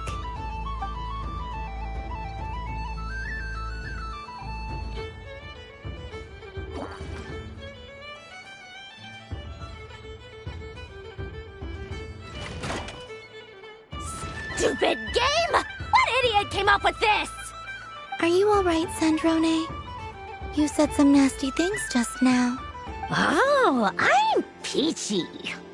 Should I let you bonk me on the head as well? Ah, forget it. Come on, bonk away. It can be your consolation prize for losing so badly. I told you, forget it! Gah, you've always been so annoying. Singing right outside my door, inviting yourself to my tea parties, going AWOL. And now you're off to the moon or something. Of all my days with the Fatui, the times I spent with you, Arlecchino, and Rosaline, they were my favorite. I will not forget them. Just as I shall not forget this moment. We'll always be friends, no matter where we are, right? Who'd want to be your...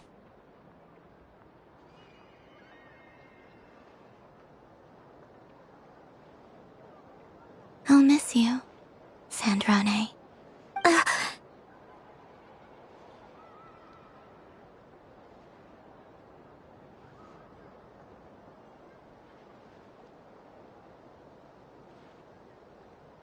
Goodbye, Sandrone.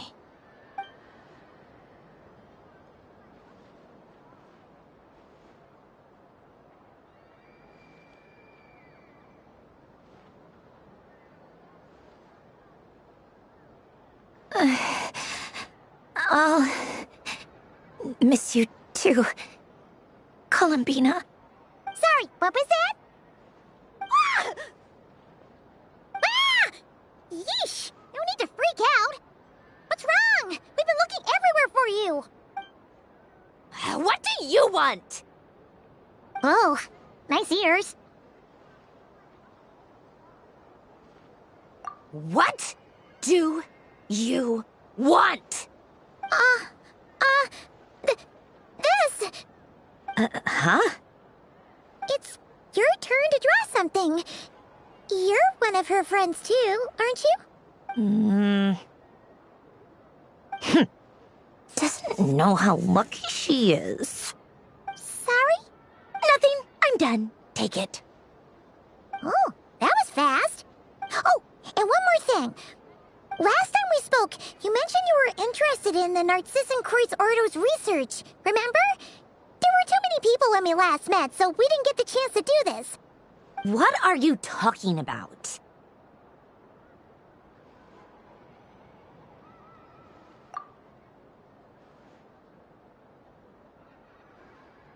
This is... Oh.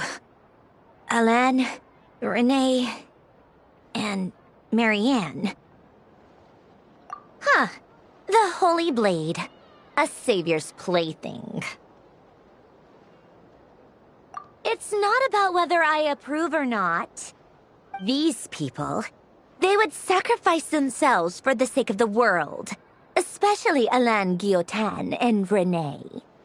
That is something I would never choose to do. Still, I didn't know they had any pictures left from that time.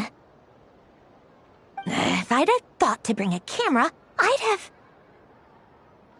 What? Yeah, of you being bitten by the frostfin whale and Columbina bonking you on the head. Tear it up! Now!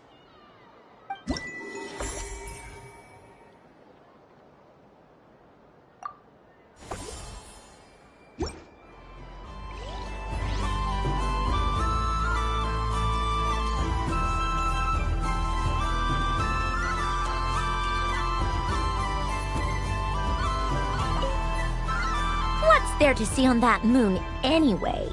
Let her go up there and cry alone. See if I care. You're giving me candy? That isn't like you. This had better not be some weird prank. Coffee flavor? I thought you hated coffee. It's extra strong too. Huh. You didn't do all this just for me, did you? Hey! Don't take it away! I never said I didn't want it. I mean, you can't unmake the candy now.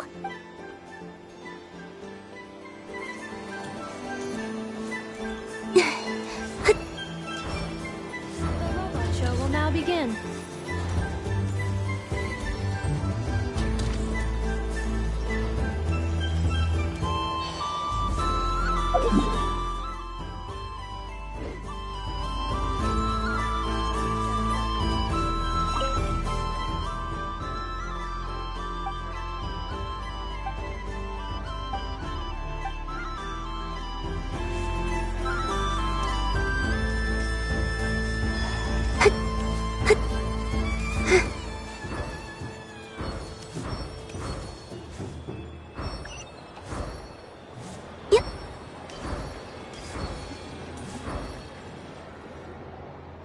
Days.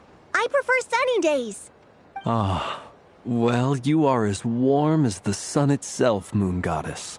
Very well. I believe your spirit animal has to be this most adorable chic badger. Wow! Thank you, Mr. Talking Magic Lamp. Have a very happy festival, Moon Goddess. Lance? That's you, isn't it? Shh.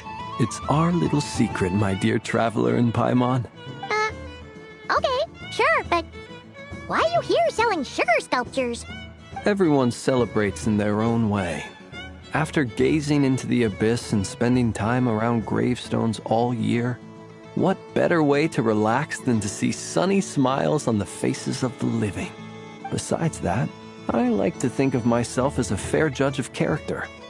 I dare say matching personalities to confection suits me rather well. That's not what Paimon was talking about. Aren't you afraid that your true identity might be exposed?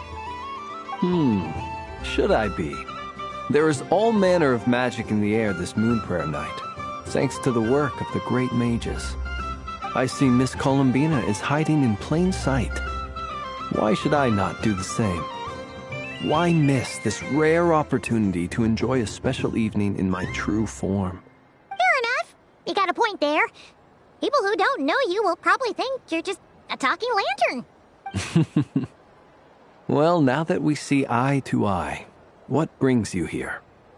Not a search for your spirit animal, I presume? Ah, well, actually...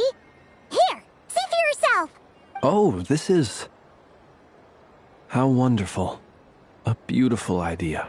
Yeah, we just met Barca, and he said that having everyone draw their own section was kind of boring.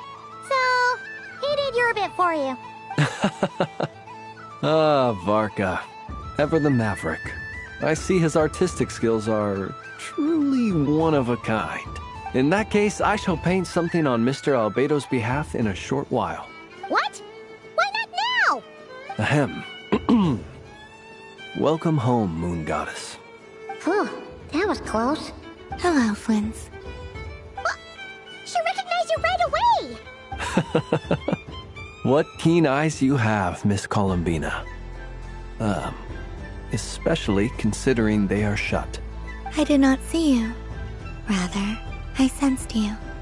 I can sense the fluctuations in Kuvaki all around me. One would expect no less of the Moon Goddess. Might I interest you in some candy? Yes, please. Excellent. I shall make some for you right away. Something the matter, Miss Columbina? What about my spirit animal? All the other children carrying sugar sculptures are talking about it. Wait, is she taking the test seriously?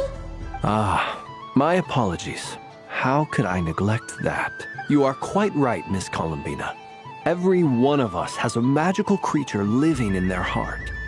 Would you permit me to help you find yours? Yes, please. Do you prefer the day or the night? Night.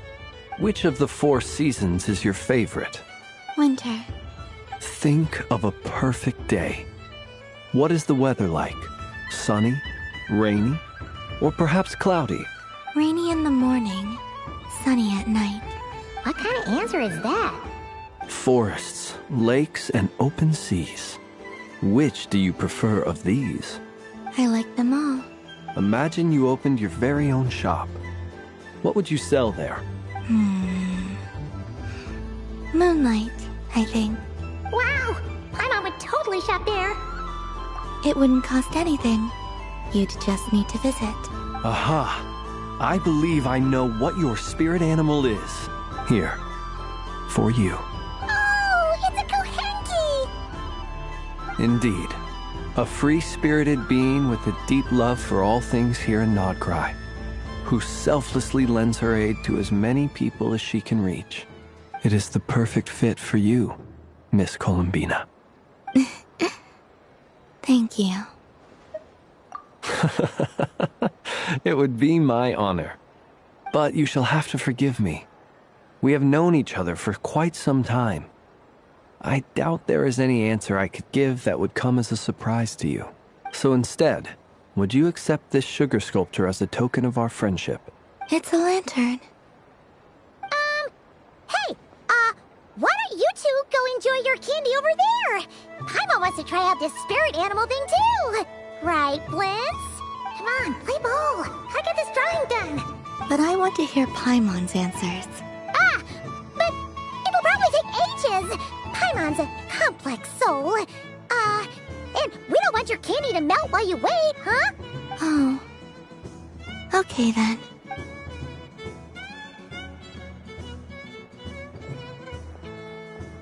Phew. Nice excuse, Lady Paimon. That was some quick thinking. Yeah, no thanks to you. A little help next time.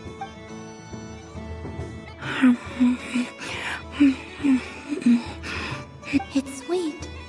Is that Lockaberry? I wonder what flavor the Traveler got. This way, this way! It's the candy-selling lantern! I'm coming!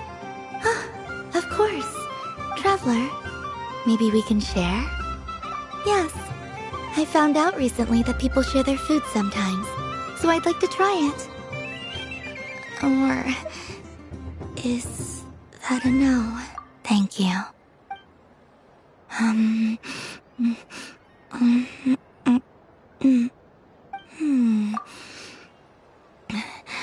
Yours is a little more sour than mine. Here, you try it. Amazing. My sugar sculpture has shrunk, yet my heart is filled with feelings of sweetness. I will remember this feeling. Sure.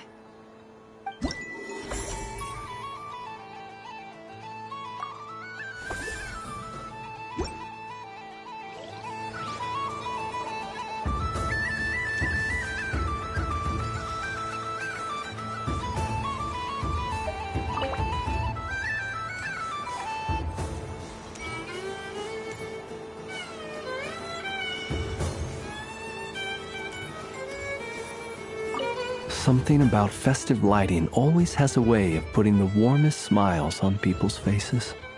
This is most thoughtful of you, Miss Columbina. Kindness exudes from your heart like benevolent moonlight. Forgive me, but I shall have to enjoy this gift a little later. I hope that the flavor I chose is not the only one of its kind. If others were denied the chance to sample such kindness as you have shown to me, it would be a great pity indeed. Something about festive lighting always has a...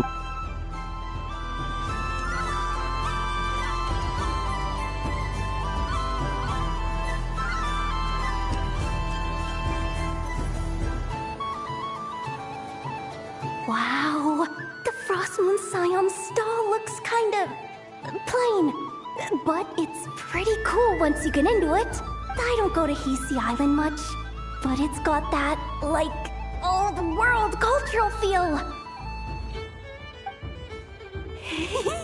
And if culture means we get more festivals, I'm all for it! Hello, Yahoda.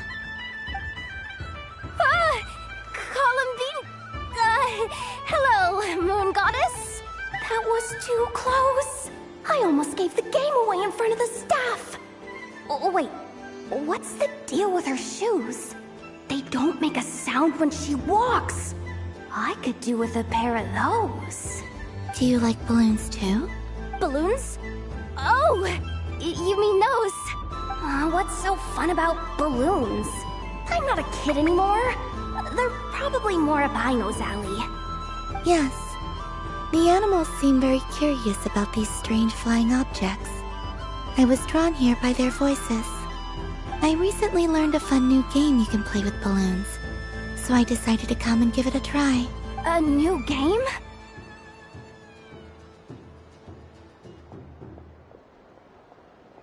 Hello.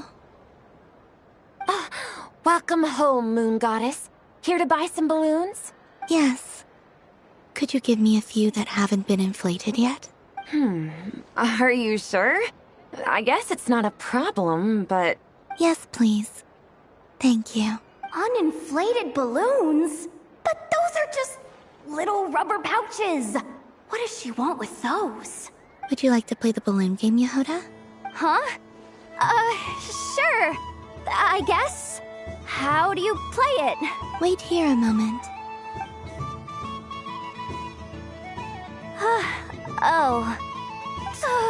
This is so weird. What have I got myself into now? I thought I saw Columbina nearby. Uh-oh! That's the fourth Harbinger! Although she's helped us out quite a bit, she's good people, right? Is she looking for Columbina? Oh, guess that's my ticket out of here. I'm not sure my heart can take being sandwiched between two Harbingers.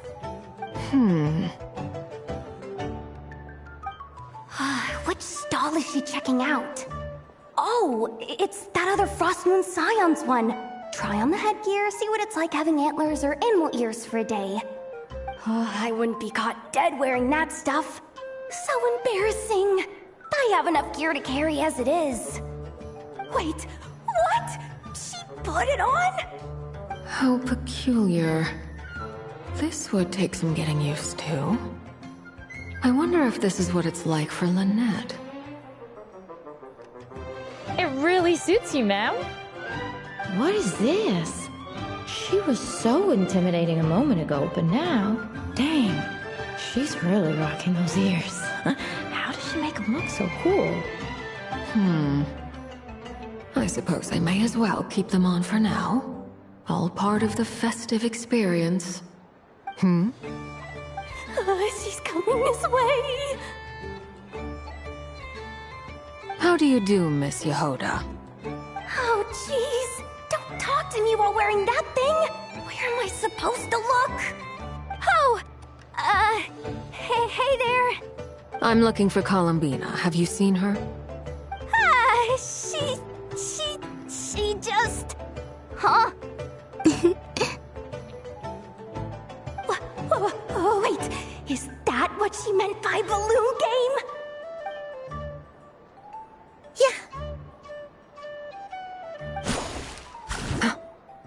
Huh? No fair! How come I get caught in the crossfire? An ambush from the rear? Is this a declaration of war, Columbina? Would you like to play too, Arlecchino? Seriously? Are they gonna start some beef right here, right now? Gladly. That said, I believe there is another who would like to join. Boss Nev! Thank goodness! You've gotta get me out of here! Things are kicking off big time! Hello there. I'd like 10... no, make that 20 balloons, please. Uninflated. What? Miss Moon Goddess, I hope you're prepared to pay the price for assaulting my employee. Welcome to the game, Nefer. Just to be clear, let's keep this a fair fight, okay? No strange powers, please and thank you. Naturally. Don't just stand there, Yehoda. Aren't you going to team up with me? Huh? Do I have to? Of course. Don't forget, the Curatorium has a reputation to uphold. I knew something like this was gonna happen.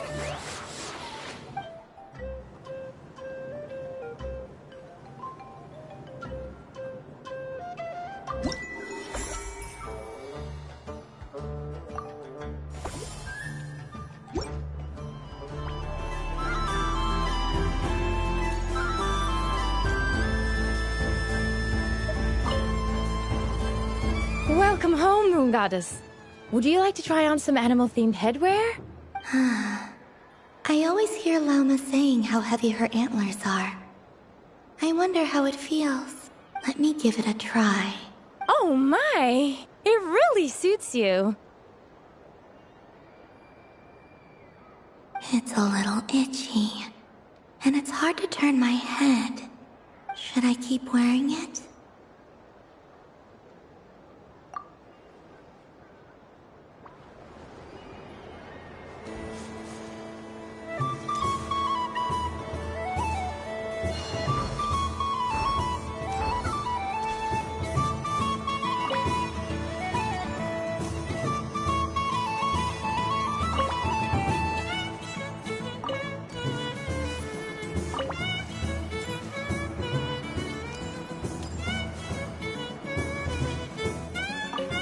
I've seen Linny and the other children play this game before.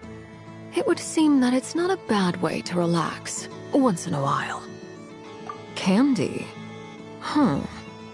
Would you mind if I took a handful extra? I'm sure the children will enjoy them. I must say, Columbina, you really have changed. You never used to show this much consideration for other people, even when prompted.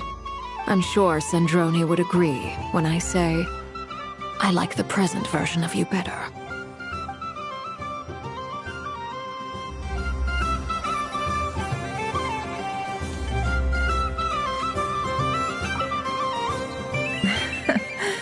That was fun. It's a shame Ashru doesn't like playing with water, or I'd have roped him in as well. Oh, a gift? You shouldn't have, Miss Columbina. Very nice indeed. Candy is one of many luxuries that the desert folk could never afford. How I yearned for candy when I could not have it. Yet, now that it is readily available to me, I never seem to crave it. May your moon prayer night be one free from regrets.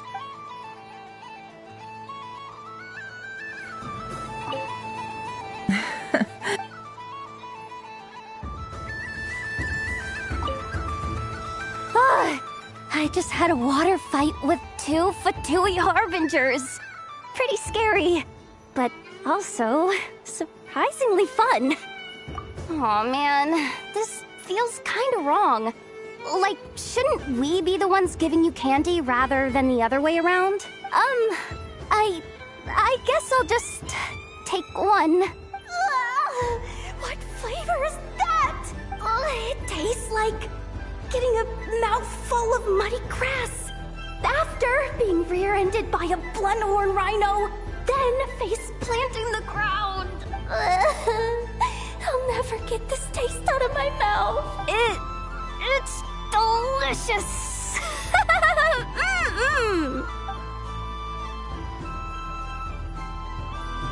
What's this? Should I give it a try?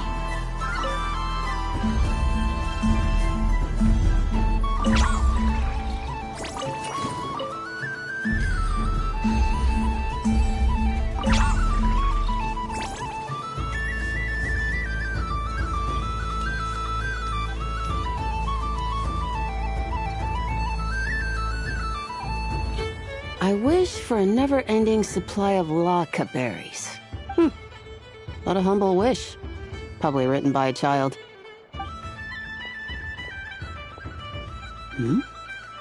Is that Lauma the Moon Chanter?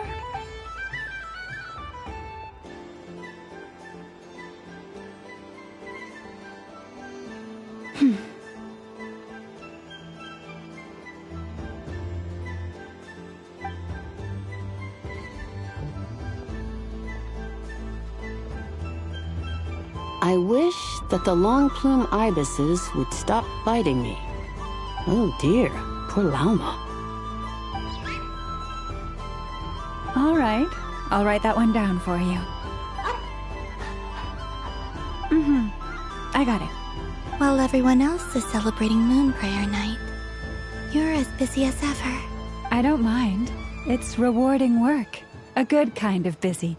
My antlers are at their heaviest tonight, and the Kuvaki waves are especially strong. But as I help these dear friends hang their wishes up, I feel a great peace within myself that is hard to describe. You see, they are all such beautiful wishes, and they are ones that we can fulfill by our own strength. Do you blame me, Llama? I want to hear your honest answer. It is by the help of so many people that I can return to the moon. But I feel as though I've hardly done anything in return. You've done plenty, Columbina. I say this in earnest, both as someone who knows your history, and also as a friend who has seen what you've been through. What about as a moon chanter? I feel proud to honor our moon goddess's wish. And I'm sure any moon chanter in history would have felt the same way. Thank you for your kind words, Llama. But... since you asked for my honesty, I won't lie to you. My feelings are mixed right now. Besides pride, I also feel, I suppose it's a reluctance to let go. Once you return to the moon, we will be far apart and separated by a false sky. I'm sure those of us left behind will gaze up at that sky, yearning for the moon once in a while, just as you used to do. I will miss you, Llama. I will miss you all. I hope to stay in touch. I will try and find some way to send messages down from the moon. Perhaps you could use Kuvaki. I've heard Yehoda say that signals can be sent using long and short waves, or strong and weak lights. That sounds a little complicated. What if we forget what the signals mean? We could prepare a codebook beforehand, but... You're right.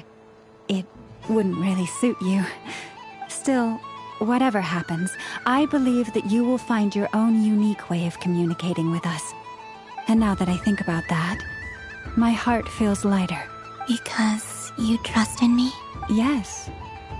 I have faith in you, and in the power of truth. In my experience, the truth tends to be difficult.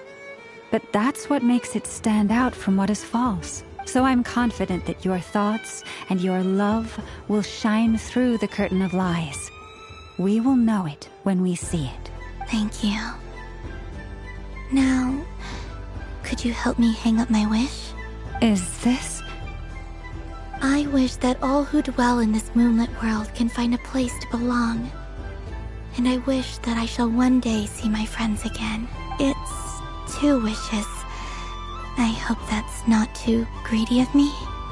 Not at all. And I think you speak for us all with the second one.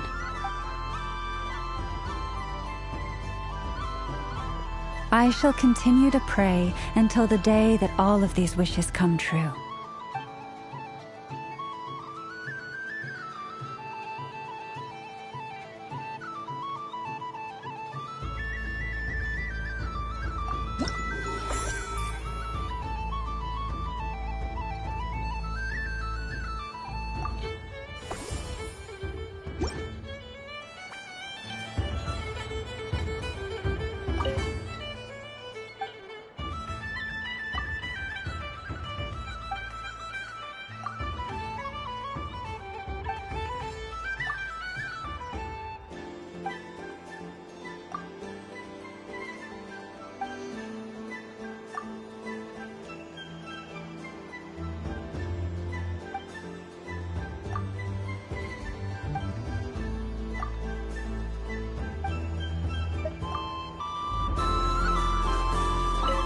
Yes. May everyone's wishes come true. Why, thank you. Don't mind if I do. Oh, my. It's so sweet. I'm so accustomed to plain, simple meals that this sweet treat is quite a shock to the senses. But I savor this moment in its entirety because it tastes like true friendship.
Welcome home, Moon Goddess.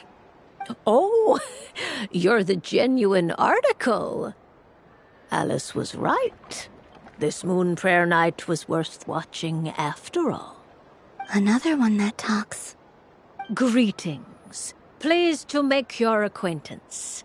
I am the Hexenzirkel member they call B. Barbeloth Trismegistus. Columbina Hyposelenia. Pleased to meet you too. Hyposelenia. A fine name indeed. Now then, Miss Columbina, do you wish to hear a mage's divination? Divination? The Frost Moon Scions used to ask me what would happen in the future. Is this like that? From the perspective of the one seeking answers, perhaps. As you look to your journey ahead, if you seek to understand the unknown, resolve your doubts, and soothe the confusion in your heart, divination could be for you. The unknowns on my journey. Of course, if one wishes to peer into fate, then hydromancy is the more precise option. But that is a complex affair. And to relegate that majestic art to the status of a festive amusement would seem somewhat uncouth. Besides, it is sometimes better to not know fate with great certainty.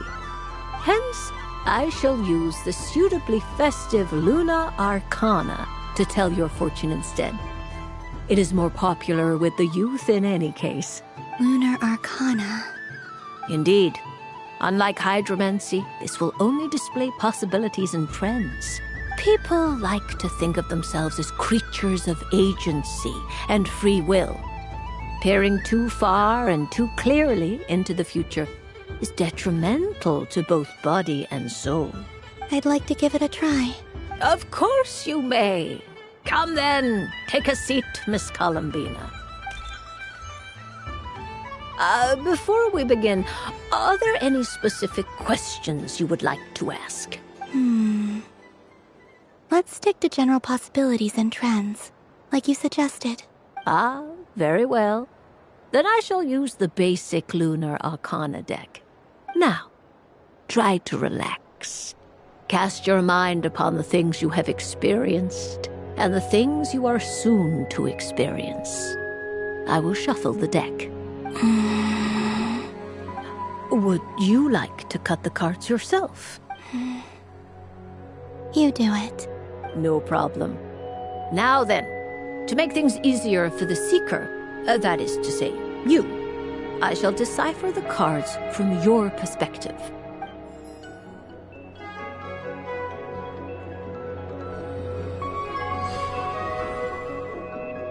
Please, draw the first Lunar Arcana.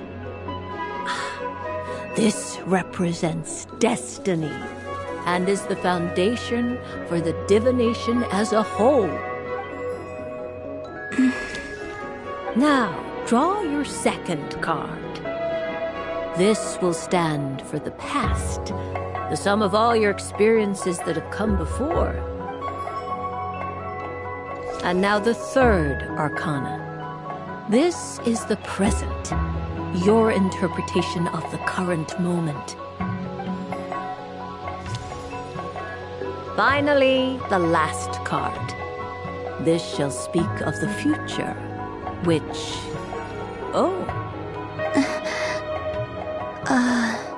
Kuvaki Pulse? Fascinating. I've never encountered this before in my role as a diviner.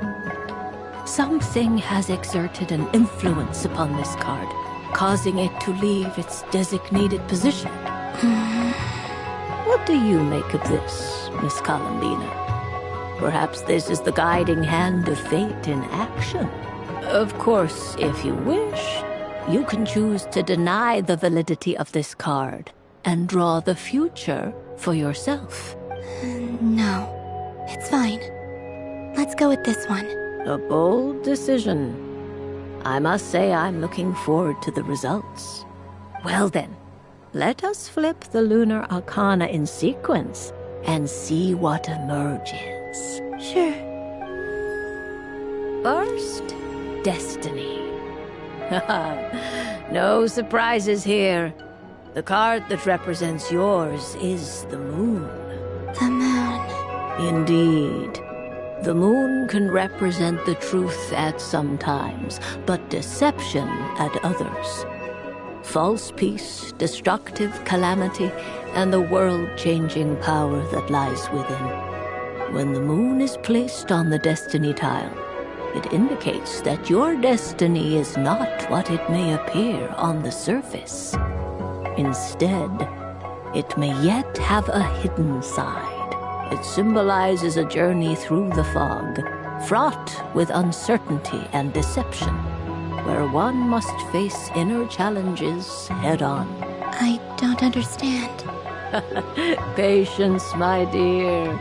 This is but the first card, which serves as a basis for the interpretations that follow. Our divination will only grow clearer from here on out. Now then, flip the second card, the one that speaks for the past. The Hermit, but inverted. Inverted? Yes. The Hermit symbolizes solitude, introspection, and the pursuit of truth. When inverted, it represents isolation, truth out of reach, and a path that leads one astray. Combined with the moon as one's destiny, the Hermit inverted represents a choice you made to stand alone in the past. It was a choice made not out of fear or arrogance, but for reasons that others could not perceive.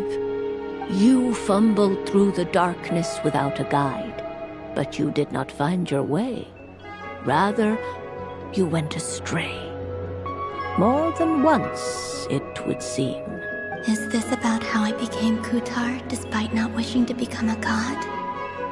And how I joined the Fatui because I yearned for a place to belong? I suspect only you know the answer to this question. All is not lost. The past is in the past, and so it shall remain. Shall we look into the present now? Oh my. The Lovers.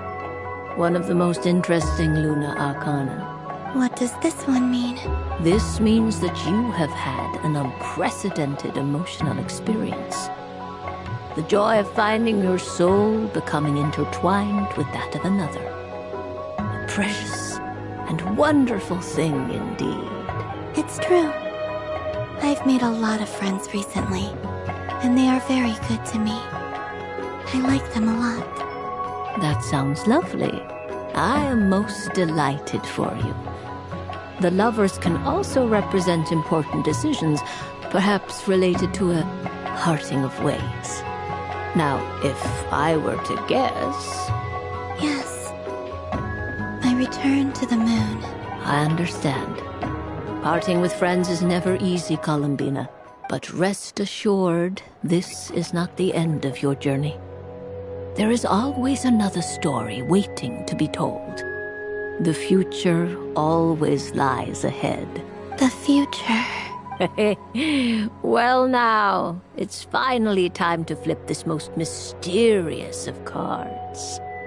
Why did it appear? And what does it wish to tell you? I'm ready. Very well. Flip this card and see what lies on the other side. Oh. Miss Barbeloth? What is it? This card is death. That doesn't sound very good. It depends on how we interpret it. It is true that it can represent an agonizing death, a complete and utter end, but at the same time, it can also represent rebirth. Do not forget that your destiny card is the moon. That lends your future many different potential meanings. If death spells the end, is it unavoidable? As I have said, divination can only display general trends. It is a rough guide, but it does not show predetermined outcomes. Allow me to summarize it for you. In the past, you may have lost your way, but now you have gained new connections and new strength. You now face an important decision. One that may bring about a great change in what is yet to be. This change might, in turn, be the end of all things, or their beginning. But remember, Everything is subject to change because of the moon present in your destiny. You must see the truth clearly and face your innermost thoughts. The truth. My innermost thoughts. Thank you, Miss Barbeloth. Don't mention it. Some people dislike divinations, for fear of glimpsing an ending to their story that they wish was not so. But I can see that you're different. The result of this divination will not sway your decision. This is a rare quality, and one that diviners always hope to see in the seeker. We are here merely to guide, not to exert undue influence. I understand. Go then and illuminate your future, Miss Columbina. The moonlight that shines from you now is most captivating. The death card made a most enigmatic appearance. The moon for which Miss Columbina is bound, I fear.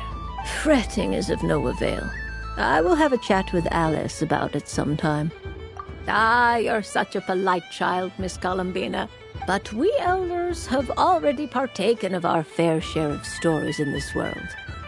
Enjoying candy, keeping up with the hip and groovy trends of the day. Oh, these things should be left to youngsters like you. I hope you don't misunderstand me. I do not intend to lecture you or reject your kindness. It is simply that the mere sight of this candy is starting to give me a toothache.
often furry creature that bounces and jumps. Welcome home, Moon Goddess. This one talks, too. Allow me to introduce myself. I am a Dodoco from a distant archipelago, the most mischievous of all my Dodo brothers and Dodo sisters. When the going got tough, I powered through, and when I met obstacles, I boomed them away. That sounds like a lot of fun. Doesn't it just? Oh, but then the trouble started. Recently, I found a lovely beach, the same beautiful jelly color as my hometown, and so I dove in to have a look, only to find it overgrown with seagrass and nasty little spiky fish everywhere, looking to turn me into a Dodoco kebab. I made it back to shore by the skin of my teeth, but my tail was sorely hurt. Couldn't you just boom them away? Oh, I wanted to, believe me. But I've heard that you, Moon Goddess, can understand animal speech. The last thing I wanted was to cause a gigantic fuss and get taken to court by a school of spiky fish. I'd be driven out of these waters for good, and my winter holiday would be ruined. And so, dear Moon Goddess, I was wondering if you might lend me your allegiance. Are you roping me into a crime? Oh, let's call it a once-in-a-lifetime carefree adventure. Does that sound better? All the festival goers tonight are dressed up as the Moon Goddess, but there's nothing to say that the Moon Goddess can't disguise herself as a Dodoco, is there? Besides, this is your home. You should be free to be whoever you wish. I'm afraid I'm not well acquainted with Dodocos, Madam Mage. Oh, that's quite all right. We Dodocos are innocent, happy creatures with a free-spirited nature. Many, like myself, are mischievous troublemakers. Others are lazy souls who like nothing better than to lie down on a nice rock and take a nap. In our eyes, every creature who yearns for happiness and freedom is a Dodoco. But perhaps in yours, we Dodoco are a fluffier and more mischievous breed of Kuhenki. Yes, that is a much easier image to follow. Oh, wonderful! Then let's play! Grab onto my tail and follow me into the sea. Time to settle some scores with the bad guys.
Ooh, a remarkable talent. So, what do you make of it? The use of Jumpy Dumpties doesn't come as naturally to me as Kuvaki. But their unpredictability makes it fun. I think they call this... novelty? Indeed! And how did it feel blowing those pesky nuisances away? Not bad. Any guilt? What do you mean? Ooh, Wonderful. Lovely answers to all 3 questions. You've passed the safety test. Now I can give this special bomb to you as a souvenir. Remember, if you find any meanies living on the moon, you can use this to boom them into oblivion. I will.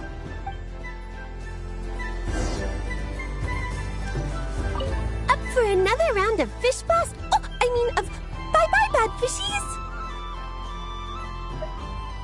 Oh, bless my fluffy tail. Dodoko has never seen candy shaped quite like this before. Why, it shines like a lovely crystal. Let the feasting begin. Oh, sweet as a tomato bathed in sunlight. Thank you very much. You truly are a friend to the Dodoko. Please share the rest with other people. I am sure everyone will fall in love with the taste of pure joy.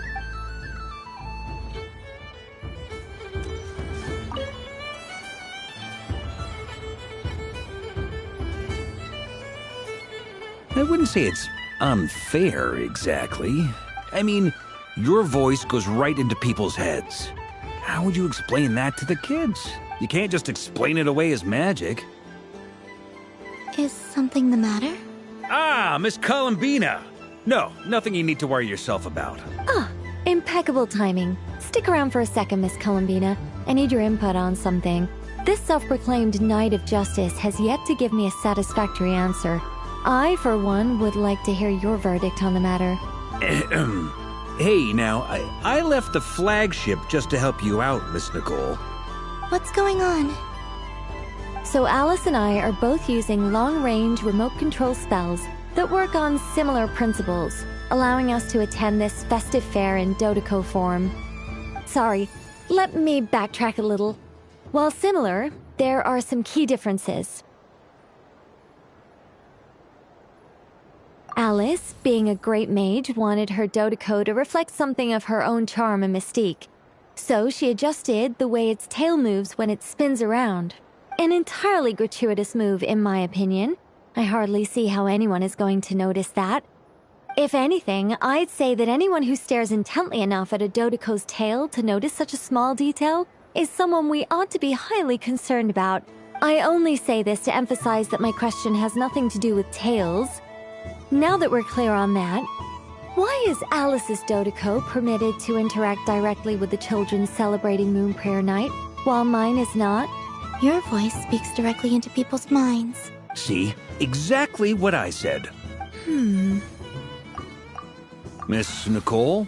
Ugh, I can't stand it. I know that probably makes me sound like a whiny child acting out in front of their parents. And it's a little embarrassing now that I think about it. But hey, I said it now, I can't take it back. That would be even more embarrassing. Also, don't go reading too much into that analogy. It was off the top of my head. I'm actually an awful lot older than either of you. Miss Nicole, are you saying that you'd like someone to play the game you've prepared? I'm not so invested in that. It's just something cobbled together using items I borrowed from Alice. She probably didn't even make them herself. The point is, I want to know everyone's thoughts after they receive their prizes. But as you've said, I can't just ask. I've been biting my lip for so long, and I've had no one to vent my frustrations on. I thought this was going to be a nice, straightforward festival where I'd get the chance to guide people to treasure. Well, can I play? I can't guarantee that I'll win a prize, but... You will? I'd like to try. Then what are we waiting for? Let the game begin! It's like they forgot I was ever here. Ha ha ha ha.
Congratulations, Miss Columbina.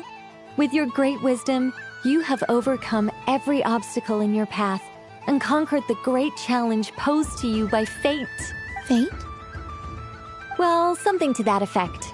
If you'd prefer something more poetic, it could be the icy winds or the dawn. Anything you like, really. You could even go with the challenge posed to you by Dodeko, if that's what you're into. Anyway, you can take or leave my suggestions. Moving on. All my hopes are now resting on this. Can I open it now? Stop teasing me. Please, I'm begging you. No more talk. Just open it. Wow. What a lovely sculpture. Classic and cute at the same time. Thank you, Miss Nicole. I'll always treasure it. There we go. Music to my ears. You have my sincerest gratitude, Miss Columbina. Thank you for sharing your precious time with me and fulfilling my wish. Don't mention it. You've all done much to help me. And still, I'm the one receiving all these gifts.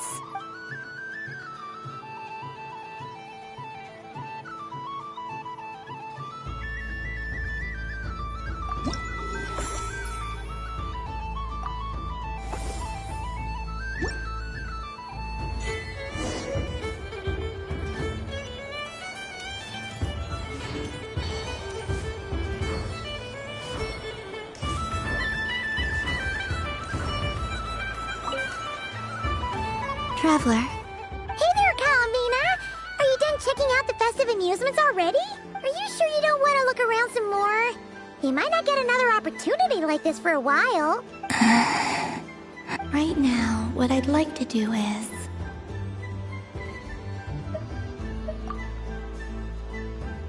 Oh! Candy for us? Thanks a bunch, Columbina! Don't mind if we do! Whoa! This one's intense! But it's so tasty! What about you, Traveler? How does yours taste? Oh, sounds good! Paimon's drooling now! Are there any more Smatna candies in the box?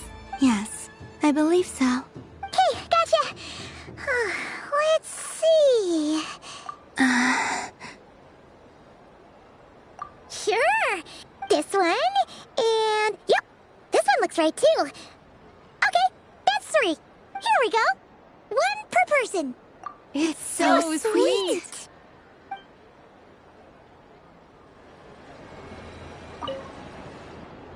Traveler, Paimon. Columbina! Finished with the festival already? Really? You're sure you don't want to have a little more fun out there? Final answer. Yes, I am sure.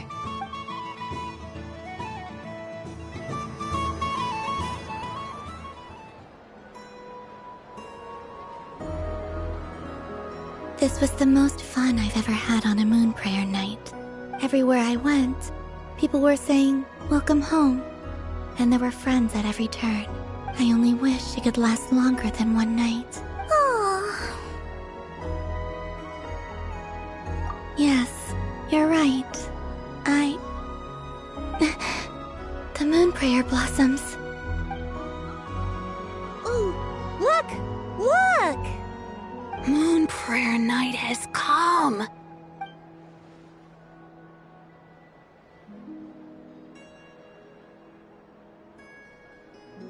The moon. It's so beautiful. Happy Moon Prayer Night, dear. Happy Moon Prayer Night. Happy Moon Prayer Night.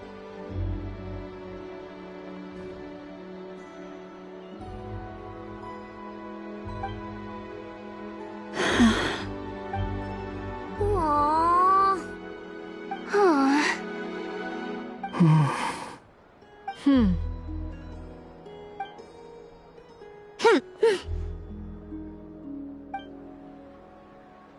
Time flies when you're having fun. Oh, looks like the time has come. Columbina. You're heading off, then? Yes, to the ruins you mentioned. And from there, back home to the moon. Wait! I know? At least... Take one of our craft shop's crumb cookies up to the moon with you. You know, for a snack. Sure. Why not? The Curatorium of Secrets believes in proper farewells. No story should be left without a satisfactory endnote. Never. Farewells are an important affair for the Ratniki, too. We never know when we might meet again. Ha-ha! And here I thought grand farewells wouldn't suit tonight's mood. But I suppose friendly passion is not to be stopped, eh? We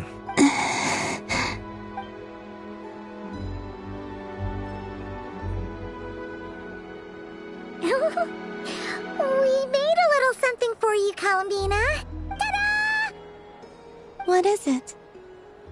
A Moon Prayer Night greeting card with drawings by all of your friends.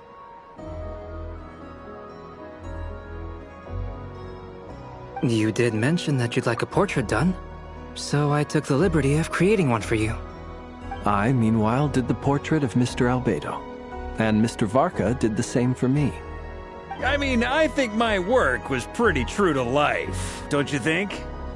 The picture of Ashru was my doing. The two of you seem to get along rather well. Wait, was I the only one who did a full-body picture? That's so embarrassing. I did pictures of me and Anefa. I did my own portrait and one for Hat Guy. Plus, there's the two mages, Arlecchino and Sandrone. So, if you ever miss us, just flip the card open and we'll all be right there with you.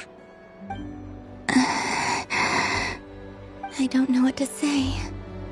Thank you so much, everyone. This whole Moon Prayer Night was more than I could have ever asked for. It is the greatest gift I have ever received. Lauma, I figured it out. Figured what out?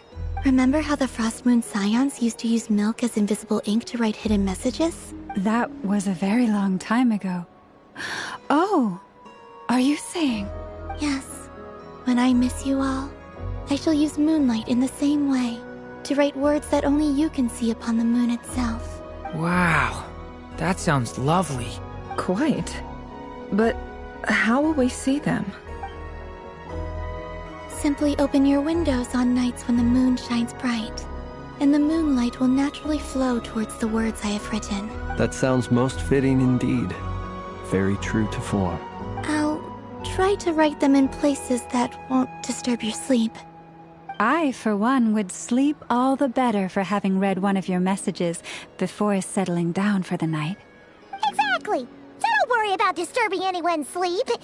Just promise you'll write to let us know you're okay, all right? All right. I promise.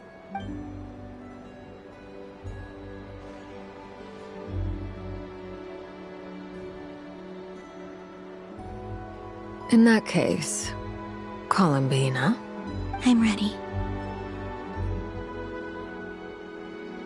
Very well. Let's go.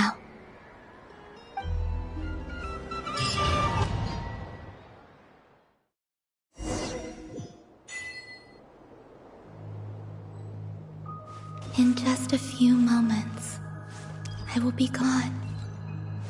I still don't know what to expect on the moon.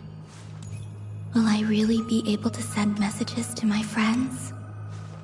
The Kuhenki, the animals of Not Cry.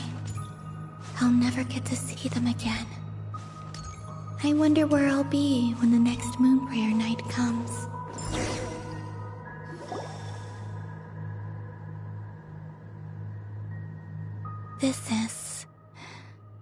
This is where the people of Hyperborea used to communicate with the moons. Eternal moon, frost moon, iridescent moon. When the power of all three converge, the gate to the moons shall open. Moon marrow preparations are complete. Only the final step remains. I'm sure Nasha Town is livelier than ever at this moment. Yeah, it's a shame you couldn't be there for it, but it's now or never, right? It's fine. I'm more than happy with this. My last piece of luggage. My only piece of luggage.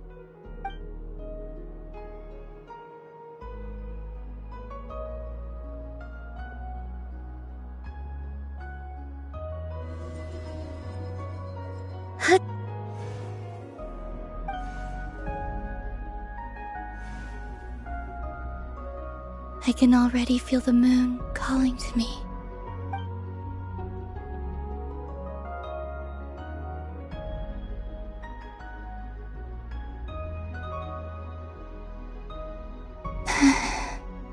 Your home lies on the far side of this light, Columbina.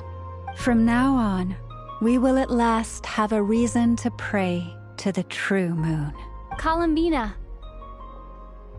Yes? I'm listening. Be sure to come back and see us when you get the chance.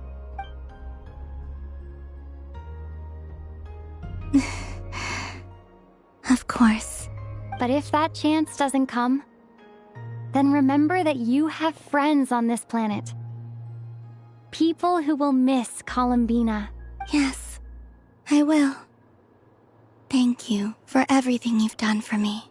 And remember, come night or day, the moonlight shall always connect us. Well then, farewell, my friends.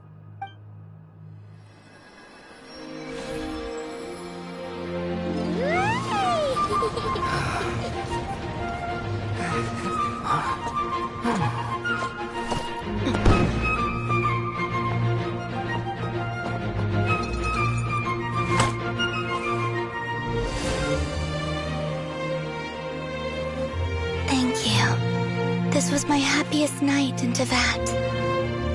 Farewell, Columbina.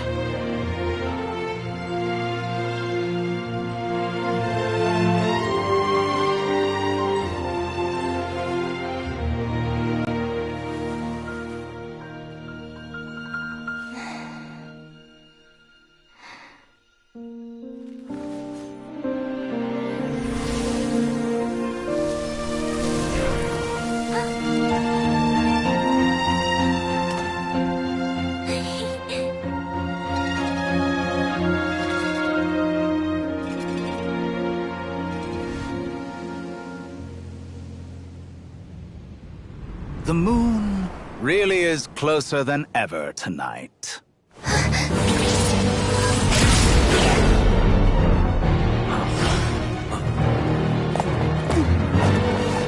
Columbina. All 3 moons in one place. Time for one final experiment. Reason, life, death, time, and space. They all believed I would fail.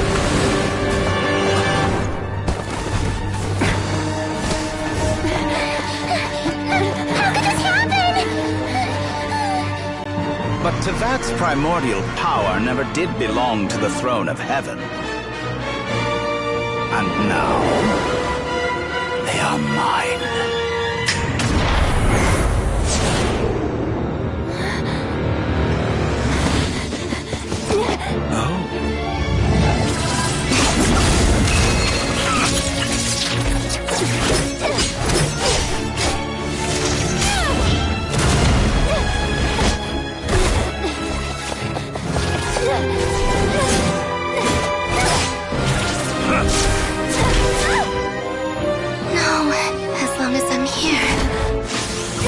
Is free to wield the 3 moons' power.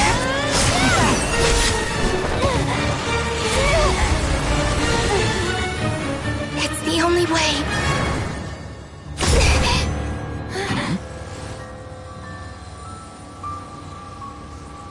I guess I won't be going home today.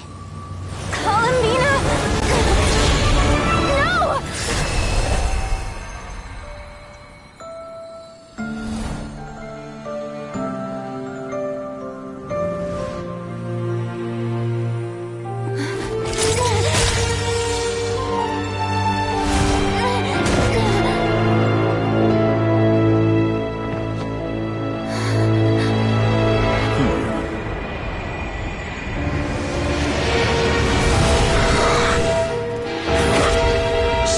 one world. Do not try to control me.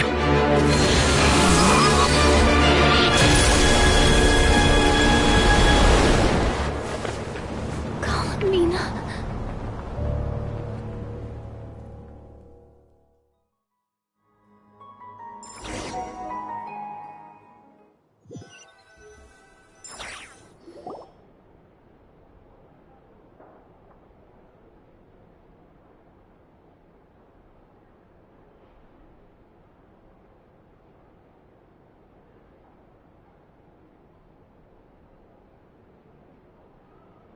Are you all right?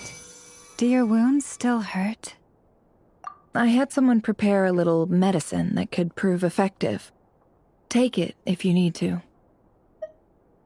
In that case, let me relate the contents of the call we made to Alice after the incident occurred. That Dottore is a crafty one. He distracted the Hexenzirkel by creating a huge fuss at Tevat's borders. I'd assumed that the cause was an abyssal intrusion from the outside world, which in fairness is a rather common occurrence. But after learning that you managed to influence the phantoms in Nordcry, I realized that perhaps this interference could have come from within Tevat instead. But we weren't able to change their fates. True, you couldn't change how their stories ended, but you did build some variables around yourself. Variables? Yes, things you heard that you could not otherwise have learned, ideas that would otherwise have never crossed your mind. All these things are variables. Of course, most variables usually pale into insignificance with the myriad of possibilities floating around. But the moment you start treating them as building blocks and intentionally stacking them, that changes things. That's what Dottore did, and it's how he created the necessary conditions so that when you activated the portal tonight, it played right into his plan. However, we have no way of knowing exactly what he did. Yeah, we also need to ascertain Columbina's status. And that about sums it up. As I suspected, Dottore has disappeared completely. If it's any consolation, he wasn't able to control Columbina as he might have wished to. Oh no! What? She did what? All we saw was Dottore appeared and used some kind of power. The next thing we knew, he and Columbina were gone and you were falling into the sea.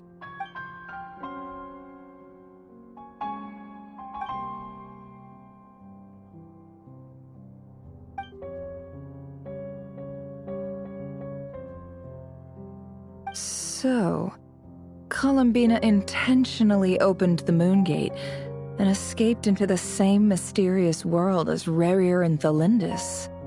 Sounds like bad news.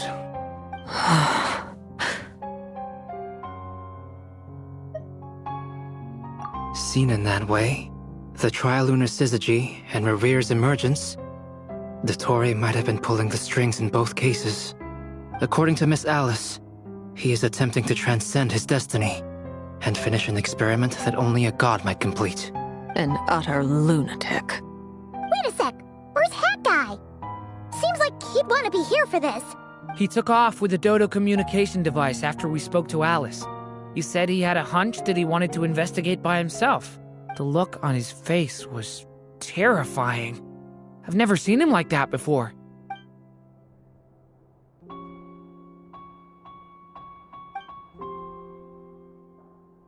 I'm back. Hat Guy! I went to look for the Hyperborean phantoms again. I think I've gotten to the bottom of it. I got them to talk to Nicole on the other end of the communications line. Turns out, the history they describe is different from how Nicole remembers it. Really? But how? Surely Nicole can't have been wrong. Because the phantoms are the ones who are deceived. They speak of a savior who appeared in their history. One who never should have existed. This savior promised to create a new moon within the false sky, and even bring back their moon goddesses. Foolishly, they believed in him, and told him everything he wanted to know about the moons. It's obvious that this was Dottore doing. Now you mention it, the first time we entered the Hyperborean ruins, we heard the phantoms discussing their history, and I remember Nicole commenting that something sounded a little strange. But Dottore shouldn't have been able to get in there in the first place. He didn't. Nicole said that this was an anomalous state triggered by disruptions in the causal connections between phantoms from the same era. The variables that Dottore put in place were substantial enough that they even affected phantoms that he never met. So it's not that their memories were unclear. They'd been tampered with. That's exactly the possibility Dottore was trying to manufacture. He turned these variables into knowledge and engineered the situation so all that knowledge would fall into his hands. Then, he harnessed that knowledge on Moon Prayer Night to truly create a false moon. How is that even possible? To be precise, he exploited a weakness in the way the spell works. The spell senses Kuvaki to detect the moon's location. So, as long as the false moon more strongly resembled the moon than the frost moon beyond the skies, the gate would teleport Columbina to the false moon's location. In other words, to Dottore's side. Once he had her under control, the teleportation spell remained active, and he manipulated her power to seize both moon marrows. At that moment, the moon marrows disappeared right before our eyes. It was already too late, even as we were leaving the ruins. By then, Dottore had already amassed the power of all 3 moons. So, where does that leave us? What do we do now? I'd certainly like to know what Her Majesty thinks, now that the concerns I expressed to her have come to pass. But we cannot simply sit and wait for her to decide the matter. And in any case, it is not the Fatui Harbinger Damselette who sees us as her friends, but rather Columbina Hyposelenia. If, even in such extreme circumstances, Her Majesty will not lift the prohibition on Harbingers drawing steel against one another, then I will do as my heart demands. I will fight as Peruware instead. Oh, Arlecchino! Time is short, so I'll make the first move.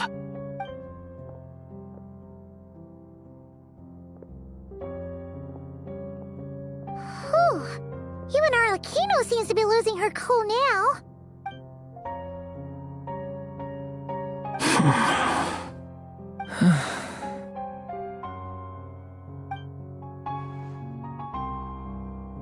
All right. Lose those dejected looks for a moment and let me get a word in. It looks bad, I won't lie. Very bad, in fact. So Dottore's pulled some real dirty tricks to gain the upper hand. For now. And yeah, it's to the point where even the mages say that his variables have affected destiny. I'm not so sure, though. Many have told me that Tevat's destiny is fixed. And that does appear to be the case. Well, what makes Dottore so sure he'll be the exception? And since he was able to stack these variables up, who's to say we can't do the same? You of all people should not be discouraged, traveler from afar. This isn't over yet. And you're not alone in that. Everyone here does, whether they've spoken thus far or not. But none of us are the type to sit back and wait for the sun to shine again. That's exactly how a knight should roll. If they knock you down, you get back up and get back in it. Don't forget, Honorary Knight, you're a legitimate member of Mondstadt too. Mark is right. This is far from over. Dottore's already way overdue a butt-kicking given his past shenanigans. And after this, he's earned himself a double dose. That's what I'm talking about. How's everyone else feeling? I'll use Kuvaki to investigate Columbina's whereabouts. I am not ready to give up either. Leave the intel gathering to me.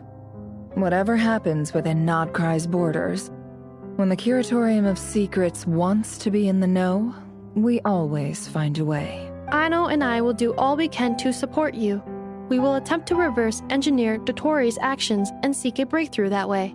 Alice and Nicole are busy dealing with an emergency at Tevat's borders, so they can't return just yet. But they're both very angry about this. They've asked Albedo and me to act on the Hex and Zircle's behalf, and do everything in our power to fight back against Dotori. Are you ready then? We're going to have to conduct a lot of research, even in the early stages. I'll do my best. As for me, I'm pretty familiar with Dotori's way of doing things, so I can try to predict his next move. I'll help with your investigation. Nice! Looks like we have our basic division of labor. I'll get in touch with Flints and Eatlua, get them to have a chat with their Starshiner. It couldn't hurt to bring the Lightkeepers on board as well. At the same time, I'll pass on instructions to the Knights present in Nodcry to assist the Lightkeepers and other organizations in ensuring the safety of those living here. Yeah! We'll show him! That's it then. Good luck, everyone.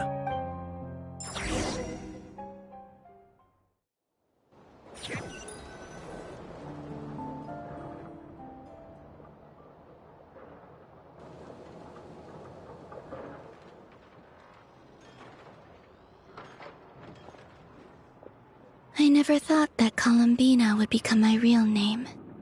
It went from being a Fatui code name to something my friends call me.